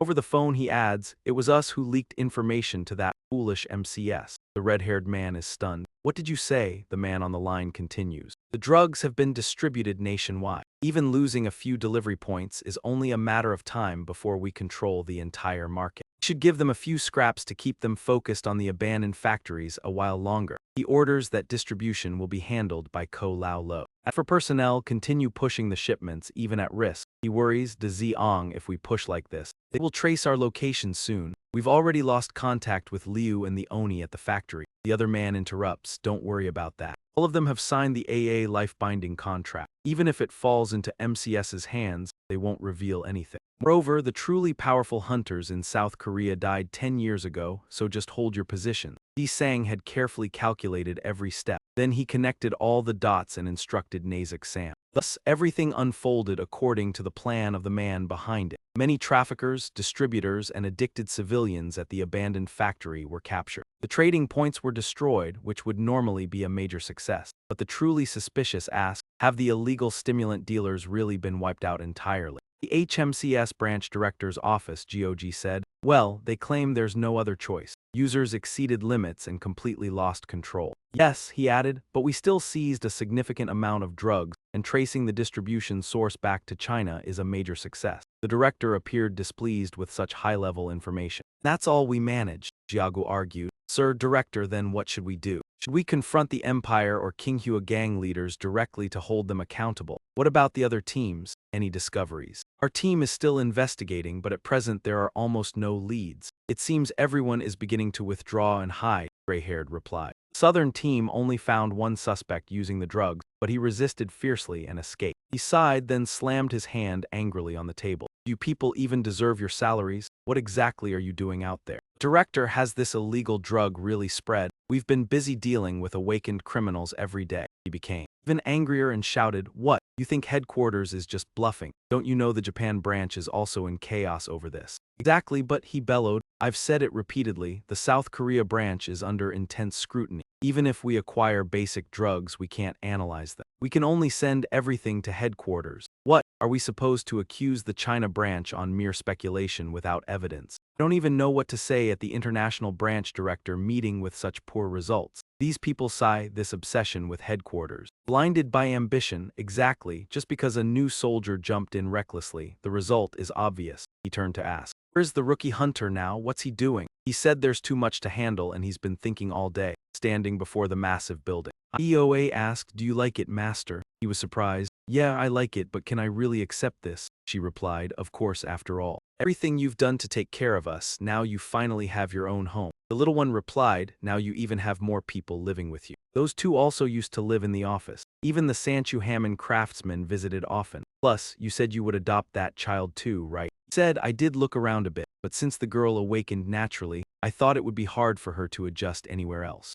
IEOA rubbed the child's head and said, nowadays, being born already awakened without going through the tower is a rare talent. Sion, remember to obey your master. I'll visit every day. The little one was thrilled and said, your red hair is really cool. Listen said, I'll come every day too, even though I've moved in with you now. With the money poured into this place, this is basically my second home, IEOA said. Do you want to see the inside with me? He was utterly surprised. Oh my, these kids, was this their plan all along? So this will be our new secret base. He recalled back then they would have been extremely happy with this house. It's even bigger than I expected. Everyone get their own room, his younger brother asked excitedly. You didn't just take over the entire house during wartime, right? Possibly, I mean. How could you afford a place like this, and one that your cherished younger sibling could live in? The long-haired child said, the goal is to drive out all those demons. Then why do we have to live so close together? He stroked the child's head. I need to keep you within reach to protect you. No matter what happens, I will protect my people. That is my belief, don't argue. Come inside, there's even a forest. The long-haired child shyly said, we're not your children, you know. 100 years in another world. He had clung to those dreams. In that illusory moment in the end, he couldn't protect everyone. Only two remained plus one little child. His face tensed, this time must be different. The child turned back and called him.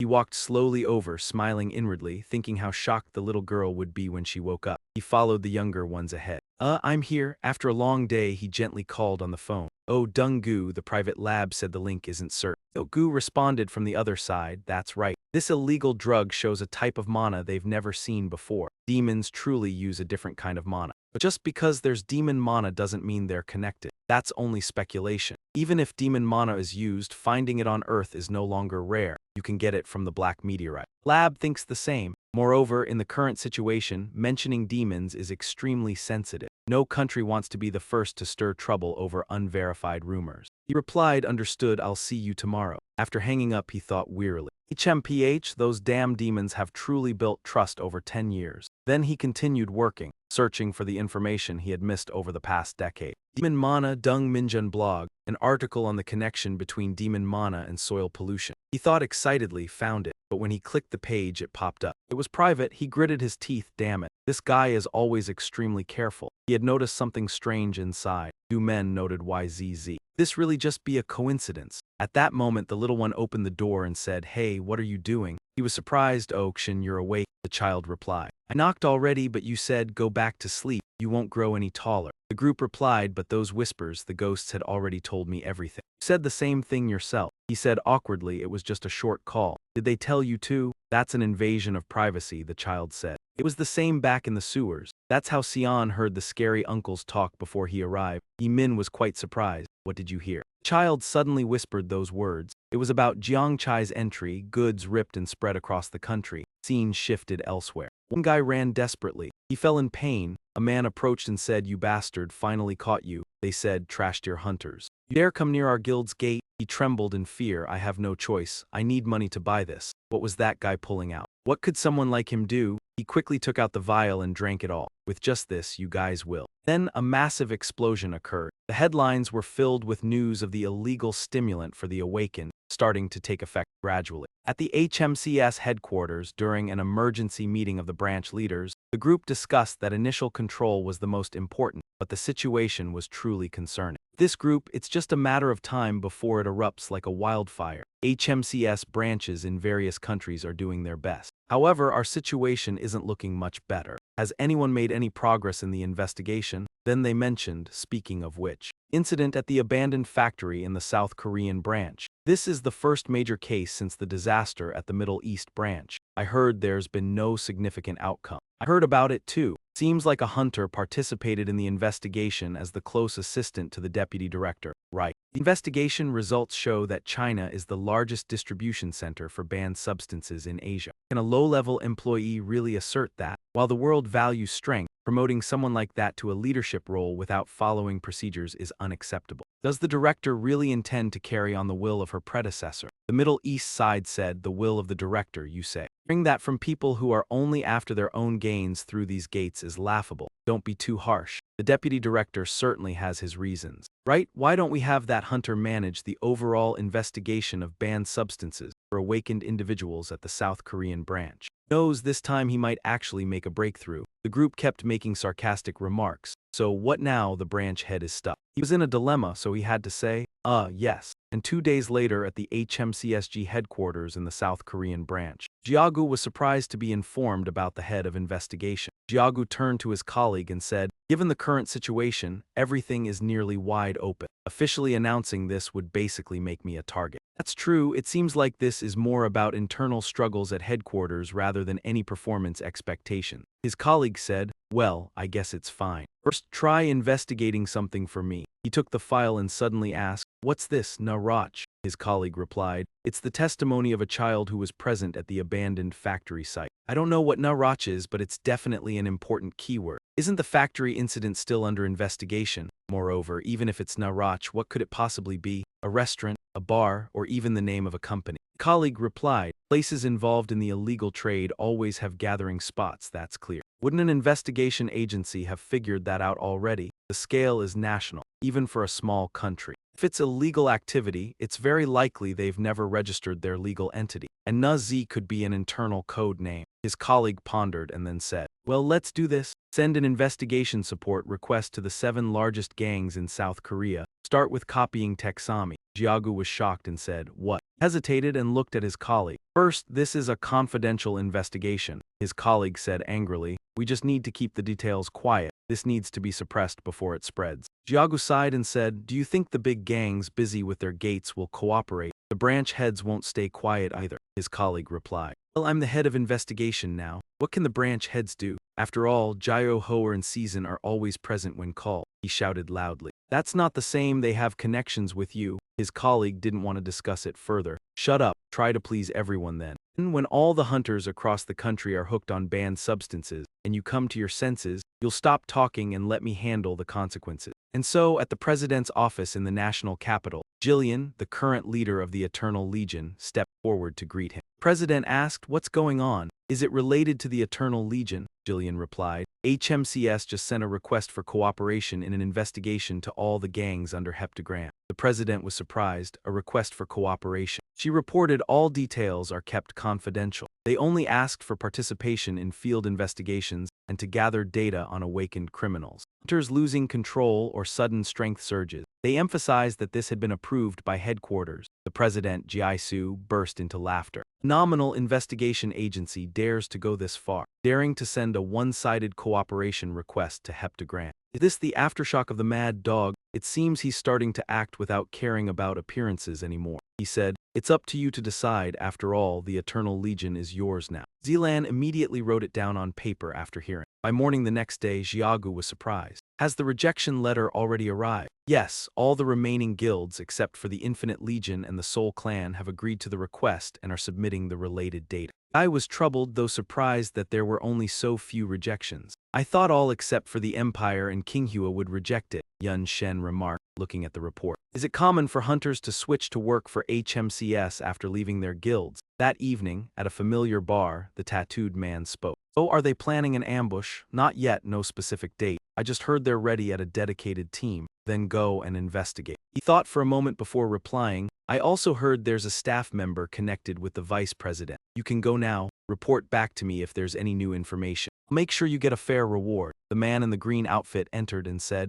here, the inspector list you asked for. Just a heads up, don't do anything stupid yet, it's not the right time. He angrily said, not the right time, the tattooed man responded. I understand the pain of losing a brother, but the situation isn't good right now. A better time is coming soon. Now let's endure. He went mad again, asking him, a better time? The tattooed man calmly replied, yes. HMCS has discovered the existence of Urbis So-So. I'm not sure where they got the intel, but it seems we also have someone leaking information. Has Sung said anything? I haven't reported it to him yet, but I'm sure he'll start acting now. Go tell him. The man in the green outfit reluctantly accepted the order and said, understood. As soon as he left, the tattooed man picked up the phone and dialed. There's trouble. It's about the situation in China, a tired voice rang out. It doesn't sound good, the clown said. What's going on? I'm in the middle of a deal right now. On the phone, the other person replied, we know Urbis So-So has been compromised. It's Jan Chu calling. After the abandoned factory incident, HMCS is preparing something. Mole hasn't been much help. Looks like I'll have to remember you now. The clown laughed. Ha ha, send me on a mission and now you're making me clean up the mess. It doesn't seem fair. I could back out after selling the goods, but if Urbis So-So is in trouble, you'll be the one who gets in trouble. While the clown spoke. Could rebuild the base, but no place is better than Urbis So-So for drug dealing.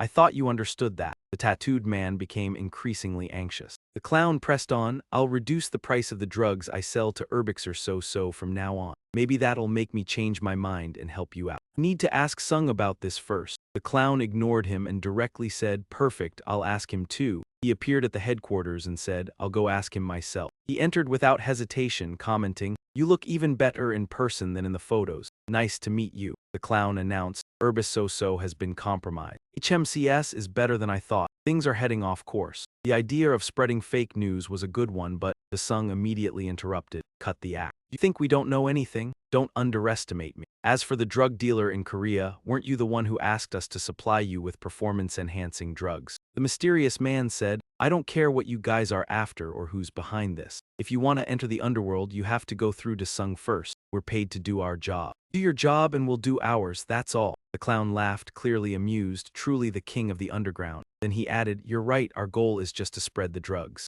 However, HMCS China remains a major threat. No matter how powerful you are in the underworld, if you're caught by a few misfits, it will be troublesome. HMCS Korea even called Inheta Geom, one of the 7 great guilds. This is not something we can overlook. The Sung sneered, asking, what are you trying to say? The clown looked at him, smiled, and said, organize a meeting. Gather all the major underground organizations. Those people want to hold a meeting at Urbis So-So. Who would dare to refuse an invitation from De Sung? For the clown, it was also an opportunity to promote and distribute drugs. He said with caution, there might be an undercover agent though. With enough people, we can bury them. The king of clowns said, you're planning to make trouble before you lose your position. It won't be easy. The clown said, I believe in reciprocity, so I trust you understand what I want. Before leaving, he deliberately said, let's cooperate, De Sung. I know who you are. De Sung turned to watch him leave. He wasn't happy at all. His past memories came rushing back, and at that time he said, you told me to call you brother. His sick sister smiled.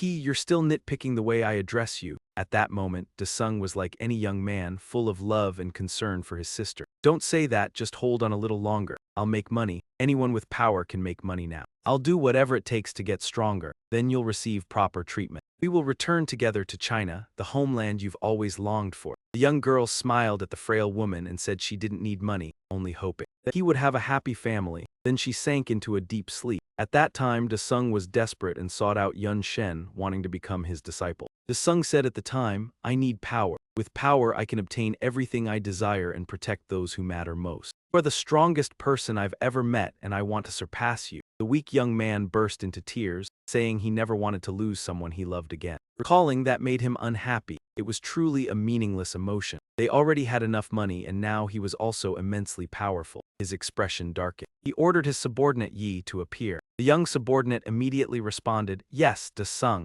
He commanded, summon all organizations. We will hold the meeting in Korea soon. Scene switches to the conference room. A voice rang out, from now on, Lord Yun Shen will speak. We will begin the meeting to plan the investigation of the Nazak case. Most of you probably already know me. I am Investigator Sun Min Si-Hu from the Gang Book Unit, currently temporarily in charge of cases involving illegal enhancement drugs for awakened individuals. Some of you may wonder why a stranger like me is leading this. You can file a complaint with headquarters if you wish, but this is an urgent case. So I will summarize the situation quickly. What you see is a private resort in Incheon called Nazak. It serves as the main distribution center in Asia for illegal enhancement drugs for awakened individuals. The organization that first distributed this drug in Korea is believed to be headquartered here. Ownership of Nazak remains unknown. The location is registered under a foreign alias. Other drug-related incidents have been reported at clubs in the same chain. Iago added, correct. We are compiling a list of suspected officials and will coordinate with the chief of police for deeper investigation once this operation concludes, Yun Shen added. Additionally, based on information from the So-Ko Dep rat case, where we first traced Nazak, the distributors were likely aware of our investigative network and may have an insider. Therefore, with approval from higher-ups, we are holding this secret meeting with only verified core members. Cases involving drugs require swift action. This time, the goal is to eliminate Nazak's main distribution center in a single strike. Nazak is a key trading hub heavily secured. Disguised as a resort, they deploy armed guards densely throughout the area.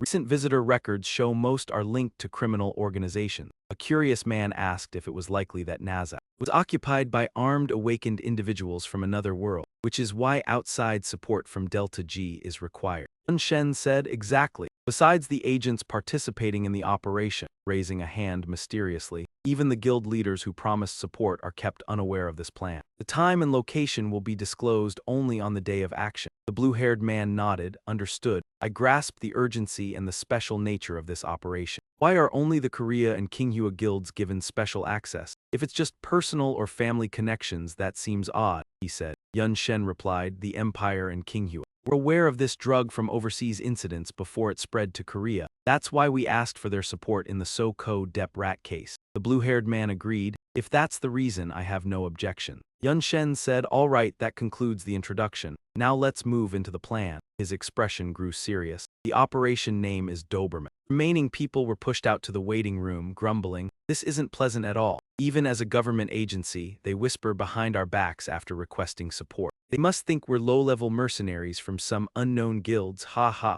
said Kai Vuong Kai Ung Ho. If dissatisfied, why not refuse support from the start? Once you participate, cooperate seriously and don't complain, he added. After all, the ultimate goal is the common good. True, said the guild leader Gi Ung Gang, but this situation is genuinely uncomfortable. I understand why Mo Jiang Ra Yi Su and Zo Dai Hun declined to join. After discussing classified information, Yun Shen approached the group, saying, thank you for waiting. I am Investigator Sun Min Si Hu in charge of this operation. Thank you all for accepting the invitation to assist, even though everyone is busy. No problem, Kai-Ung replied with relief. Hunter Min, long time no see. He got straight to the point, saying, this is the official document I want to deliver to you, but the content is simple. HMCS. Eliminate the black market that illegally trades enhancement drugs for awakened individuals. The exact time and place will be announced within a week after confirmation, he explained. The forces required for this operation have already been assigned. Please prepare a team ready to deploy at any moment. It would be best if the guild leader could participate directly, someone suddenly said. Hunter Min requested this, but it was a bit. He immediately interrupted. I don't think it's too much to ask from a major guild under heptagram, but if it's truly difficult, please let us know early. The silver-haired man laughed in surprise. Oh, I see, but I didn't expect you to be so straightforward with your request, Hunter Min, you Min Si Hu. The rookie who stood out completed the guidance tower in 5 days. I heard you were a hunter who disappeared 10 years ago, is that correct? He asked. He continued, although most records were erased, those in the know used to call you Samson. Isn't that right? You were once a very famous hunter. So where have you been all this time? Now you suddenly appear disguised as a rookie, stirring up the investigation, the man said with a smile. It makes me curious, he added. Because this is my first mission in the agency, technically I am a rookie. As for whether it relates to the case, I'm not sure, he explained. The man next to him squinted, saying, Sam John, that name sounds familiar. If it's something from 10 years ago when the gate first appeared. The world was still in chaos. The war between humans and demons, he appeared in that conflict. Who exactly is he? Feeling uneasy, the man decided to leave. Anyway, all related documents have been transferred. Please contact us again once your forces are ready. All right then, goodbye. As he left, he immediately made a call. The silver-haired man watched him intently. Strange, why had such a remarkable person been forgotten for so long? At the same time, at HMCS Japan branch headquarters, a panicked voice shouted, Director, we discovered illegal drugs at the scene of the recent riot. Hikaji said, Ha, it's come to this point. At this rate, it will spread like wildfire. We must stop it as soon as possible. How's the investigation of the ringleader going, the leader of the riot? Lakai Kitsun is currently out of the country. She blinked and said, then it's suspicious. Recently, many heads of major criminal organizations have been absent from the country. Could there be a connection? Junior rushed over and said, "Sister, we just received orders from headquarters." She was surprised. "From headquarters?" The junior nodded. "Yes, it seems related to the investigation of illegal enhancement drugs." Hearing this, she immediately made a decision. "Prepare to leave the country immediately." The junior asked in surprise, "Why so suddenly?" Hikaji smiled. "It's time to settle that debt." And so they departed at once. He was already waiting at the airport gate. Annoyed, he said, "Wait, seriously, I'm swamped right now. Why am I the one picking them up?" He was surprised. "Supporting what? I didn't ask for this." "Edward, you've gone and done another troublesome task again." From afar, a voice called Min Si-hu. Hikaji and Layla happily looked at him. "Long time no see, how have you been?" "HMPH, this time you actually arrived on time," he said, stepping closer. "Aren't all the branch chiefs busy?" "All of you came just to see me," Hikaji said angrily. "Your habit of showing off hasn't changed." Behind them, Yoa thought sadly, "I thought he went to the airport alone for something important." She was shocked. He went to pick up his girlfriends, 2 of them even. Night fell. At the club, the group raised their glasses. "Cheers, everyone. I said it before, no matter what anyone says, this gathering is mandatory. This is our chance to take full control of the South." "Truly the level of a boss," they said. While they were drunk, a mysterious figure sneaked in through the back gate. Standing in front of them was a tattooed man. "You know that dealer, right? Contact them first." Inside, some people were already waiting. "We've cleared the remaining stock. Hired mercenaries and even planted spies in HMCS. Impressive," the clown said. "Ah, nothing to it. It's all thanks to DC Ong's full cooperation." They said, "Yes, well done. Contact me if you need anything else. The rest is up to you." They were surprised. You're heading back to China already?" "Yes," said red-haired Chuan. "I've delivered everything assigned. There's no reason to stay." "Right," the clown said. "Yes, I suppose so. Because you're not a fighter." "Mr. Zhang Quan, don't tell me Kai Su also withdrew." He recalled the painful past of the European man. "Even as the man who killed your brother attacks, a sound echoes from Nazak's upper floor. Everyone, move quickly." The scene is pure chaos, both sides clashing fiercely. He is exhilarated by this power. "This drug is insanely strong. I'll wipe them all out." His companion shouts, "Ian Ma, clear the way, lead the way, we're right behind." 2 men carrying firearms approach, saying the boss instructed them. They report that the exits to the first floor are already occupied. "What? Are you insane? No stealth systems to get us out. Smash the windows and run." The drugged man goes berserk. His eyes turn white as he declares, "What's there to fear? I'll annihilate everyone. Whether the drug is real or fake, it doesn't matter. As long as I have it, I'll clear them all." Another figure appears saying, "I cannot allow that. Resistance is pointless." Hikaji then steps forward and says, "Surrender now." Confused, the younger brother asks his sister, "Who are these people?" Hikaji replies, "Yes, Kumo, they are international fugitives." She is ecstatic, exclaiming, "We thought this was just a drug raid. Who knew we'd catch such a big one? This is a major achievement. Capture them all alive for me." The fight is intense. Kumo, in pain, thinks, "More reinforcements? Damn, they're strong." The awakened group appears and addresses the drug carriers. "Oh, we'll handle these ones." Hikaji is surprised. Those uniforms belong to the notorious EUA gang, led by a key figure in Asia's underworld. She excitedly pulls out a bracelet, saying, "Looks like I have a chance to test a new legendary artifact." "Charge ahead," the group with weapons shouts loudly. "A ferret and a snake, is this a zoo?" Hikaji frowns at the comment. "A zoo? Nonsense," she clarifies. "They aren't animals, they are spirit beings." Younger brother Kumo is stunned and tells his sister, "Wow, you've become stronger." Nearby, a blue-clad assassin scolds, "Stop just standing there with your mouth open. It's still trying to resist. You're too heavy. An enhanced skill, huh? Then I'll seal off all access routes." He forms a swirling sphere of energy. The small fry are hurled away by the vortex. He teases Kumo, saying, "Cute little mouse." Kumo is furious. "I'm a ferret, got it, you snake bastard." Meanwhile, the battle on the female side is equally fierce. "Die!" She channels energy into her hand and shouts, "Kaguchajai full bloom." Emo, in pain, exclaims, "Damn, she's at death's door." Mai jumps in to protect her teammate, blocking a strike. She's surprised to see Kai-Hu arrive. He appears just in time, saying, "Even foreign MC agents are joining." Hikaji is stunned. He absorbs Kaguchajai's attack. Chayo directly takes it in and releases energy. "What a troublesome power. Fine, I'll return it." The counterattack seems even stronger. She is shocked, hit by her own attack. Blood sprays as Kumo screams. "No, sister, are you okay?" And Men suddenly appears and catches her. Running in the middle of a fight, "Please end this chaos you started." Hikaji is stunned. Young hunter Min sees An Men. Bitterly he says, "That bastard killed my brother." An Men is taken aback. "Ah, that face looks familiar." An Men is surprised at the resemblance. "You're the younger sibling of the mirror reflection kid, right?" Without thinking, he swallows the mutated drug. Here and now, I swear by my life and all lives I will crush that man to dust, he declares, charging madly at him. And Men, unafraid, says, sorry to ruin your climax, but I already know what comes next. He easily restrains him. Watching the two rage at each other, the subordinates report, the escape route is clear, Sir KIC. Ko Lao and the others are moving the drugs to the basement. If I move first, I can escape. She is a little surprised and calls again, now KIC. KIC stares at the golden light before him. This color is Iloman. Worried, he orders AAUMUTA van to stay and assist Ko Lao. That kid isn't dead yet. The three of them transport the drugs together. Watching Men fight, he worries, this fire spreads faster than I thought. Always fearful, he mutters, damn it, damn it. Seeing Trio beaten, he hides in a corner and thinks, I shouldn't have followed Kaihu. I should have quietly escaped after distracting them. But he charges in like a madman. What is his true identity? Men seems to be toying with Trio, someone comparable to an S-rank hunter, yet he treats him like a plaything.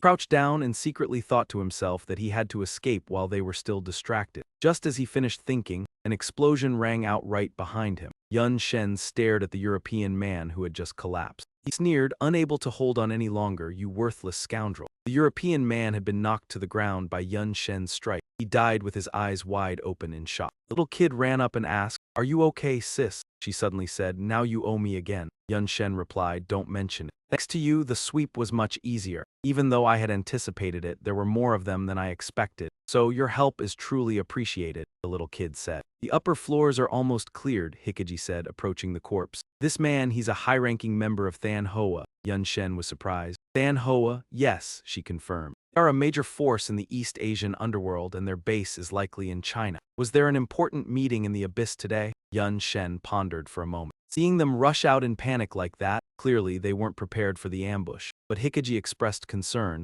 The important drugs aren't here. Keyholder is on the top floor, right? Yun Shen replied. The hunter Lila is trying to set up a detection barrier around the entire building. It seems there's an emergency exit. I'll head upstairs now, so please continue pursuing those trying to escape. Mr. Gu will be here soon. As Yun Shen was leaving, she suddenly became flustered and said, wait a moment. She took off her precious bracelet and handed it to him. Take this. Yun Shen was confused. What is this? Personally placed it on his wrist and said, this is a magical enhancement artifact obtained from our last mission. After seeing your unparalleled strength, I realized how shallow I had lived. Since then, I've been pushing myself harder. This time, after receiving a request for support from the headquarters, I was really happy. I want to help, but I'm still not enough. Still need to work harder. The little kid next to her shouted, sis, are you really giving him a magical artifact? He was not happy and yelled, how could you easily give away a legendary artifact like that? Is he? She was startled and flustered, trying to stop her younger brother. Don't misunderstand, she said awkwardly. I'm just repaying a favor, don't overthink it. Let's go, there are still plenty of them outside. In her heart, she felt embarrassed and thought, really, just because he saved me a few times, I've gotten so obsessed. No way. Yun Shen approached her and said, wait. Just as she turned, she bumped into his solid shoulder. He said, what? It turned out that Yun Shen had gotten closer to catch the rat. He caught the cowardly man trying to escape. Where do you think you're sneaking off to? Chan, you're alive. He saw Yun Shen and seemed to panic. Wait, I'm not awakened, I'm just a normal civilian, just a civilian. Yun Shen interrogated him. Nonsense. Even from the airplane, we saw you were one of the thugs. What are you babbling about? You still dare to talk back. You want me to punch your teeth out? He screamed in fear. Ah, help, stop. Yun Shen was surprised. You're so scared of dying, and yet you dare to sell that kind of drug. His gaze was filled with killing intent as he looked at the man. If you don't want to get beaten to death, tell me where the drugs are. The man immediately spilled. It's underground. Underground, there's a special elevator for VIPs on the top floor which leads directly to the basement, and there's an emergency exit there. They've all run that way.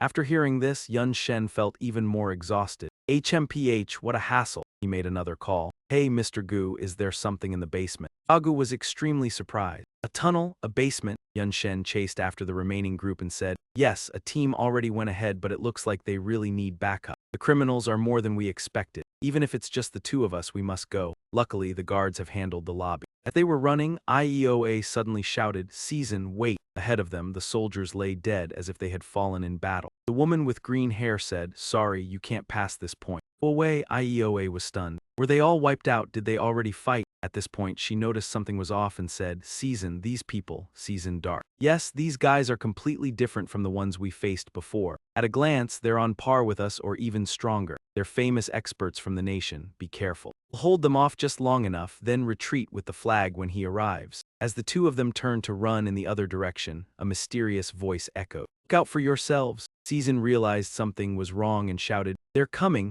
An axe swung rapidly toward the two of them. The dark side forces attacked relentlessly. Susan quickly activated her innate ability, saying, I'll burn those troublesome drugs along with them. Facing them, she used a whip-like weapon and said, Who dares? The other man used a teleportation ability and instantly appeared in front of Ioa. What's going on? Why did you teleport here? Jun sensed something was wrong and said, Soul marriage is a spatial skill. As he charged forward holding the massive kite, a ranged attacker this weak is like a fragile toy. It will shatter like a sugar cookie, he said, then struck forcefully toward Ioa. She struggled to defend, saying, Looks like you don't understand, huh? For an archer, stamina is the most important thing. Got it. With that, she turned the situation around and drove her bow and arrow straight into him. He spat out a mouthful of blood and fell, saying, Damn it. The clown hiding in the corner watching said, What the hell is this? I told them to get the medicine out earlier. They caused chaos right in front of the escape route. Now what? If you plan to leave someone behind, at least leave someone useful. Saying that, he advanced into the fray. Civilians shouted, It's you, the masked spearman. Both of them turned to look at the spearman. At that moment, the enemy attacked. You're distracted, he said, striking her directly in the arm. The spearman said, Thanks for keeping me alive. KIC's order made an already messy situation even worse. Enough, let's go before you get caught, the people approaching for the trade said. About your subordinates, you're going alone, the spearman replied confidently. I said it before, Qinghua isn't anything special. I've shaken off those followers. Now it's just someone being discarded. Take this medicine with you. A voice rang out, Where do you think you're going? Anhin Men flew down to the basement just in time and said, Don't move an inch, you bastards, the spearman sighed. Ha, lucky break, we should congratulate you for the perfect ambush. My fortress has already fallen. Damn it, I could rebuild my base anytime, but do you know how much money I've spent here? He said to Anhin Men. So I'm very busy, you've done fairly well too. What else? Don't be greedy and lose it all, let's part ways here. He pointed at Anhin Men's disciple. We're both busy, handle the ones lying on the ground. Anhin Men could no longer stay calm. Anhin Men asked if he was the one behind this. He picked up an axe and lunged. Don't you understand what I'm saying? It's too late. Anhin Men activated his heavy fist skill with one hand. In combat, the closer you are to the target, the more power is delivered. The remaining woman watched in fear as Jiaban was taken down in a single blow. Must be him, he's at the center of this, she worried, telling the spearman,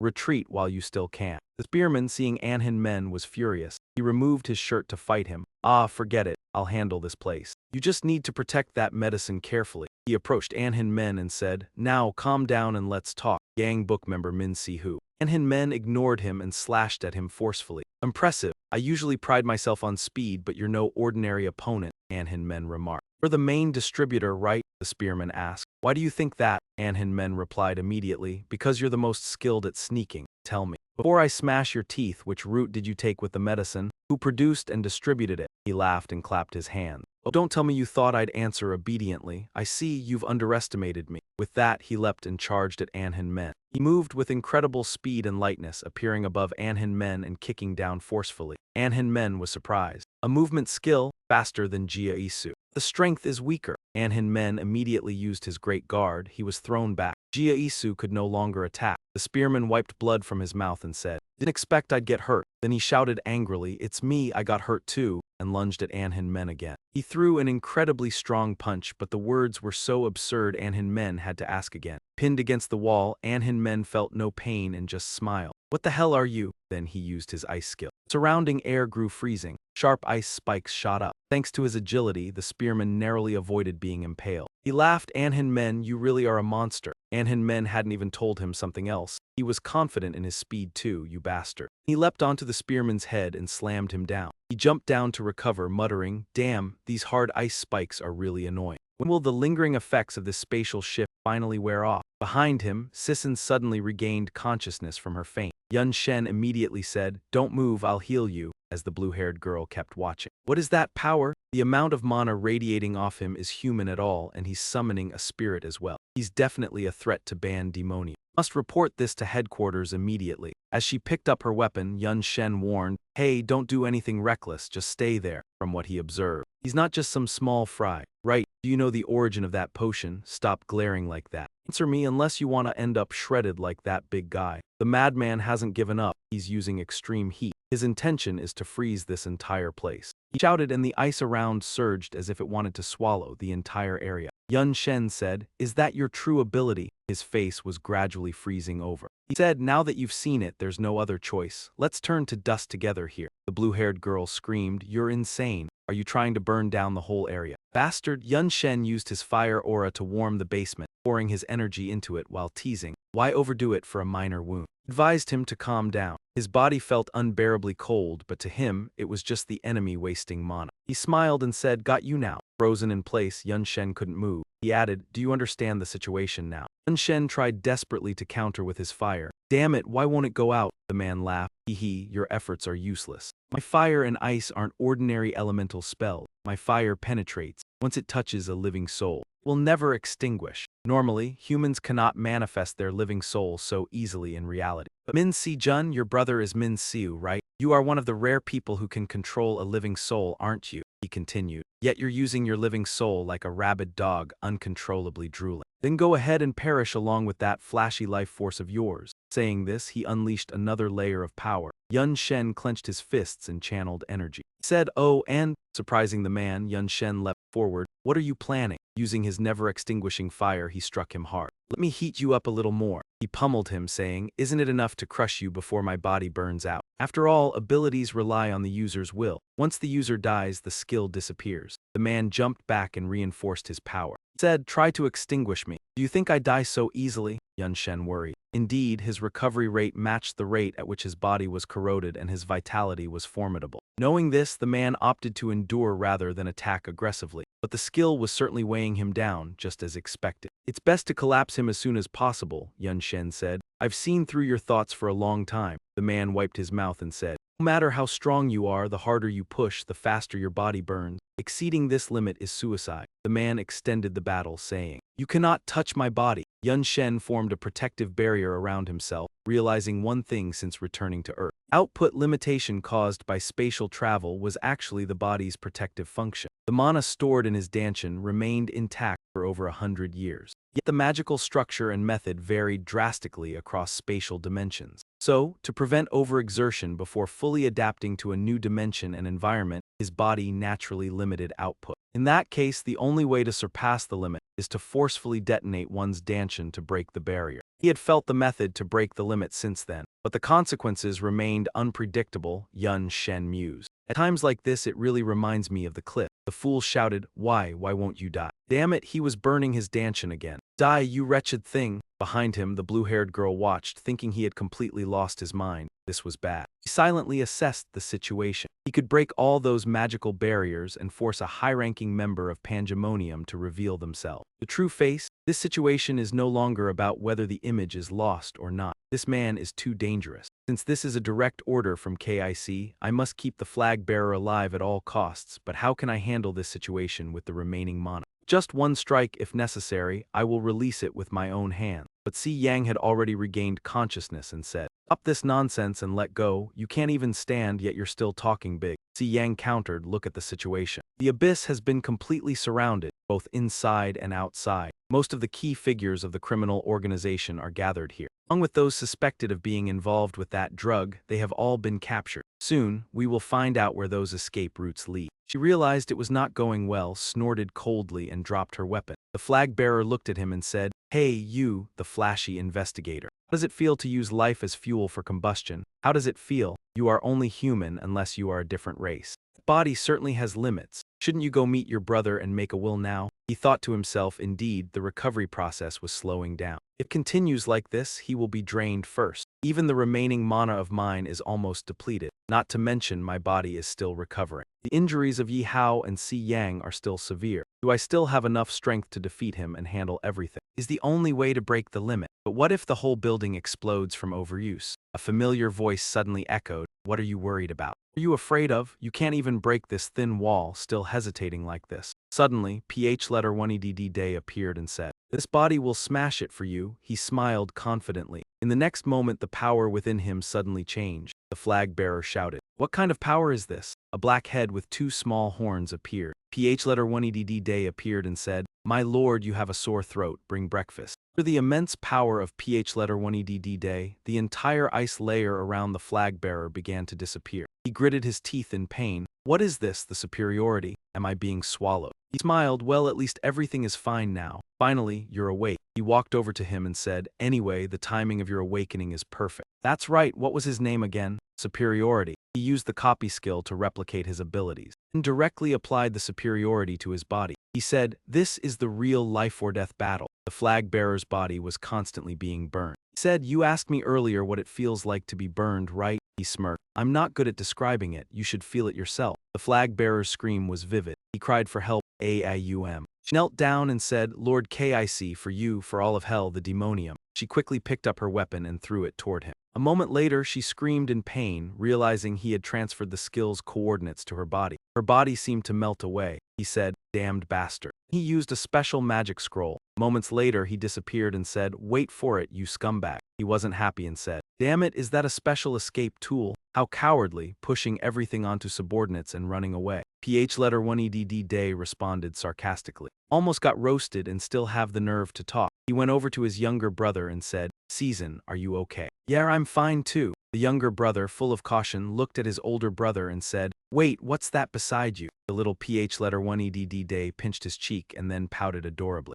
Hesitated, I already mentioned this, but what should I call it? That, like a guess. The house in front of them, covered in a blanket of snow, was the demon race's territory, the Antarctic base headquarters. Inside, the flag bearer, gasping for breath, muttered, Damn it. Dr. Sutai, thinking about being burned by the flames created from your own mana. What a ridiculous sight. The flag bearer gritted his teeth furious and said, Shut up, old man. He couldn't take it anymore and screamed, I will kill you, you bastard. The old man sighed and said, You ruined the whole plan and now you're still talking big. Judging from how you're shouting like that, you must be getting better. I told you countless times since the first meeting. The superior dose is a kind of poison. The more you use it, the deadlier it becomes. The flames can burn away a target's vitality, but the ultimate explosion will consume the user's own body. Human limits are fixed at S-rank skill levels and above. I've patched it up, so be wise and conserve your strength for the greater flow of the banned demonium. Besides, a half-demon nearby said, Exactly, that's what I'm talking about. Has blue hair and goes by Ban Makoto. He's a well-known guild leader ranked among the top hunters in the world.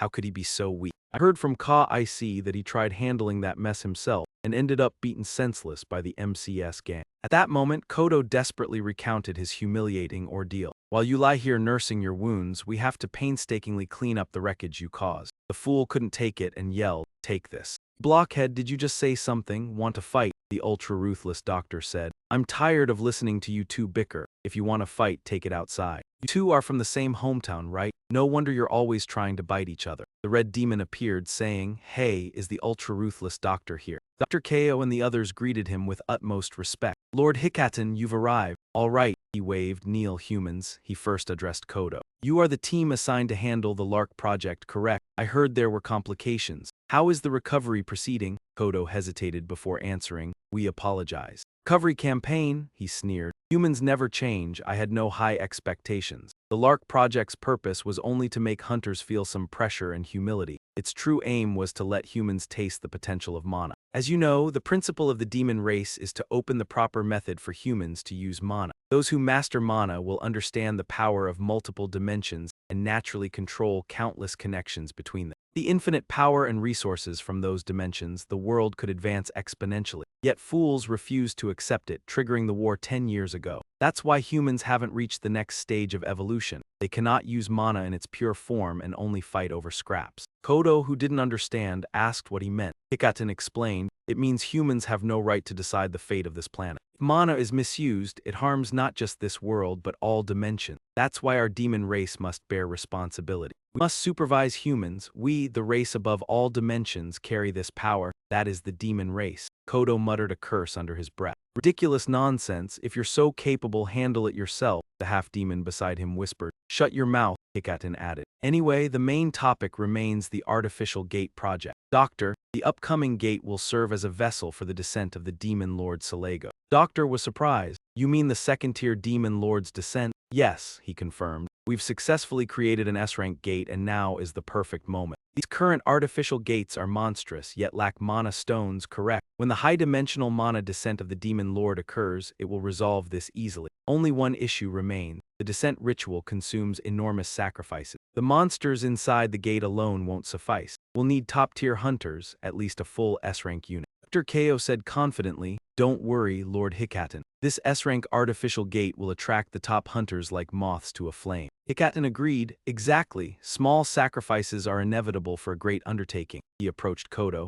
loyal servant of Ban Demonia. "Know how much we've prepared over the years for the Demon Lord's descent, right? Nothing must interfere this time. Understand?" At the door, another figure appeared. "Lord Hikaten has arrived. I've investigated the Lark Project's failure. It seems the hunter who caused the greatest disruption, leading to the project's failure, is the same one who stopped the fourth Demon Lord's descent 10 years ago." Hikaten broke into a cold sweat. "What did you say, the one sucked into that dimensional rift, the one we tried to erase from existence?" They exchanged words. "Unfortunately, yes, it's him." Elder Ko shouted, "Impossible. You mean a human opened a dimensional rift by himself and returned?" Hikaten grew worried. At this point, the timing couldn't be worse. He left saying, "For now, continue the gate project." He entered another room. A subordinate asked, "Lord Hikaten, what are you planning?" "We need to dispatch an assassination team," Hikaten groaned. Or will we fail humiliatingly like last time? Damn it, but we can't leave it. Inform those above VIP rank." Ka-IC received the orders resolute. He immediately picked up the phone. On the other end, a displeased voice said, "How convenient. Ka-IC, anyone who contacts me directly is only putting both of us in danger." Ka-IC, the orange-haired man, replied, "I know, but this is an emergency." His voice trembled as he added, "Do you remember the one who defeated the Demon King 10 years ago?" Driver said, "So you still remember him. He has returned to Earth. Because of him, I lost my two best subordinates." On the other end, the blond man added, "And not to mention, he is linked to public organizations like HMCS. So we can't act recklessly, that's why I need your help." "And why must I help you?" Ka-YC asked hesitantly. "Because this is a direct order from Lord Hikaten. Moreover, in the upcoming artificial gate operation, the descent of the Demon Lord Salego will take place. Whether you must sever their limbs in the shadows or behead them in broad daylight, you must ensure nothing hinders the descent ceremony." The man in yellow, surprised, said, "No wonder the hunter world has been in chaos lately." "Understood. Tell Lord Hikaten not to worry. The mysterious person from earlier was Count Sengerman," he said excitedly. "I'll handle my part." Scene shifts to the young boy with the spatula. First pizza, then a juicy hamburger, and finally irresistible fried chicken. He nodded while eating, saying, "Yes, chew, tear, enjoy. Tasting it with a real body makes it so much better. This is the true meaning of life," he sighed. "What should I even call this situation?" His sibling threw up their hands. "The effect of overusing mana beyond the limit," he said. "No, calling it a side effect is too mild. It's more like a disaster." The boy with the spatula devoured the entire platter alone. "So delicious," Season said. "I've seen some hunters with summoning skill. They carry summoned creatures. But I've never seen a summon like that." He looked confused. "Is it even right to call that a summon?" IEOA chuckled softly and said, "That's maintained by the master's mana, isn't it? It doesn't seem like an independent creature. More like a familiar, truly adorable." Boy shouted, "A familiar? This body belongs to a predator." He flew to him and proudly said, "HMPH, I'll explain it to you clearly. This weakling and I met about 10 years ago in another realm where we signed a contract. Even after returning to Earth, our souls remained bound by that contract. But this weakling's power on Earth was too pitiful, preventing my grand form from manifesting. I could only coexist within his consciousness. However, after the recent battle, his Danshin was elevated to a core, allowing me to maintain a physical form again." He tapped him a few times and said, "Understand now?" "Oh, Eoa," the boy exclaimed. "I've never heard of a core before. Can a Danshin really upgrade?" He replied, "I'm not lying. In the demon realm, that is a basic trait of strong dragons and demons." Season said, "As long as it doesn't harm you, that's fine. From the last project, I learned a lot, including that we can still grow much stronger. So please continue teaching me, Master." Behind IEOA, Min smiled. "Even at my age, I still have mountains of things to learn." He rubbed the back of his neck. "Don't exaggerate," his sibling replied. "All right, let's go outside. You still have to deal with the aftermath, right?" "Yeah, give me a lift too." IEOA, sharp-eyed, invited Xian to lead. "Do you want to visit the Kai Anghina Guild and play with your sister?" No one paid attention to the spatula boy. He shouted, "You fools, how dare you leave me behind? The next morning at HMCS headquarters, Geo-gu was surprised. "Oh, you're here, that's early," he immediately asked. "For a case this big, normally we'd stay up all night plus dealing with a criminal organization. Forget the small fry." And him, Zio Ji Dap or Jiang Zhu En, is in the detention room. Since his arrest, he hasn't spoken a word except while eating. "Progress at all? Yes, everything has been sent to forensics," he said, satisfied. "Good, report to me immediately," Geo-gu asked, surprised. "Are you going down to the detention room?" He grinned menacingly. "He'll speak eventually when all his teeth fall out." Inside the dark prison, horrifying scream echoed. Outside, the people worriedly said, "Is this all right?" "I don't know, just stay silent." Undermen's torture. He immediately replied, I'm speaking. Satisfied, the organization directing the entire trade of stimulant drugs is Shingzaboki. Shingzaboki is global, centered in Dazian. They handle the distribution of stimulants across Northeast Asia and delegate domestic distribution to the Luni faction. "I know Luni, one of the largest black market distributors here. They plan to expand the drugs across the region, using Narach as their main base. That's all I know." His face is swollen, he says. "As for where the goods came from, I don't know who is behind the global distribution. I really don't." Yun Shen asked, "So who is that DC guy?" He replied, "About 10 years ago he suddenly appeared. He created an organization overnight. Then he took control of the entire underground world in a very short period of time. On the surface, he set up a cult based on a skill called a Seuss. Even established a large-scale commercial conglomerate. No one suspects his ties to the underworld." Yun Shen sighed. "So this is how I raised you, huh? Fine, that's enough for now. And what about Looney, who is he?" The red-haired man said in fear, "I really don't know. I only met him on orders from DC. All I know is he's a very eccentric businessman," Yun Shen said. "I see, looks like we'll have to dig this up ourselves after all. Useless as usual. Fine, eat and rest for now. You'll come with me to meet DC." After escaping Yun Shen's torture, the man let out a long sigh of relief. On the rooftop, Yun Shen said, "With the results from this project and the previous one, I've been promoted to special level. That bastard, how much more does he expect me to work?" Suddenly a portal appeared in front of him. He recognized it and said, "Oh, is that them?" In front of him stood 2 disciples. The old man obediently said, "You called for me." Then happily thanked Yun Shen. "Thanks to the artifact you gave me, my secret work has become much easier. I truly appreciate it. Where did you get such a rare and, more importantly, suspicious item?" Yun Shen recalled the woman in the black market and waved it off, saying, "I have some connections with the Black Heaven sect. Anyway, the reason I called both of you here is because I have a new mission for you. I want you to investigate a few people and follow them for a while. Observe their every move. If anything suspicious happens, report immediately." The old man asked, "Who do you want us to follow?" Yun Shen replied,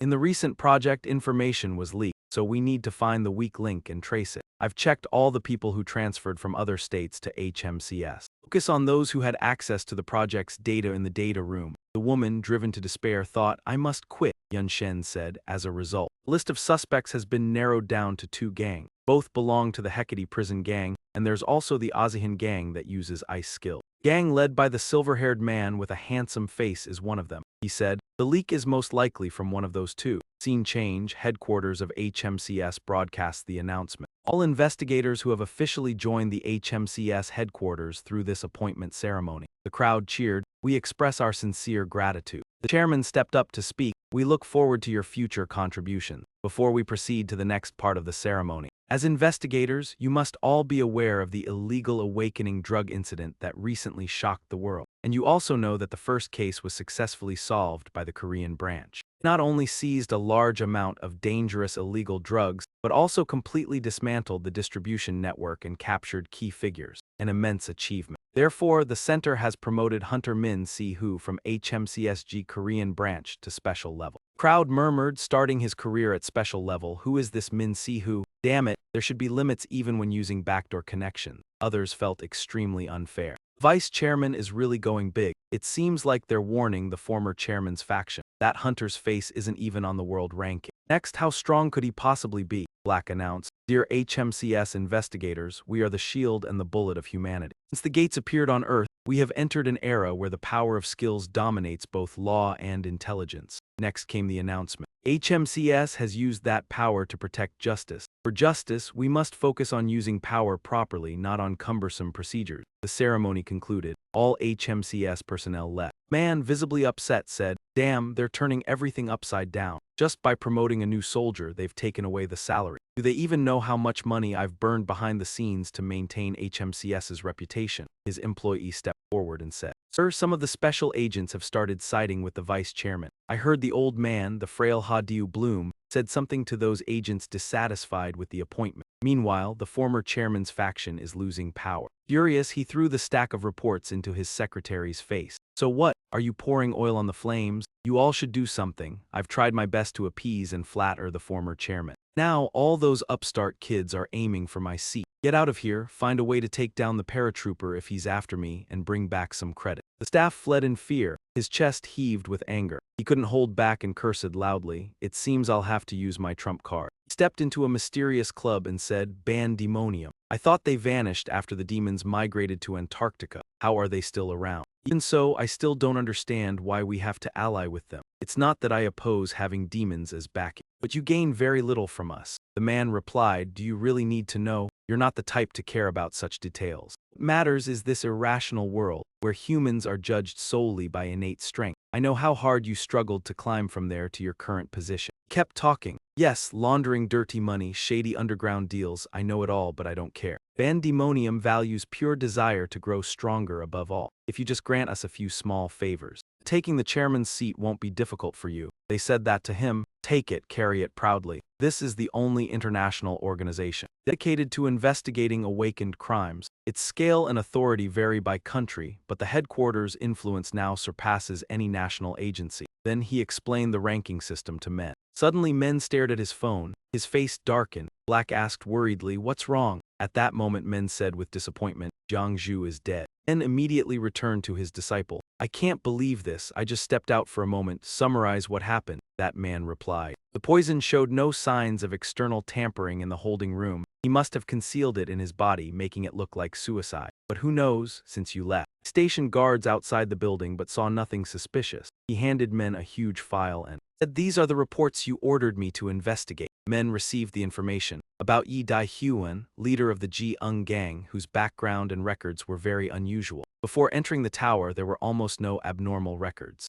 No data and no relatives were recorded. Azihan gang leader Li Yizi had a clear background. She was a volunteer-type hunter who assisted the Azihan gang focused on defense and recovery and was often sent abroad for missions. Men said, all right, I'll dig into internal information myself. Sent officers to China to investigate the Qinjiao Fu organization and learn more about Yi Dai-Huan's origins. Obediently following orders while indulging in food, men worried, thinking, no matter how I look at it, Jia Shen was probably silenced. Could the Qinjiao Fu be linked to the MCX case? How can an investigative agency have so many loopholes? Young Officer Fu cut him off. Hurry up, this is urgent. What? He said. His program suddenly reported. Bad news, boring, change the channel. Men gave up on the kid and said, honestly, as soon as I switched channels, the TV reported breaking news. Earlier today in T-Park Mountain, Gangwon Province, South Korea, the first A-rank gate appeared. We'll connect with reporters on site early tomorrow at the International Hunters Association. South Korea branch S-rank gate in Gangwon Province. People gathered to discuss. I heard they decided to conduct the raid with domestic hunters only.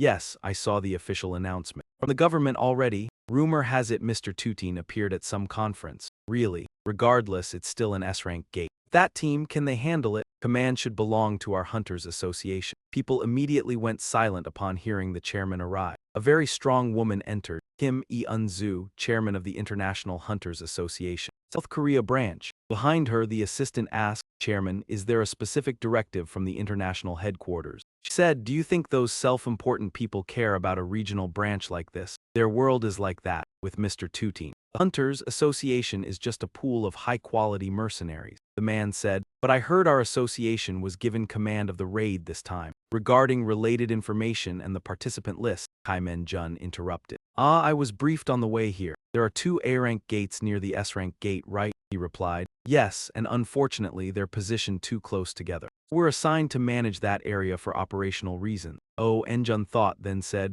then first, it's best to send a reconnaissance team to the S-rank gate. After completing the 2 A-rank attacks, we'll launch the full assault on the S-rank. The assistant acted quickly. Reconnaissance team, she said, yes, with an S-rank gate. Scouting operations almost determine success or failure. Yes, I will prepare a detailed written report. Chairman, another piece of news from the advisory department. It seems this time the HMCS main branch will also participate. Zhou frowned. HMCS, huh? Who are they planning to send? Scene change, so this is an S-rank gate. You can feel the pressure even from here. Even from a distance, the entrance is clearly visible, truly terrifying. If the situation weren't this serious, the leaders of all 6 HESAGAM nations would never gather. Losing this old man is an emergency, not a picnic, they ask. The association arrived yet. The commander miscounted. 1, 2, 3, 6. One person is missing. Coming this early, probably to claim more loot, right? You all really can sniff out money like hunting dogs. You're the last one to arrive. We came because we were summoned. Money isn't our priority. Oh, come on, don't act so noble. I heard the association will lead this operation. The next government raid is already underway. Anything goes. A criminal investigation agency like HMCS suddenly joining a raid. Hey, I heard you were transferred to the main branch. Must be exciting, huh? Yan Shen ground his teeth in anger. Rumors spread fast. Too bad, we should have recruited you into the White Mage earlier. Looks like everyone's here. I am Kim Eun-zu, the one responsible for commanding the entire operation, as announced. Today, the mission will split into 3 teams. Within the government-restricted area, there is 1 S-rank gate and 2 A-rank gates. Therefore, today's goal is for each team to scout the S-rank gate. Raid the 2 A-rank gates, said the assistant. Now I will announce team assignment. Assault Team 1, Gi Eungang, Seo Jihan and HMCS. Assault Team 2, Kwok, Sun Abai and White Mage. Recon Team 3, Kai Ong Hoa, Infinite Guild and the International Hunters Association. As stated, each organization is limited to 1 squad. Based on average gate evaluation, Assault Team 1 will attack the Eastern A-rank gate. Assault Team 2 will attack the Western A-rank gate. Recon Team 3 will handle scouting the S-rank gate. The silver-haired man was furious. Of course, they push us to clean up while the recon team gets the fun. Prioritize safety above all, the captain said calmly. Unless something extremely abnormal happens, there will be no early attack, so stay composed. Teams A and B will conduct the raid as quickly as possible. That's all. A wire appeared, whispering, "Hey, Sika now, who is that? Stop speaking as if you were the supreme leader." Yun Shen replied, "I don't know. In my time, the Hunters Association didn't even exist. Anyway, that damn guy Choi Rai is just looking to trap us to death." Someone approached Yun Shen and said, "Hey, our team is ready. Let's head to the East Gate." Yun Shen replied, "Fine, let's go." While moving, the captain suddenly turned to the Hunter Min. "Have you ever considered switching from HMCS to the Cog Hun Guild?" Yun Shen hesitated. "How do you know me?" He said, "Who hasn't heard of you lately? Our guild specializes in healers, and you are a rare soul-summoning mage. We offer the best pay and benefits among all guilds." Yun Shen said firmly, "You probably already know my answer. Sir, I have many tasks to attend to." He had anticipated it, I guessed as much. Suddenly, a young staffer ran to the guild leader. She said, "The entrance is in sight." They immediately arrived at the gate. The silver-haired man said, "Quite large for an A-rank gate, but still smaller than a level 5. Strange, the gate is right on the ground." Excitedly said, "Let's go in immediately. Whoever enters first gets the loot." Then the group jumped down. "Wait, loot distribution happens after the raid. Hurry up." Yun Shen scratched his head, confused. Why the rush? Like dogs marking territory, just follow them quickly. Captain Seo Jihan ordered, "Maintain formation, enter from the rear." "Yes." Yun Shen slowly stepped into the strange gate. On arrival, a wire screamed, "Oh my god, it's so hot, I'm about to melt. Someone bring me a melon." Tropical forest terrain, Yun Shen recalled nostalgically. "Reminds me of the starting tower." Behind him, the group reported, "Guild leader, the main force has entered the gate." She looked around and said, "Good, leave a small team guarding the entrance." "Strange, I don't see any small monsters at all. Looks like Gi Eungan has gone deeper inside." The loud noise startled the expedition team. The group froze. "What's that sound?" From inside the forest, movement. "Hurry up," they rushed to the source of the noise. The gray-haired man still didn't understand. "Wait, why is everyone crowding here?" He proudly said, "We marked this spot earlier." The group of adventurers ventured deeper into the gate. Surrounding them was a sea of lava rocks. The group was confused. "Is this a volcanic area? It's so strange, I can't even tell if it's day or night," one of the girls said. "Our objective this time is clear," she continued. "We'll quickly assess the environment and head back before anything unexpected happens. Each faction will scout a different direction," IEOA said. "The Treetop faction will take charge of the southern area," she added. She nodded. The leader of the Infinite faction, the Esjan Lion Hunter, kept quiet. Her skill is command words, right? IEOA thought. Maybe that's why she's always so silent. "Seems cold," IEOA murmured. "I wish I could team up with my mentor." The people behind her gave her a disapproving look and called out, "Leader." "All right, let's move out." The scene shifted to a different group. "We've been in here for a while, but it's strange. We haven't seen any monsters." "Hey, have you found anything?" one of the men asked. "Well, we scanned the entire 20 km range. No monster tracks. There's not even mana stones around, but there is a mana flow concentrating in one place. At center is that volcano." the area team leader said. Going straight there is too risky. We'll stay within the range allowed by our abilities. Back with IEOA's group, she looked around and said, there's nothing to see, but that volcano definitely seems suspicious. She was about to shoot an arrow to scout the area. Lauer stepped back. Then she was surprised and said, oh, did I startle you, Hunter? The hunter wrote on the paper, the southern area has been scouted. Let's return to the gathering point. IEOA agreed, saying, right, let's head back. Then the hunter messaged, you seem quite familiar with the famous hunter Min Si-hu, don't you? Is that so? IEOA asked in surprise. The hunter responded, I made it here thanks to my mentor Choi Yisu and the heroes of the 10-year war.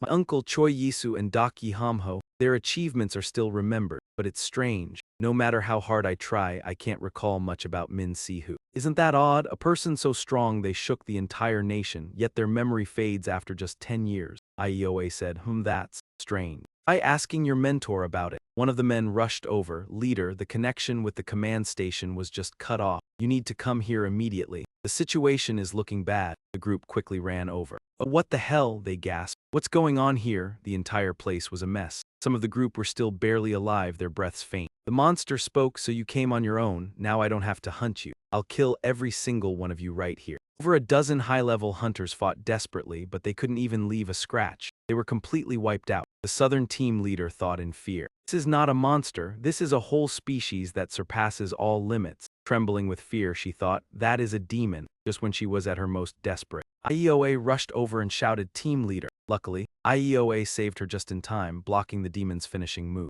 Group fought desperately to stop the terrifying demon. After being attacked by the hunter, the demon didn't seem hurt but rather excited. That technique is interesting, it said, but I think this will be even more fun. Meanwhile, the hunter was thinking, how could it break my command words so easily? Even has enough intelligence to speak, and those horns, this must be a legendary class monster. IEOA shouted. Everyone, don't take your eyes off its attack trajectory. Let's see how you fly around like an insect, you little bug. It used firepower to prevent the group from getting close. She shouted, damn it, team leader, we need to lure the enemy away. Gather the survivors and call for reinforcements. Take advantage of this. She distracted the monster, shouting, over here, lizard. The monster was shot through, roaring in pain. It was furious and said, let's end the fun here. It then stomped the ground, causing sharp spikes to rise. Fortunately, the hunter was slashed by a spike. Laughing, the monster said, I've torn your mouth open. Now I'll crush those 2 arms of yours. The demon twisted its body and unleashed a move, saying, turn to dust. IEOA shouted. Everyone form a defensive formation. TH.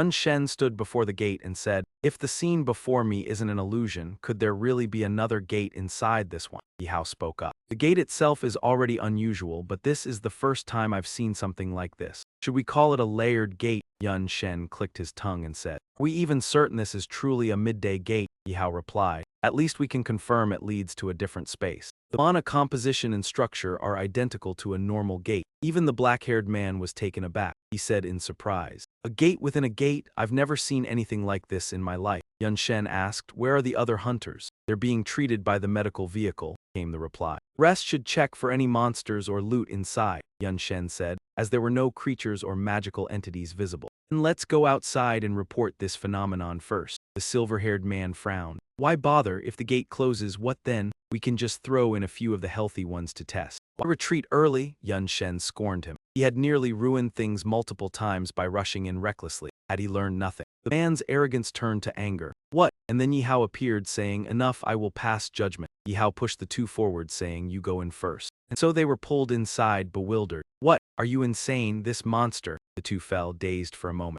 What is this place? A volcanic zone? The black-haired man cursed. I'll deal with this later. I don't understand how he trains the summoning pillar. Suddenly, a terrified scream rang out. Recognizing the sound, Yun Shen immediately stood and ran toward it. Here, he said. I heard a familiar scream, so I came. IEOA asked in surprise, Master, why are you here? Yun Shen replied, I should be asking why I'm here. Don't tell me these 2 gates are connected. The enraged monster pointed at Yun Shen. Trying to ruin my fun? Then I'll swallow all of you. Yun Shen immediately used a protective skill and said to IEOA, stay behind and support me. She responded promptly, yes, master, and drew her bow. The silver-haired man, exhausted from pursuit, said, next time give me a heads up before you act. Wait, why is Team X here? Don't tell me this is a Class 5 gate. The captain is unconscious, came the reply. Watching Yun Shen fight the monster, the silver-haired man was speechless. How humiliating, no one warned us we were weak before he appeared. The power gap should have been small enough to catch up, he said. Is he human or a demon? the captain suddenly said. His race is entirely different. He's not human, such strength cannot belong to a human, she spoke, deeply unsettled. I am also an S-class hunter. I am the president of the Korean International Hunters Association, yet how is this possible? The silver-haired man understood. Yes, I've been feeling the same lately.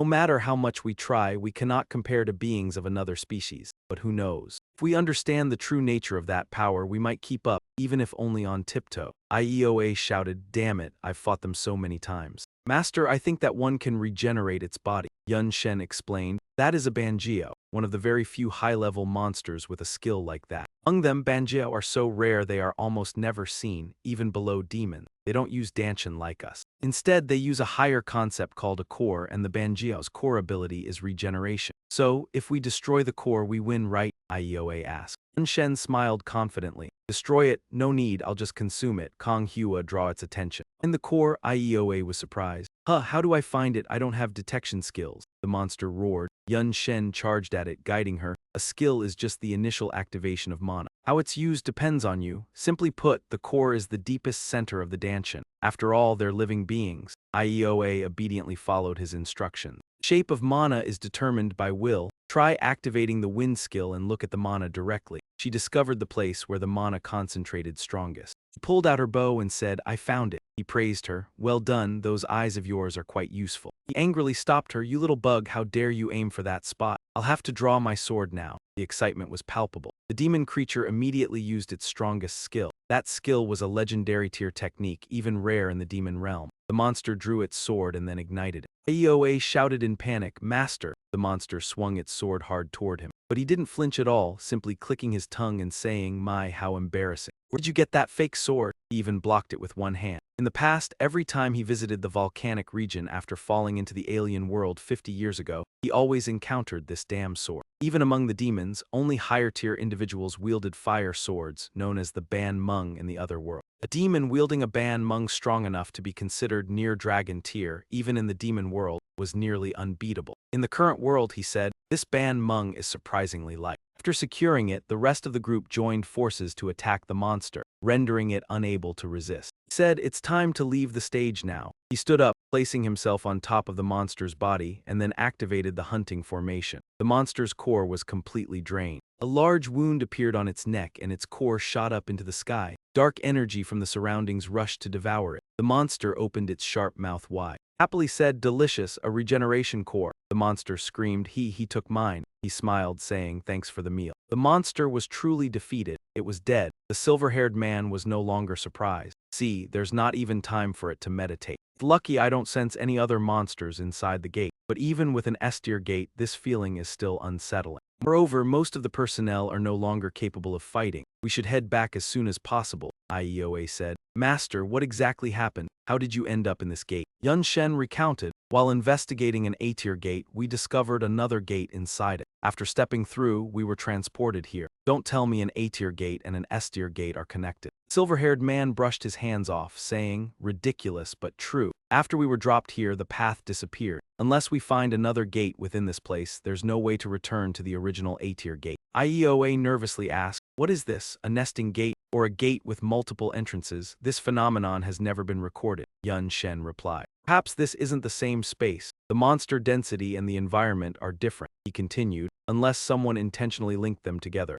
The silver-haired man agreed. These gates are certainly unusual. The fact that they are appearing simultaneously across the world is already strange enough. You remember the illegal awakening drug case in the Middle Eastern gate, that empty gate with no mana stone and no monsters. This feeling is very similar. It even seems more sophisticated, Yun Shen said. If all three gates in Gangunjo appeared at the same time and are connected, then there's definitely some intention behind it. In that case, all these gates must be artificial. That's the most likely possibility right now, IEOA said fearfully. No way, the silver-haired man also couldn't believe it. Someone actually created and linked these gates. Who would do such a thing and for what purpose? In the beginning, creating a gate was impossible. Moreover, why create these empty, useless gates? Yun Shen replied, anyway, the most urgent thing right now is to deal with these strange gates as soon as possible. Whether it's an A-tier or S-tier gate, it's clear that there's nothing to gain here. Have you figured out the layout of this area yet? IEOA said, mostly yes. And just as you said, there are definitely no mana stones here. But mana is accumulating around that volcano. It's worth investigating.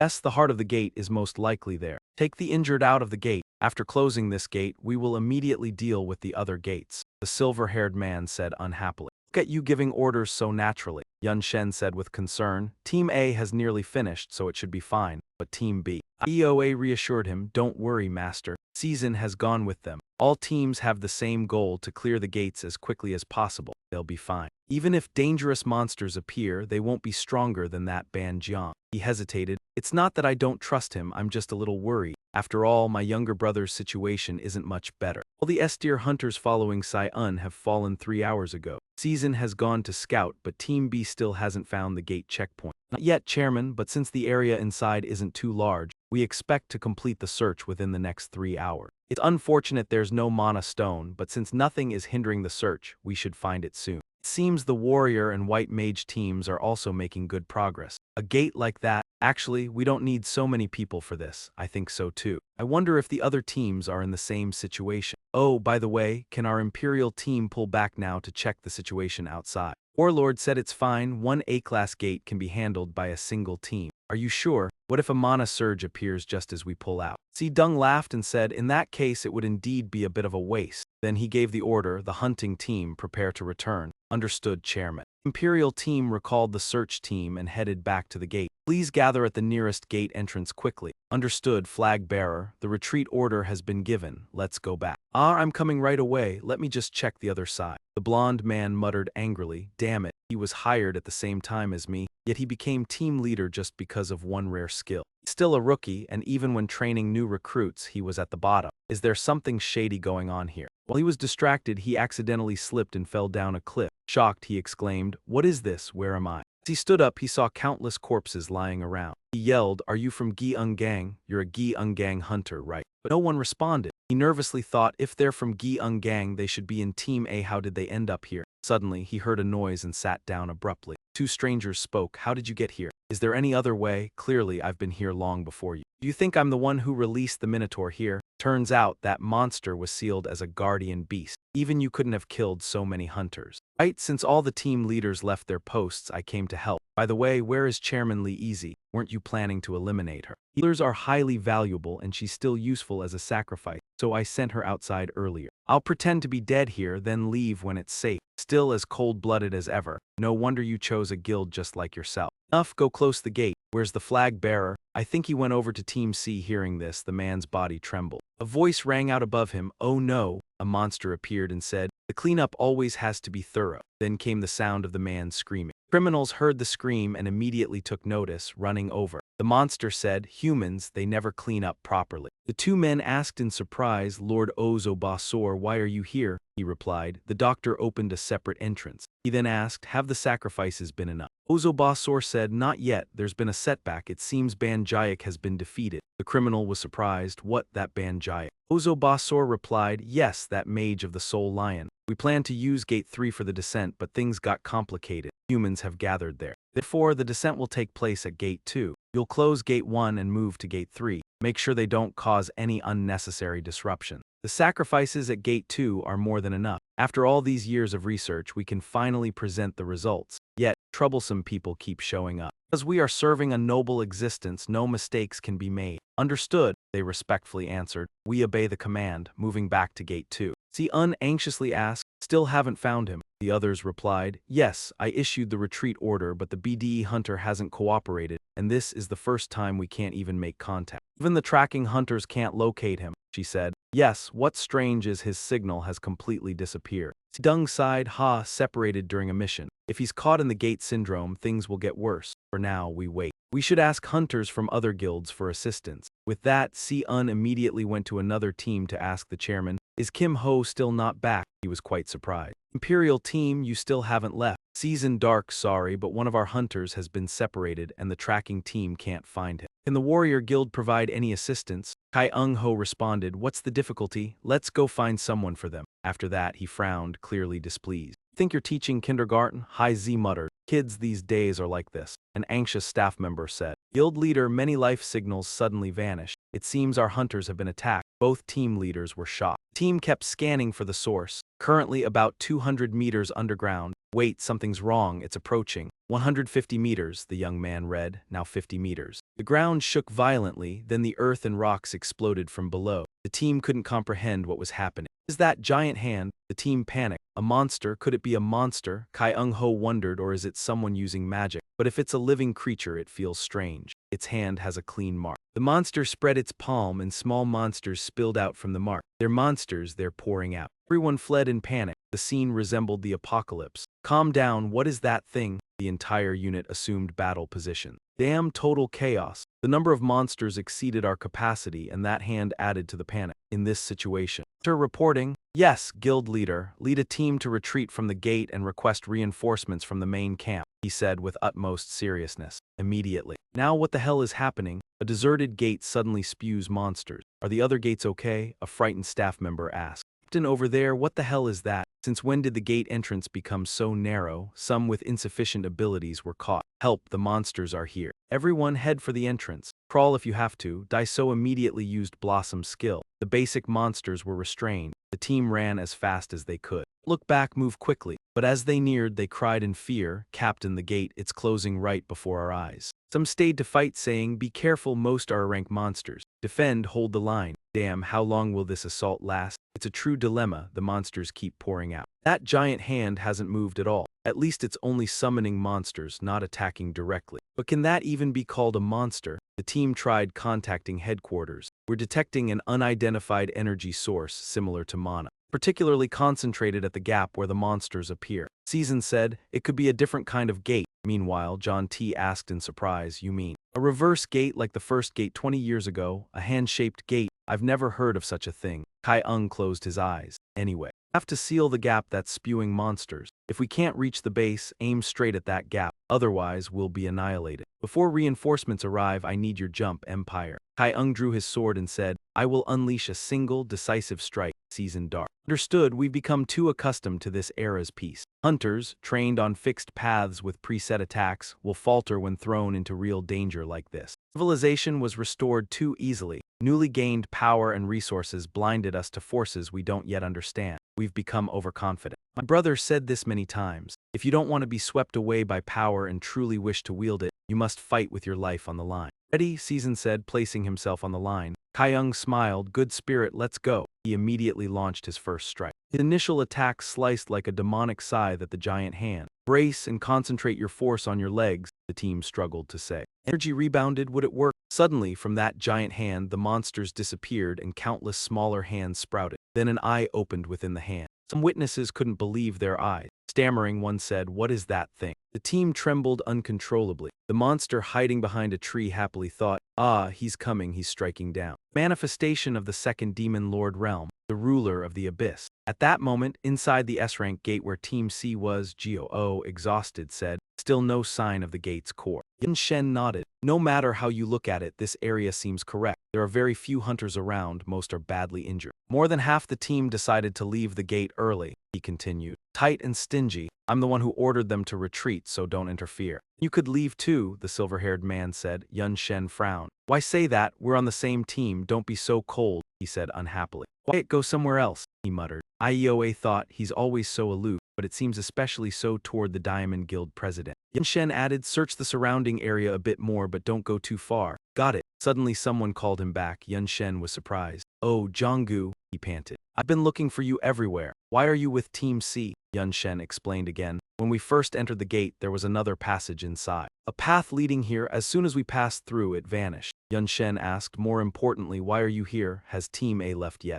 The gate raid ended. Gu hesitated. Actually, after Team A disappeared, we left some hunters behind to eliminate the injured and continue searching for the gate's heart. So I went ahead to the gate entrance with the Soul Guild President's team to escort the injured. After bringing them back to base, I intended to return with the Soul Guild President, but the gate had already closed, Yun Shen said, growing worried. What about the other hunters still inside? Xiaogu replied. They couldn't get out, there's no communication inside the gate, so we have no way to confirm if they are alive or dead. While I was warning the other teams, I saw Team C's injured coming out and immediately ran in. Yun Shen immediately told Xiaogu to check the outside situation first, and since this gate could close suddenly, he had to leave immediately. Yun Shen said anxiously, "We must go now, I have to see this with my own eyes." IEOA gave the order. All Than Hoa Guild members check who's still inside the gate, then evacuate immediately. Understood, the silver-haired man said with a smirk. So it begins, she said. They accidentally encountered the president. Team C has exited, all hunters accounted for, heading back to base. President, what exactly is happening, and the other teams? First, return to base. After organizing the situation, I will explain. Now I will report on the gate raid status. Everyone gather around. Yun Shen remained extremely anxious. Where is Shizun? The president asked. First, Team A, Soul Guild, Diamond Guild, and HMCS. Over 20 core hunters and guild presidents were trapped. The gate closed. Next, Team C, the International Hunters Association, Wu Liang, and Than Hoa Guild all escaped. The gate entrance still exists. As for Team B, Empire and White Lion. Except for 4 Empire members, the rest are trapped. The gate has closed, IEOA said in shock. What? The 3 guild leaders are helpless, trapped in just one A-rank gate. According to survivors, the president said, after a strange hand-shaped monster appeared inside. Some personnel retreated under the Empire Guild leader's orders to seek help, and during that time the gate entrance suddenly closed. IEOA seemed to collapse hearing this. She kept saying, "This is impossible." Others asked, then the only remaining gate is Team CS. The S-rank gate, Xiaogu was also surprised. It closed automatically before the raid ended. This has never happened before. The gray-haired man approached. They were completely swallowed. With current human technology, once a gate closes, it can never be reopened, even if a new gate appears nearby. There's no guarantee it will connect to the same space. So what about our guild leader and everyone trapped inside? The president said the final assessment is no rescue is possible. They will be handled accordingly. Everyone felt crushed. So what do we do now, sobbed President. Yun Shen said, it's not impossible. These gates aren't normal. Multiple gates appearing so close together. Closing before we find the gate's heart. None of this could happen with an ordinary gate. There's no way. The level of the monsters is strange, completely disproportionate. These gates are essentially traps, clearly created for a specific purpose. In fact, the leader of the Diamond Guild and I have confirmed that within Team A's gate, there is another passage that leads to Team C's gate. In other words, inside the S-tier gate, there's a possibility that it doesn't lead to the B-level area but rather connects with other areas. Zia hesitated. Then, if we can find that passage, we can rescue Team B. The president said that if Sun Min Si Hu's hypothesis is correct, it would be like sending more hunters into gates created by an unknown entity with unclear strength and intention. Cannot allow any more casualties. The guild leaders are also worried. Yes, what if a rescue team enters the S-tier gate and it closes? Now that we know the gate can close at someone else's will, it's too risky, the president said sternly. The existence of these gates is beyond human control. Therefore, from a rational standpoint, the rescue operation must be immediately cancelled. However, in the future, with support from the Antarctic base, at least we may still be able to proceed. Antarctic, you're not suggesting we should seek help from the demon race, are you? Said, why are you reacting like that? In the current situation, it's clear they have more knowledge and information than humans. He found it ridiculous. Even if they might be the ones who created these gates, she still hadn't realized how many people still hated the demon race. All this time, they have been secretly helping to rebuild human civilization as a form of atonement for starting the war years ago. So what would they gain by doing something like this now? He was on the verge of losing his mind. So you're going to trust the invaders just because they attacked first and then bandaged your wounds? This isn't something that happened 200 years ago, it's only been 20 years. Honestly, you weren't even part of that war. What do you know about it? Her pride was struck. The president said, arguing like this leads nowhere if you're so capable. Why not handle this yourself as the leader of the raid? I officially declare that there will be no additional rescue mission. We will report the situation to higher-ups and that's it. He interrupted, anyway, during the raid. You were just sitting on the ground. A staff member said, President, let's report to the headquarters and ask the government for support. Do whatever you want. What? He said. I'll handle the rescue mission myself elsewhere. Someone looked at the map and said, things are progressing slower than expected. He spoke in a calm voice. I just heard that the S-tier gate in South America has been cleared successfully. It seems the scale of the damage is greater than we thought. Izanami, an S-tier hunter, replied, it's the same on our side. The country itself didn't suffer much damage, but the number of hunters who died inside the gates is higher than expected. Merlin, an S-tier hunter, stroked his chin and said, This is an unprecedented phenomenon. Losses of this scale are unavoidable. Yan Hui, an S-tier hunter, appeared and said, unavoidable might be an exaggeration. Isn't this already excessive? Hunters are being sucked in like vacuum cleaners, he continued. In my opinion, our association should intervene more decisively. If the number of mid to high-tier hunters worldwide declines, it will cause trouble for future gate raids. Senzu Men, an S-tier hunter, patted her on the back and said, you're talking nonsense, Gan Hui. She pushed his hand off and said, damn it, do you think you're touching someone else? Don't you still understand the Hunters League's stance? Emin said, if a powerful transnational organization like ours intervenes further, the countries involved will be put in a difficult position. Humans will instinctively fear those stronger than themselves. Moreover, now training towers are being built in every country. Countless hunters are being mass-produced right now. What's there to worry about? Kasika said wearily, really mass-produced. Let's just observe the situation for a while longer. We will closely monitor the support activities of each national association. And if more support is needed later, we'll handle it then. The blond man approached and said, what's going on? Is Asia busy with work? The secretary replied.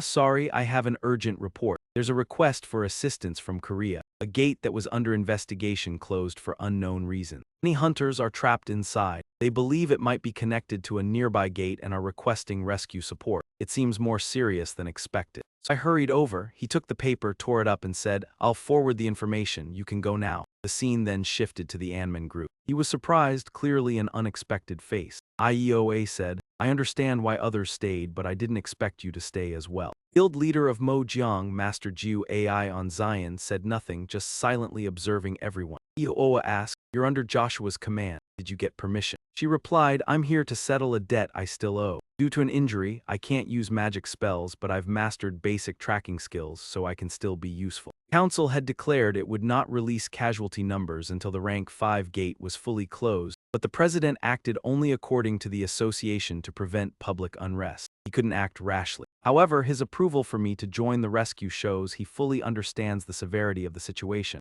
IEOA said. Right, whatever. As long as you don't get in the way, I don't care. Time is tight, let's move, he said, snapping his fingers suddenly. Inside, the gate entrance will be guarded. His 2 disciples suddenly appeared. IEOA said, that familiar artifact outfit looks familiar. Anman asked, did you bring what I asked? The elder replied, yes, master, we came directly from the ruined Yuki temple. A woman named Mumi emphasized she had fully devoted herself to crafting them according to your special request. IEOA was surprised. Ruined Yuki temple's sacred artifact. Specifically, what is it? The elder explained, they are sacred artifacts that forcibly maintain mana phenomena. In other words, they extend skill duration. When activated in a magic array, they enforce skill maintenance regardless of remaining mana. The effect lasts only half a day. Inman added, these gates were clearly created using someone's mana. In that sense, we can also treat them as skills formed from mana. It's the minimum safety measure to prevent the gate from closing suddenly, IEOA said. At least we can breathe easier for half a day then.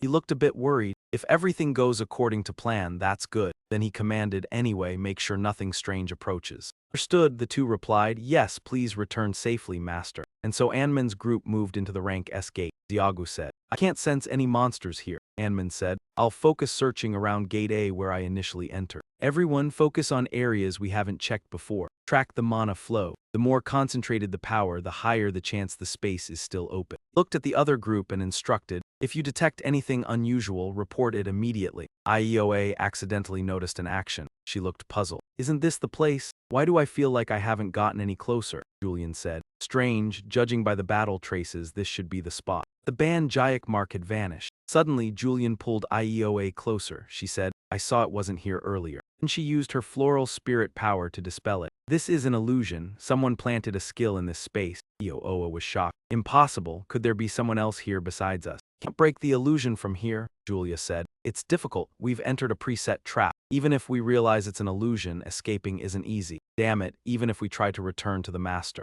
Zelion worriedly said, the path has also changed, or it may no longer be the correct direction. After all, illusion skills are a type of control skill. If we can pinpoint the caster's location, Anman used the drizzle skill. The others were surprised.